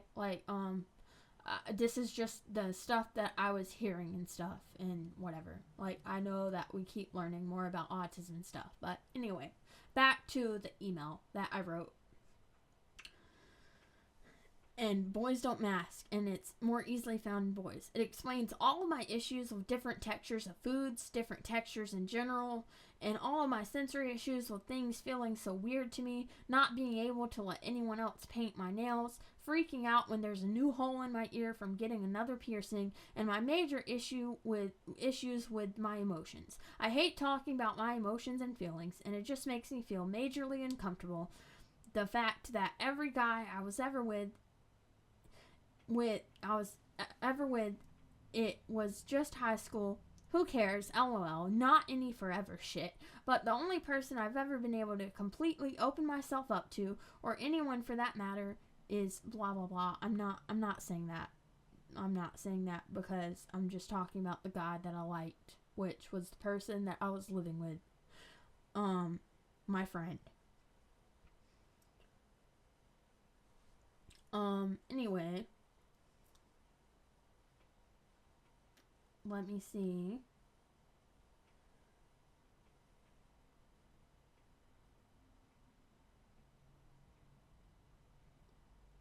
Anyway, then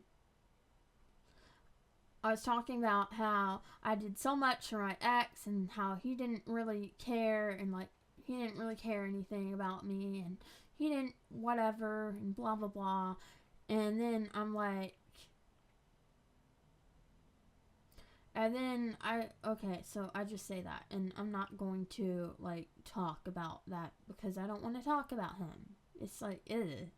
And then I went on to say, hell, it's not y'all's fault. You didn't know you were raising an autistic child because it is harder to see in girls, and as much as I struggled, and the school never said anything, or thought I could be autistic, I was bullied terribly, and I still am, even as an adult, because I'm just different.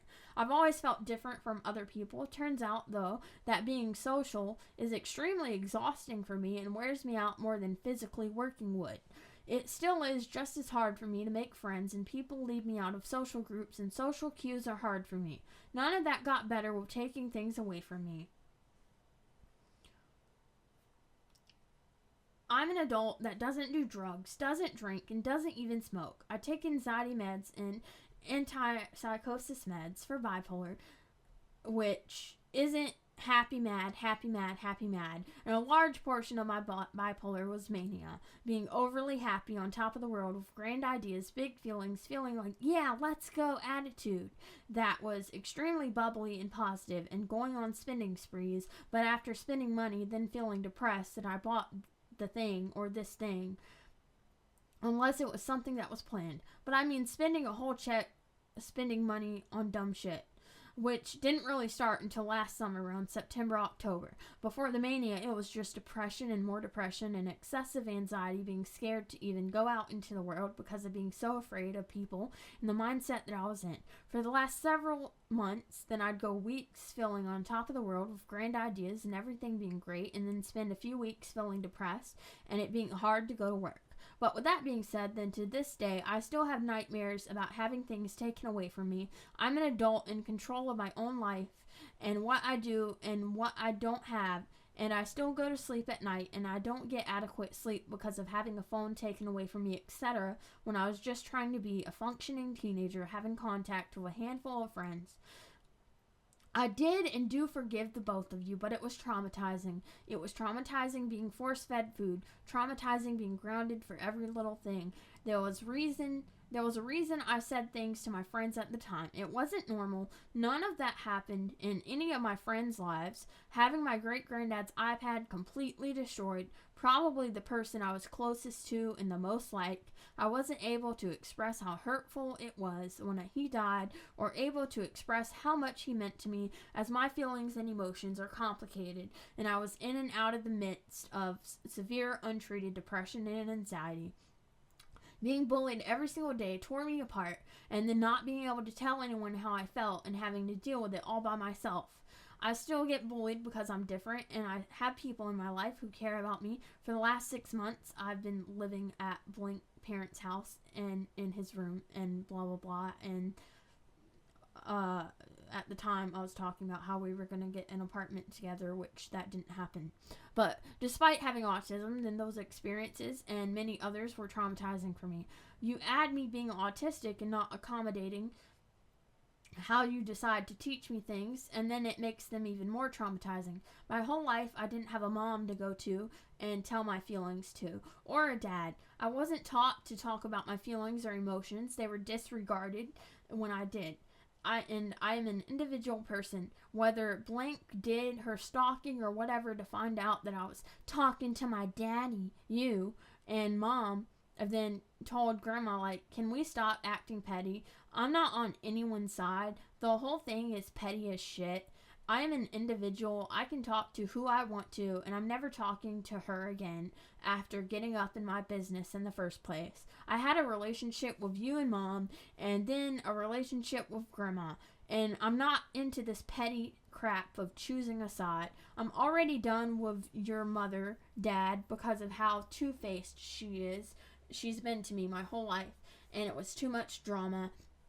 And I'm my own person, and the multiple arguments we had whenever I went to her house, that was just upsetting. Talking crap about grandma to me, talking crap about you to me, and then turning around talking crap to me, to grandma and you, like I've never been into being that way. I had to pretend a lot, but I talked shit about the whole triangle thing, and it is a triangle. It was a triangle of secrets, lies, and shit talk. So I'm not on anyone's side. I am me, an individual person who wants to be a part of anyone's life, who wants me to be in their life, as long as I'm not talked bad about behind my back. If that ever happened, I'd be out of it like a light and done, because I don't do that to the people I care about. But my own personal opinion, then grandma didn't spoil me, and there's hate that shouldn't necessarily be there. Do and feel what you want. But when I was 4, then I loved her stewed beef that had beef chunks in it, and potatoes, and veggies in it, and I loved it. But as I got a little older, then I started having more sensory issues unknowingly, but I ate vegetables and fruits at her house while y'all were in Florida. I don't know what happened between going to Florida and then, but I was eating bananas and stewed beef, etc. It might have just been a shocking change for a 4-year-old with such a big change. I don't know. I just know that I was a child, just a child. I know that I felt loved by grandma and granddad, just loved and cared for, not spoiled. It's not spoiling a child to let them talk about their feelings and to let them eat food they want. I never got fat. Grandma was, I quote, feeding me so much. I never got fat. I was hungry. I was always hungry as a child, as a preteen, and as a teenager. I never got fat, even with all the snacks and sugar I ate, because I was growing and I just needed food. And in high school, I got so depressed my junior and senior year, I had an eating disorder and was almost underweight because of what I ate and didn't eat was the only thing I had full control over. I replay things in my head. I have nightmares about the moments that happened, and they won't stop. And I just want my life to be mine and not to be controlled by PTSD with nightmares and panic attacks whenever I have to stand up for myself. I felt worthless and useless, and by high school I was just filled with blank ideations, people being mean to me at school, and then coming home and being treated like I was worthless and useless. Like, yeah, man, life was great. My life isn't perfect now, and I'm not just trash talking you. I'm just saying how I feel and do and say and think. I'm just saying how I feel. And do and say and think whatever you want. I'm not saying there's only bad memories. There's good memories with both of you. One or another of you that I enjoy still having. But this is for me. This is why I haven't talked to you in like a year. Still having, etc. This is why I haven't talked to you in like a year, because I didn't know how to separate the good and bad feelings. And I didn't want to say how I felt. Even though at the time I was as hurt as I was, then I don't want to hurt the both of you with my words. Okay, future me, yeah, you hear that? You hear what I wrote? I said I don't want to hurt the both of you with my words. This is a very calm way of me, like, expressing my feelings, and it just got shut down. Like, I'm just telling you, like, you hear that, right? Like, this is what I said. I said that I don't want to hurt the both of you. Like, I'm telling them that, like, I feel, like, really bad and stuff, but, like, I'm not trying to guilt trip you. I'm not trying to make you feel bad. Like, I'm not doing that. I'm just explaining my feelings. Like, all right, like, you get that, right? Like, you get that. Anyway, back to it.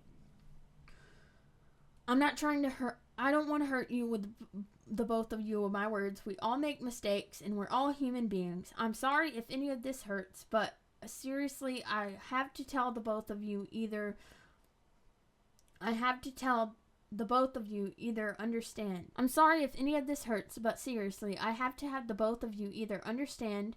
I don't expect any type of apology. I just have to get it out of my system, but there's two ways this could go. You guys could understand and accept that I feel these ways, and we can continue to try to make a relationship work as long as you try and understand and accept that this is how I feel.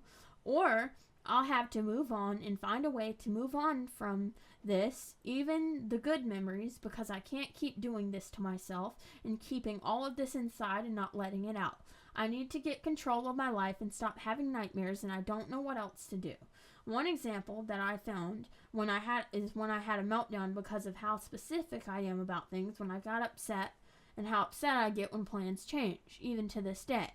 When you grounded me the whole summer when I left my tablet at Grandma's house, and then I wasn't mad about not being able to be on my tablet, I was really upset because I specifically just downloaded a cross-stitching app and got cross-stitch thread, and I was anxious and I needed to know that I had it, etc. Grounding me all summer for that didn't teach me anything at all. In fact, as an adult, if I forget something, then it's my choice if I go back to get what I forgot or not. Everything as an adult is a choice that you have. I was upset that I didn't have it just in case for when I had it, and I was more upset than mad than when I wasn't listened to. And then I wasn't listened to. As an adult, then getting my blood drawn and getting an IV in me, then I cry like crazy and panic like crazy over how weird it feels, and I can't stand how it feels. It feels so weird, and I can't not cry and panic about it. I hate weird feelings, and weird feelings make me panic and make me feel sick. Cue when I was a kid, and even now, no one can touch my nails but me. At work, I got burned, and I put some type of burn cream on it because I was recommended to, and I almost passed out because it felt weird. I panicked for about 10 minutes, and the manager asked what I was doing sitting outside in the lobby, and LMAO, I was panicking and about to black out because it made my hand feel weird. I didn't get in trouble, but the whole thing was just hilarious, though. Then for an hour, I was hyperventilating on and off because I was trying to get over it. I have major sensory issues over the smallest things, but I just need to get this out of my system and need you to either accept it and try to understand. And if you can't do those things, which I hope you can and will, but if not, I'll have to move on. And hopefully telling you this was at least a little bit helpful for me. I also don't have a phone number right now because last week I got a pink iPhone 13 with installments at Best Buy through AT&T, and then my number didn't fully transfer and I lost it, and then AT&T canceled my account instead of just adding a new line like they said they would. And then was a phone number connected to someone's Chevy Silverado car account, an AT&T phone. And I had to return the phone to Best Buy because they messed up the installments, and then they canceled my account. So I don't have a phone number right now, so I guess email me back. Alright, this was his response. Now you heard all that, right? You heard all that. You heard, like, how understanding I was, like, how, like, you know, it's not your fault, like, I understand, like, people aren't perfect, like, I'm not trying to hurt you, and blah, blah, blah. Like, you heard that, right? You heard it all. And then this was his response. He said, "Still blaming other people for your problems, I see. I had every right to take things away from you as a teenager when you did things you weren't supposed to do. iPad? Doesn't matter who gave it to you. Until you're 18, your parents are the legal owner of everything you possess, and can do with it as they see fit. Bipolar, I absolutely believe that. Autism, an excuse. You also failed to mention the time that you tried to hit me and the time that you threatened to hit my mother, the times that you did hit your mother. I regret nothing as a parent, and Grandma didn't have any business interfering. For that, hell, yes, she was wrong, and despite what you say, yes, she did spoil you, and you're still acting spoiled and entitled instead of taking the blame for your own problems you created. This world owes none of us anything. Bullying, that's a thing. That's not a thing. It's a stupid term a generation of baby millennials came up with. People who are bullied are those who refuse to grow up and won't stand up for themselves and let others push them around. I will not apologize for being a parent I have raised, and I'm raising your brother and sister the exact same way I raised you, only they are doing a lot better because they don't have Grandma interfering. Grandma is an evil witch who I hope rots in hell. And yes, I said that. I'm not wasting any more time on this. When you decide to grow up and take responsibility for your problems and quit blaming other people for them, you let me know. I will not reply to any more of this garbage." Look, I'm like showing the screenshot right now of like this stuff, and like you can pause to read it or what have you, but like, look, like, can you... There's so much to unpack with such a short email. Like, first of all, as I mentioned, then anytime that I hit my parents, or I quote hit my parents because like I was a kid, like me hitting my parents didn't even hurt because I didn't have any muscle. But anytime that I quote I hit my parents or threatened to, it was out of self-defense because they were physically threatening me. So that is like literally debunked. Like, just if you threaten me, then I'm going to put my fist up and I'm going to start trying to punch you because I am afraid. So yeah. Another thing, so people who are bullied are just people who are babies who don't stand up for themselves. That's actually really funny because as an autistic person who has been bullied my whole entire life, then whenever I stood up for myself in school and I told people to leave me alone, and whenever as an adult I've been in workplaces and people bullied me and I told them to leave me alone and not mess with me, then me standing up for myself has always gotten me in trouble. So, yeah. So I kind of find that hard to believe, but because, you know, if I'm just being a baby and like I haven't actually been bullied, then that makes absolutely no sense to me at all. Of like, oh, you're just a crybaby because you don't stand up for your. Most of the times as a child, all the times that I got in trouble, I literally got in trouble because I stood up for myself. So yeah, I stood up for myself. Yeah. Yeah, I got bullied and then I stood up for myself and then I got in trouble for standing up for myself, so none of that makes sense. And he wanted to tell me like all the shit that like I didn't mention, but like what about all the times that he force fed me? What about all the other times that he did this and he did that he didn't even acknowledge? Like, He didn't even acknowledge all the times that he force fed me and shit. And like, I literally explained my autism, and when I got my autism diagnosis, it was like a 15 to 20 page thing. So, yeah. I don't know, man. Sounds like an asshole to me. So, I just want to say that if you're still watching this for whatever reason, and you get the idea that, he is not a narcissistic a-hole, then, I want you to, like, please, like, click off of this video and, like, stop watching it, because I do not want an audience of people who think that, like, I'm just either lying about my life or, like, exaggerating about it, or, like, just who are, like, being bigoted and stuff. So, like, if you don't see, like, the issues of my dad thus far, like, into this long video, then I don't want you to be my audience. So I'm just putting that out there. So yeah, you can walk away, and I'd be fine with that. So just putting that out there, just in case, But yeah. So now we are starting to talk about the plot twist. I visited my great-grandma in like September 2021. I was going to ask her for some help so that I could get back on my feet, and that was before I moved in with my friend and his parents. Alright, so I was going to ask her for some money to put a deposit on a place so that I could fix everything. Just like start over from scratch, like try this all again on my own, and instead of like with somebody who was going to screw me over and stuff. And yeah.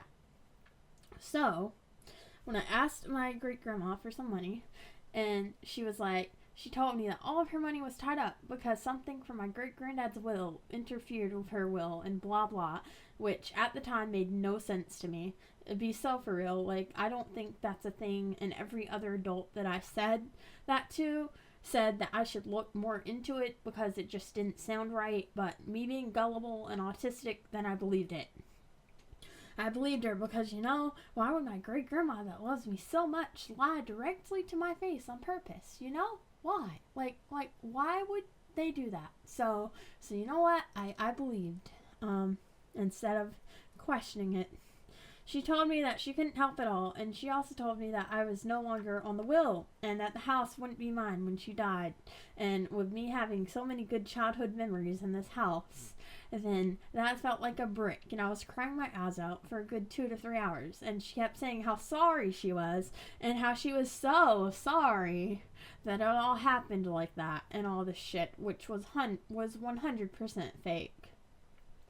So then I went back, and a few weeks passed, and that's when I started living with my friend and his parents. So by the time that I needed to move out of him and his parents' house, then him and his parents kept telling me that if I couldn't find a place to live before the date that I would have to leave, then they were going to take me back to my great-grandma's house. And for reference, then where I moved was like 4 hours away from there.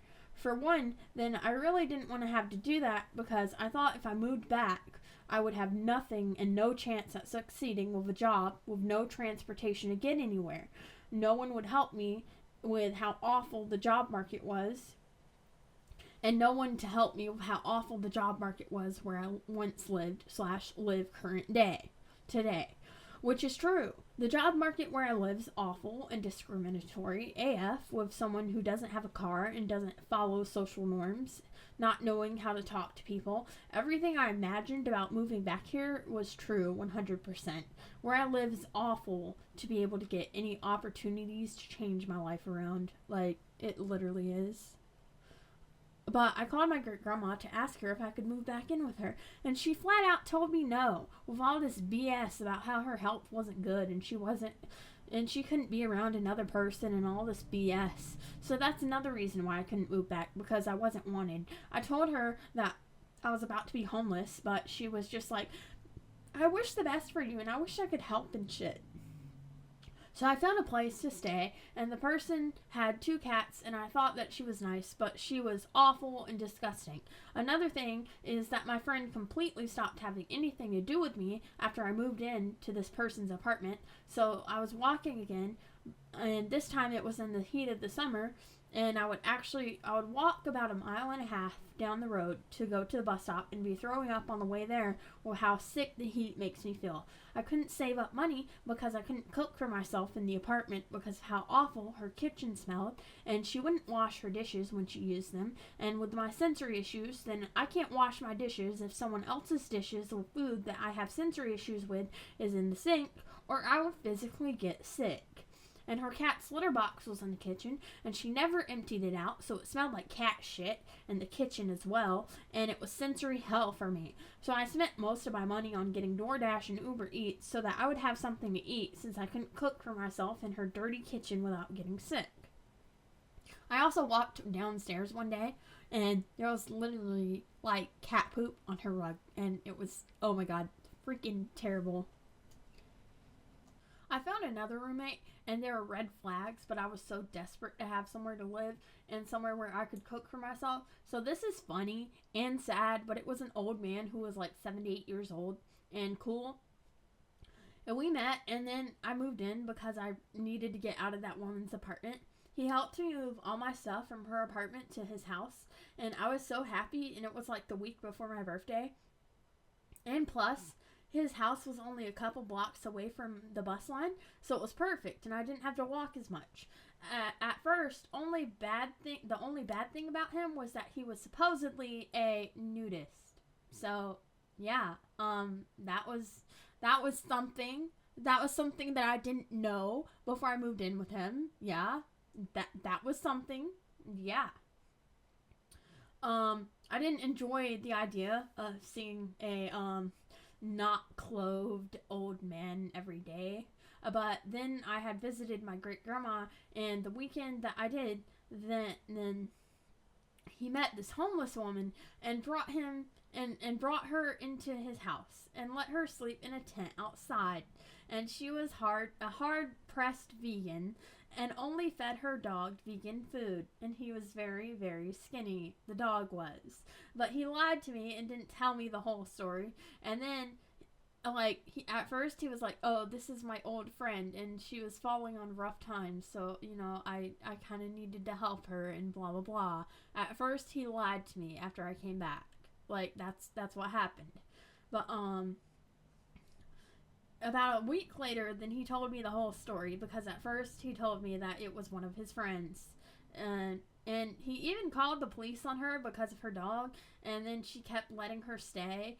And at that point, then I was studying to get my CDL permit because I had just gotten a job as a bus driver, and I was working at Chick-fil-A and Zaxby's before that, but I was very tired of being treated so badly and unfairly at Zaxby's, especially when I was the hardest worker there, and I rarely ever got orders wrong, but the other girls who were younger than me would just always talk and get orders wrong, and they would just take up space. And then I got so tired of being treated badly. And everyone at Chick-fil-A was so nice and kind to me and treated me good, and I decided that I was going to work full-time there. Then on my first day after training, then they called me in at like noon, and I had been social. I was more social at Chick-fil-A than any other job because I actually felt comfortable there, since the other employees were so nice to me, and most of the customers were really nice as well. But they called me into the office and they fired me, and they wouldn't tell me why. Also, this was before I ever came out as anything other than being a woman, and other than people being able to tell that I was autistic, as well as the fact that there were very clearly some gay guys working at the location who were very clearly gay, who had been there for a while. The only thing was that I had a buzz cut and asked for men's t-shirts because women's t-shirts are very uncomfortable to me sensory-wise, and they show cleavage, and I don't like v-neck shirts. So I swear it couldn't have been anything to do with me having short hair if there was clearly other gay people working there who had been there for a very long time before me. They would not tell me why. They basically just said that it wasn't right for them. And I kept asking what I did wrong, and they told me, you didn't do anything wrong. Well, okay, if I didn't do anything wrong, then why are you firing me? They literally would not tell me why. And that was also the only job I ever had that I didn't get any customer complaints at as well. So I have no idea why they fired me. it was so wrong. So then I applied for the bus job, and driving a bus was the most fun thing I've ever done in my life. And it felt like I was born for it, as cheesy as that sounds, but I was treated unfairly there, and then I got fired because I ran over a curb, and even one of the bus drivers, the one that referred me to work there because she noticed my work ethic and how I was going to 2 different jobs in one day, almost every day, and even she said that it was BS because she and so many other people ran over curbs and they still got to be bus drivers. I was constantly told that I wasn't listening, even though I was, and not having to talk that much to people, just saying hello and goodbye and just driving, which I love to do. One of the most perfect jobs for me and a heck ton of money, but nope. After getting my CDL permit, then after less than a week of training, then I got fired. They referred me somewhere else to work with vans, but that didn't work out because I had gotten another roommate and she was just straight up abusive and accused me of lying and stuff, and when I didn't, and she invaded my privacy with my personal feelings that were none of her business. She then kicked me out. She was making me scared and invading my privacy and stuff, and then I told her that I could call animal control on her for abusing her dog, and she got really mad and she kicked me out. So then I stayed at hotels and hostels for like a week, and I had a boyfriend at the time, but he doesn't deserve much credit, and it was more like a fling and not an actual relationship. And also he was messed up because he went over the speed limit and was always on his phone on the interstate, and I swear it made me anxious as hell, especially since I just got my CDL permit and I was already a safe driver, but God, he drove like a maniac. And we got into an argument before he took me and my stuff back to my great-grandma's house, because at that point I had no other choice but to go back because I couldn't find anywhere else to stay, about how he would only take me if he drove like 90 miles an hour, and we got into an argument about driving safety, but he took me and my stuff. But before that, we got into this huge freaking argument about how he didn't drive safe and like all that shit. A lot of my stuff was left, about half of my wardrobe and a huge amount of art supplies, and almost all of my older and recent art from around that time was left behind that I never got back.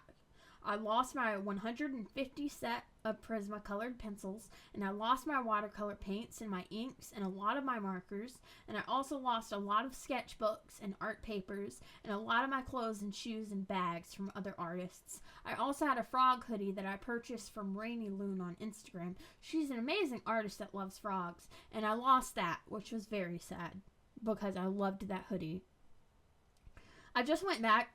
I then went back after a few days of being at my great-grandma's house because I just decided that I couldn't stay here and do it. I applied to every job I could just to receive no phone calls back. I went back and I told my boss that I could still work because I was going back, but he wouldn't let me work if I didn't have a place to stay. So I was homeless for another week with nowhere to stay and looking for a job, living off of dry, uncooked ramen noodles, toting 2 bags with me everywhere I went, and sleeping on benches. There were so many job opportunities in that city where people were so desperate for people to work for them that I had so many interviews and I got hired so easily in a big city like that was booming and in need of employees, unlike where I currently live in a very small rundown town without that many fast food chains and without that many stores, and in a very old style town with a lot of older people stuck in old ways. When I graduated, then almost all of the kids who also graduated moved out of the town and went to a big college to get their education and just got on with their lives. And if they didn't do that, then they got to stay with their parents until they could make something of themselves. And I also wasn't friends with any of the people who could actually make something of themselves because they were fake to me and just didn't want anything to do with me. After about a week, then I called my great-grandma and I asked her to ask someone to give me $50 for a bus ticket back home because I just couldn't make it work. And the day after the next day, then I went back home and where I am now to my great-grandma's house. For the last year and a half, then I've worked 2 jobs. One for like 4 to 5 months that I got treated very poorly at, and one that I worked at for like 4 days within 2 weeks that I got fired for no reason at all at. A pattern that I notice at jobs at this point is that the harder of a worker you are, then the more you get taken advantage of. But then the more you get taken advantage of, the less understanding people are towards you. I had to quit the job I had last spring because I just wasn't given morning hours after months of asking, and there was no air conditioning in the store, and I was constantly lied to about them not having morning hours even though they did. And I was out for a week because I got my wisdom teeth out, which they knew 2.5 months ahead of time. They hired 3 new people the week that I was out, and when I was at work again, then each new person had twice the amount of hours that I did, and it was absurd. And I waited it out and kept waiting for like a month. But my hours kept being cut more and more, and I was done, and I didn't want to be treated like that anymore, so I quit. Because it just wasn't worth sweating bullets inside the store with my breathing issues, not being able to breathe when it was so hot inside the store. And my energy was dying, and my mental health was depleting, so customers just started being more and more rude to me, and I was just done with it all. I've applied to every other job within a walking radius, and no one where I live will hire me. No one in my family will take me anywhere further to get a job. And in the summer months, I can't even try to get a job in person because it's just too hot for me to walk to X job. And the heat makes me insanely sick with my sensory issues. And it is also very hard for me to breathe when it is hot. And a lot of times when I tell people things like that, they're like, you could use an umbrella or whatever else have you. But the thing is that the act of sweating and being hot alone doesn't bother me. Although, when I feel really hot, it does make me physically sick.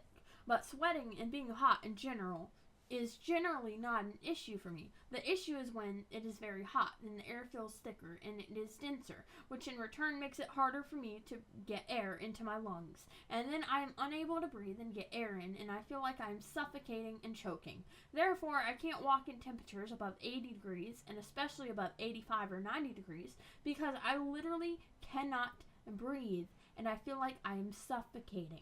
It's not me being like, oh, it's really hot and I don't like being hot.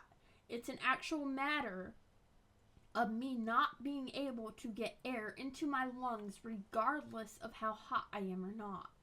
So it's not just a, oh, I don't like being hot thing. It's a, I literally can't breathe, and breathing is how you live. And if you can't breathe, then you die. So it's literally a survival thing. Like, I can't help it. That's just how my breathing is and how my system works, or what have you. Also, going back to the blatant lie that my great-grandma told, then last year, I had a conversation with her, and I caught her in the lie. Nothing was weird about my great-granddad's will. She purposely changed it. That's about it with that. And she went on to say how she didn't know if I would ever come back from where I moved from, and et cetera, and all this BS to try and cover it up and make excuses for lying to me, which none of them were valid because I did call her. I did talk to her. I visited her when I could. So to make it out as if I just lost contact with her and she didn't know if I would ever come back and all this BS, especially when she herself said at one point that I couldn't move back, then there's way more to the story than the eye meets. Like, that's just absurd. Like, oh, well, I didn't know that you were coming back, and you didn't call me and this and that. Like, yes, I did. I even visited. Dude, within 2 months of me moving to the mountains, I literally lost my car, and she did absolutely nothing to help me. No one in my family did anything to help me. And see, this was before the meltdown. See, me losing the car, that happened before I had the meltdown about everything that was going on. And nobody was doing anything to try and help me. So, literally, nobody was helping me anyway. And that was before the meltdown. So, I can only imagine if, I was here before I ever got help. If I was here for, the last, 4-ish years instead of being in the mountains for, 2 years. I can only imagine that. Literally no one was helping me. I don't know. And another thing, she sat there and apologized for hurting me and all this and lying to me and even promised me that she would change the will back. But that was over a year ago now, and she hasn't tried to make any changes to the will. So, yeah. No, she ain't tried to do it. She don't care. she don't care. That was all fake. I mean, for real. There's also the issue with the food and stuff, and I'm anxious like every time I run out of food because I literally have to beg her for money for food and for money to pay the bills, like my dough plan and stuff, and because like I can't do anything else. My only hope, which I do have hope, like I mean I have a good personality and shit, like I talk about autism and stuff, and like I play games and stuff, and like I do good art, and like I'm not a perfect artist, but like I think that I can get somewhere. It's just gonna take some time. But my only hope for a successful life is to be a personality online and show my art to the world, which I do genuinely want to do. It's always been a dream of mine to just be a YouTuber or a streamer or both. And I feel like once I build more confidence, then I will be unstoppable. But, I didn't ever imagine doing those two things and it be my only option for success. I can't go work a normal job if no one will give me the light of day to give me a chance. My work history is job after job because of how badly I've been treated in the workplace. So my resume looks awful. But even if I could get another job, then I can 99% guarantee you that something would go wrong and I would be treated badly. I've worked for like 3 years and I've never once gotten treated good. And whenever I was treated good, then I instantly got fired for an unknown reason. So whenever things felt really good and like too good to be true, then they were. They absolutely were. And none of this is me being a self-defeatist or anything like that. This is just the truth. And I want at least a little bit of justice because as an autistic person who is very noticeably treated wrongly in workplaces, was wronged by my family, failed by my family, failed by CPS when I was a teenager, failed by the school system, failed by any help I tried to ask for and receive, then this is just me trying to out some of the people that have wronged me for at least a little bit of justice. Like, there's not really any other way for me to get justice. Like, it's not like I can just go, like, I can't, like, sue the public school system or, like, sue my parents or, like, do anything weird or, like, wacky like that. Like, the only way for me to get just a little bit of justice is to just put it out there into the world. And this is my way of doing that. So, like, I get that this video won't be, like, for everybody and stuff because, like, it is a lot of bad stuff. But, like, this is my way of getting at least a little bit of justice and just feeling better. Because it's just a lot. Like, it's a lot that I had to go through and still go through. And it's just absurd. But, I have so much anxiety and I go nonverbal a lot, and I don't want to have so much anxiety anymore. I want to put myself online and be the person that I see myself being in a few years when I'm successful.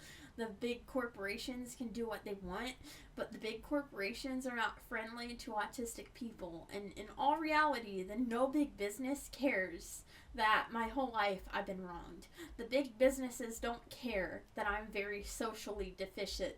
And you're speaking and socially unaware. And hey, someone might be watching this and be thinking, oh, well, you're speaking fine online and blah, blah, blah. But I can assure you that if I'm face-to-face with strangers in real life, then I go nonverbal and I do not know how to talk to someone when they are looking at me face-to-face. I do not know how to fully control the tone of my voice, my facial expressions, or fully control my body language a lot of times. And I don't know if someone is being sarcastic or not. And a lot of times, then I cannot read other people. So you can choose to believe me or not believe me, but I'm very socially unaware and socially deficient. And I definitely believe that how socially deficient I am has a lot to do with being autistic. But I also believe that it has a lot to do with always being called a problem child in school, and always being told that my feelings are wrong, and always being told not to talk in public to people as a kid, and to let my parents talk for me. And I believe that it has to do with the way that I was very isolated for all the years I was isolated from people as a kid and as a teenager. The thing is that I already struggled with being social, and I was already bullied even before I ever knew I was autistic. I was autistic all my life. I just didn't know until spring of 2022 after the evaluation in October of 2021. I already struggled, but my whole life I was misunderstood by the public school system, by my parents, by my family, told that I had bad anger issues, which was never ever the case. The case was that I was a kid and a teenager and an adult with really big emotions that I never learned how to handle or deal with them. And my whole life, up until I started going to therapy in 2021 as an adult, then I was told straight up that any emotion I felt besides happiness was wrong, and that I wasn't allowed to and I wasn't supposed to feel any emotion except for happy. I just never knew how to manage my emotions, and I still didn't, and I barely do today, but I made a friend near the end of 2022 that has greatly helped me to learn how to express my emotions and how to communicate my emotions, unlike any other friend I've ever had, and I'm still not the best at it. But I'm years upon years behind of any of my peers socially, and I will be 23 this year, and yet there are 15 and 16-year-olds who communicate better than I do. There are even kids who communicate better than I do. Even if I went to therapy to get better at talking to people, then there's no erasing the 17.5 years of damage that I had in adolescent years. And there's no erasing the fact that for the last year and 7 months, I have been trapped in this house without being able to get a job, as no one where I live will hire me and give me a chance. And even if they did right now, I can't walk anywhere in these hot summer months. Even when I worked my last job back in December, before I got fired for no reason, then I have almost completely forgotten how to talk to people, and I'm just blank-faced most of the time in front of strangers.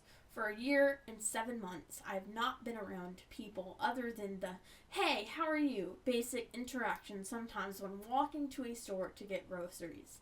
Being trapped in a room like this for that long would damage anyone's social skills. But being trapped in a room like this and being autistic and already having social issues will damage them even more. I do not know how to talk to people in public. Being trapped in this room and in this house is doing more and more damage to me socially. I'm not able to go to a gym because the closest one is like $500 to $600 a year, which is literally absurd. Like, why would you charge that much for a gym? Like, that's just crazy. So, I can't really work out, and I can work out at home, but as someone who still has estrogen in their system, who can't get on testosterone yet, who eats very unhealthily, and then I could work out at home with a weight for hours upon hours a day and barely see any change. Meanwhile, my guy friend can do a few push-ups and has big-ass muscle. It just feels pointless, if I'm being honest, because my genetics, at least, with my natural estrogen, will not allow me to build muscle that quickly, especially with my unhealthy diet. It seems as if all of my time is better spent on doing art or making YouTube videos or streaming rather than working out for barely any difference. I just think it's absurd that two people who used to act like they loved me and cared about me so much now don't help me at all to do any better with my life. And I have to make something of myself, because if my great-grandma dies, then I'm most likely 99% going to be kicked out of this house. And my great-grandma is already 89 years old, and my great-granddad lived until 94. But her health is declining, so time is ticking for me to be able to make something of myself before I just get tossed out to the street. Which is a whole different conversation, because I did look into it before moving back here, going to a shelter, but the concept is very broken, at least for the one that I was thinking about going to. Like, okay, just, look, it would be so different. It would be so different if I was, like, spending money on like alcohol and just like going to get drugs and like all this stuff and just wasting my life away and just doing all this bad and dangerous stuff and like stuff that's not good for your health. And like it would be very, very different if like I was ever doing that stuff. And I'm not judging anybody who has done that stuff. Like, I'm not, if you have, then like life is life and we all go through things and we go through hard things and all of that. Like, I'm not judging anyone who has. But I'm just saying that it would be a very different concept if I wasn't trying to do any better for myself. That would be a very different concept. But that's not the concept. The concept is that I have just been screwed over and over and over again by my family, by the school system, and then by big corporations that didn't want me to work for them and didn't believe me and stuff like that. And I've just constantly been stepped on. And see, that's the concept. It's not like I'm not doing anything for myself and I'm not doing this or that. Like, I got affiliate on Twitch and like I've been making YouTube videos and just doing my best at what I have the power to control. And like, I think anybody who has supported me and will still support me, like that means like the absolute freaking world to me. And I appreciate you so freaking much and you're awesome and amazing. But like, I'm just saying it would be a completely different thing if like I was going down this road of like self-destruction or something like that. But that's not the case at all. Like, it's like I'm trying to do better for myself, but you can only do so much like all by yourself with nobody to help you. Like, that's a whole different concept. So yeah, for one, about the place that I was thinking about going to, the shelter that I was thinking about going to before I ever moved back here, then like, for one, then I don't understand curfews. If you have a curfew, then you can't work at X times. And if you can't work at X times, then you would not be flexible enough for other businesses to hire you. Nonetheless, as hardworking as I am, then I love to be very busy. And I love to work for money. So if you have curfews, then you can't push yourself to max working like 12 to 13 hours a day at 2 different jobs because you can only work between X and X time. Another issue with the shelter that I was thinking about going to in the past is that it was mandatory, like every other day or something, to meet in a big room and to be talked about God. That is not a joke or an exaggeration. Like, you're kidding me, right? Look, I get the concept of the God loves you and shit, but that is very invasive. I have a very hard-working mindset, and in my own life, with my own experiences, then God hasn't done anything for me. That's borderline abusive and cultish to be like, you can't have shelter if you don't agree to these meetings where we do Bible studies. I'm sorry. I'm sorry. That is borderline cultish and just messed up. Like, number one, that's an invasion of personal beliefs and privacy. Number two, that's a waste of time because during that hour or two, you could be doing self-care things or relaxing or even being at another job if there wasn't a curfew. Number three, some people like myself are autistic and neurodivergent and don't like crowds. So to force someone to go to a meeting with 50 to 100 people, other people, is very messed up because I don't do crowds. Like, I just don't. I also understand that some people don't get the help they need mentally or can't get the help they need mentally and take advantage of such shelters. I don't have a number for that, so I can only assume that that's why they're strict. Like, I'm not claiming to know anything about people being homeless and stuff. Like, I just know that that's apparently one of the reasons why they do it. So I'm not really claiming to know anything. But for real, you can talk to someone and listen to their plans and stuff and make it be a case-by-case basis. I don't know if every shelter is like that, but they were just asking for way too much just for me to be able to have a bed and a roof over my head. Like, I don't have the mental capacity to be able to do that. I do not want to socialize with strangers. I want to get my life together because no one has ever helped me to do so. My great-grandma also fails to understand anything about inflation, and when I ask her money for food to keep myself alive, and then she always says she doesn't have it, even when she does, and she's always like, oh, why do you need so much money? And then I tell her what it's for, and she's like, I don't know where the money is going, and blah, blah, blah, and then it goes in loops for like an hour, and then the whole day I'm stressed. For two people to act like they love you and care about you so much, and then just like 2 years later, they practically keep you trapped in a house all day, every day, the same way that you were when you were abused as a kid and a teenager, is just sick to me. Like, I'm sorry, that's sick. That's sick. Like, I'm not sitting here being called the B word and being called names and stuff, but I am sitting here being called lazy and, like, just looked at like I'm this lazy person or something, when I'm literally quite the opposite of that. And it's just insane to me how only a few years ago they were trying to get me out of a situation like the situation that I am currently in. That's so messed up to me. Like, that's just so messed up.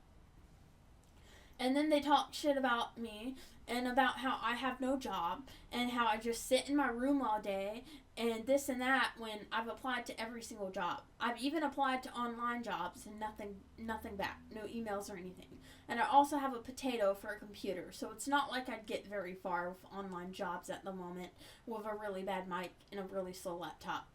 And also, like, I can barely do anything in the daytime because I'm just constantly bothered. Like, I'm always bothered. Like, almost all the time, I'm asked some freaking question about something that doesn't even matter, and I'm bothered, and I just cannot be left alone. Like, I cannot be left alone. I'm constantly bothered, and yeah, I cannot. Even if I could get a job online, even if I did have a computer that was beefy enough to do whatever I had to do online, then I just cannot work in an environment like this. Like, I just can't when I'm constantly bothered. And every time I'm bothered, it's like twisting my brain in some sort of way that takes me like 20 minutes to like recharge and regenerate and get back to what I was doing. Because one little distraction can take 20 to 30 minutes for me to reset and be focused again. So, like, yeah, that wouldn't be able to happen here anyway. But, like, my whole family makes me out to be, like, I'm lazy or that I just don't want to work and this and that. And, like, people in my family are like, oh, well, what does she do for work? And, yeah, I'm saying that word, like the SHE word, because, like, I'm recording and, like, it's morning and stuff. And, yeah. But, like, yeah. So, I don't know, man. Well, I don't see anyone in my family driving me 10 to 20 miles out of the small town to take me to a warehouse job or a job that I could actually work at and could get an opportunity at, or any other job in the bigger city that would also give me more opportunities, because it is a bigger city, and bigger city means bigger job market. But I don't see that happening.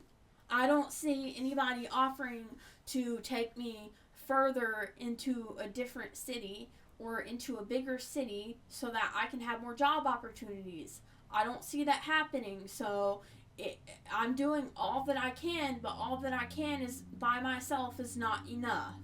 So I'm just saying here. I'm just saying, like, if I'm so lazy, then I wouldn't have walked to as many job interviews as I have. And if I was lazy, then I wouldn't work so hard for things that I want. So that's just no. That's a big no for me.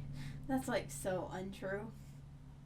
So what do I have? I have an older iPad Pro model, and I have access to the Adobe programs barely, and I have Xbox Game Pass for streaming games, and I have a laptop that can run the free trial version of Action for live streaming and screen recording. This is not sponsored. And I have a $30 mic that somewhat works okay, but it's not the greatest. I also had a phone that I could record physical art with, but now I can't record videos with it.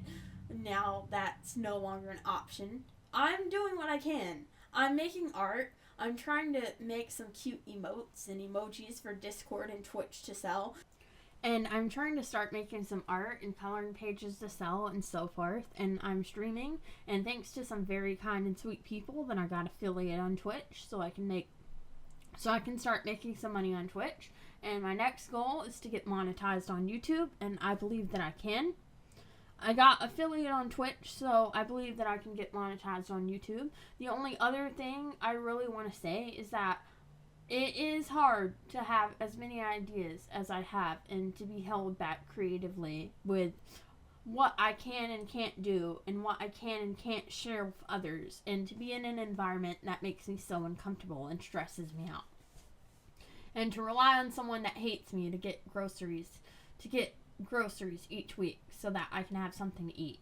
It sucks, and the whole point of this video was to tell my story and to be heard and to get some justice and to feel like the one in control, because a lot of times I don't feel like I have control over my situation, and I also want anyone else who has ever been in similar situations or is in a similar situation to feel heard as well, and to not give up and to keep trying, because I believe that it's possible for myself and that it's also possible for you as well. And I don't want anyone to give up. This world can be very lonely sometimes, and our personal situations can make it feel even more lonely. But I just want whoever is out there to know that they're not alone and that they're valid and that they matter. I matter and I am important. And if I matter and I am important, then so are you. I can't wait to be able to support myself and get out of this house and get a car and be free and get on testosterone and transition and be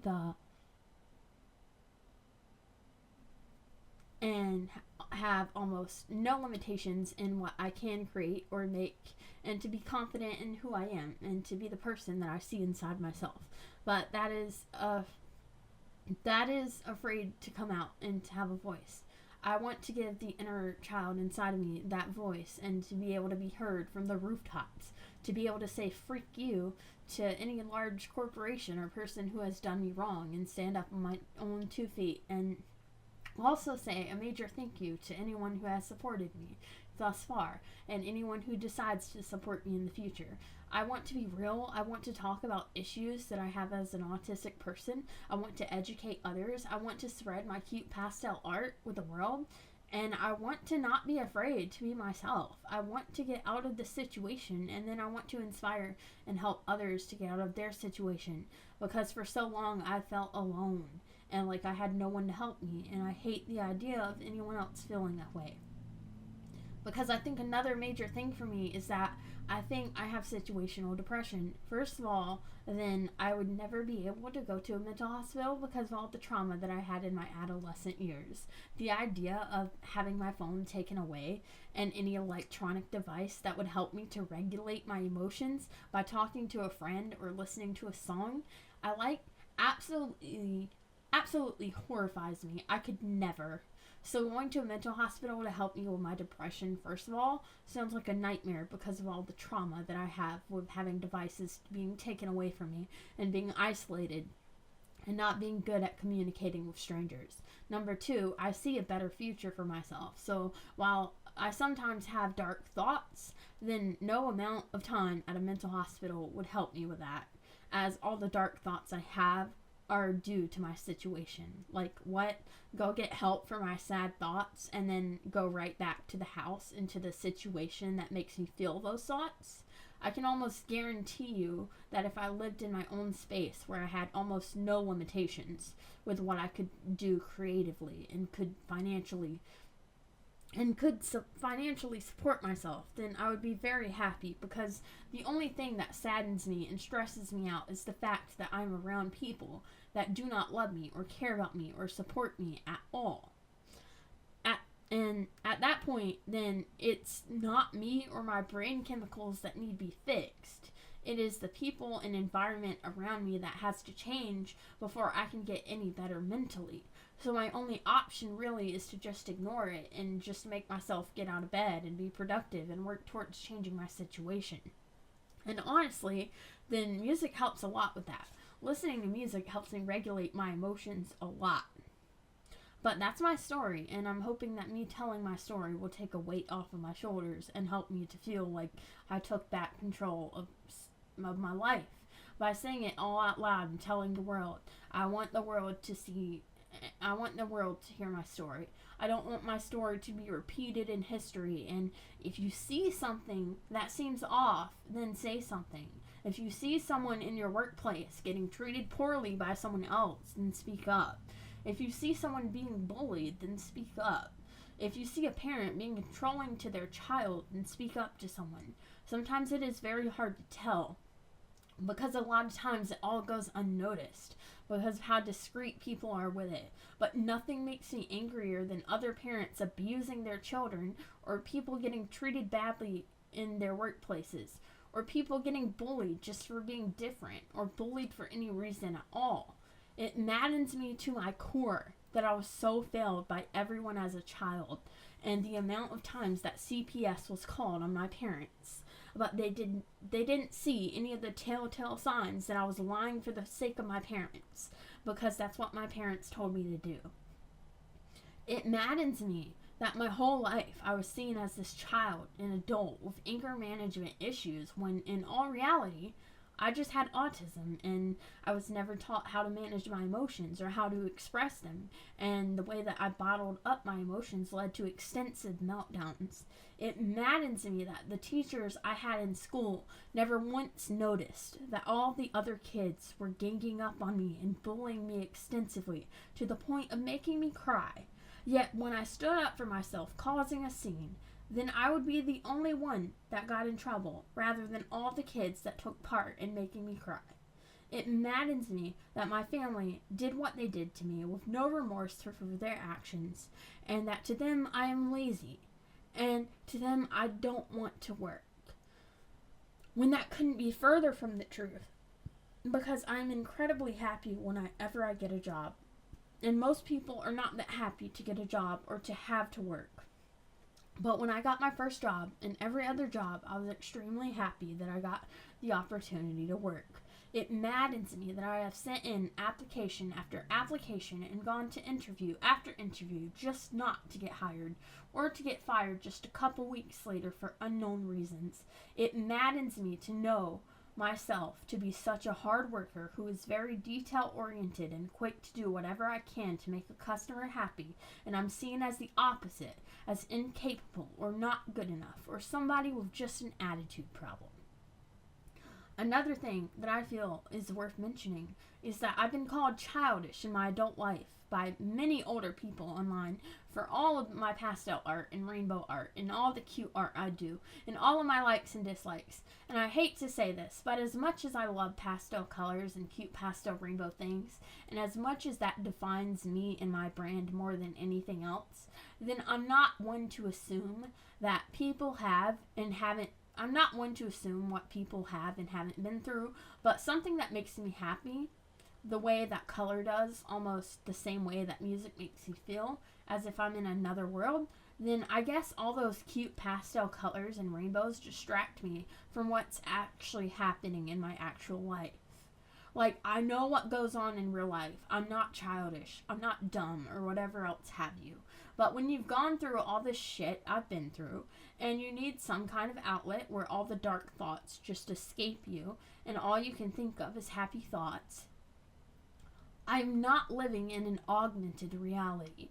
And liking the things that I like does not make me childish. Liking the things that I like is most likely just a safe place for my mind to be, and I'm a lot happier drawing and making cute pastel art than I was when I was a teenager making depressing art in black and red. And there's nothing wrong with making sad art, you do you.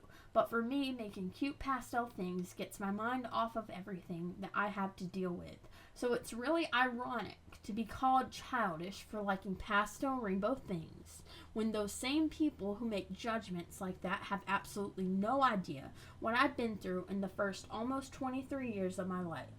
Some people literally just don't like to see other people happy, just like my parents who never wanted me to be happy, as anything that made me happy just got taken away from me. There are far worse coping mechanisms than making art with pastel rainbow colors.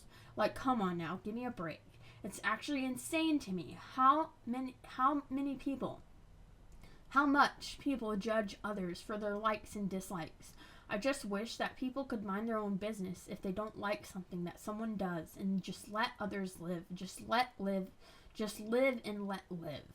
It saddens me that I have millions of ideas for cute clothing ideas or art ideas and I can't bring them to life, as I'm not in the environment or the financial situation to be able to do so.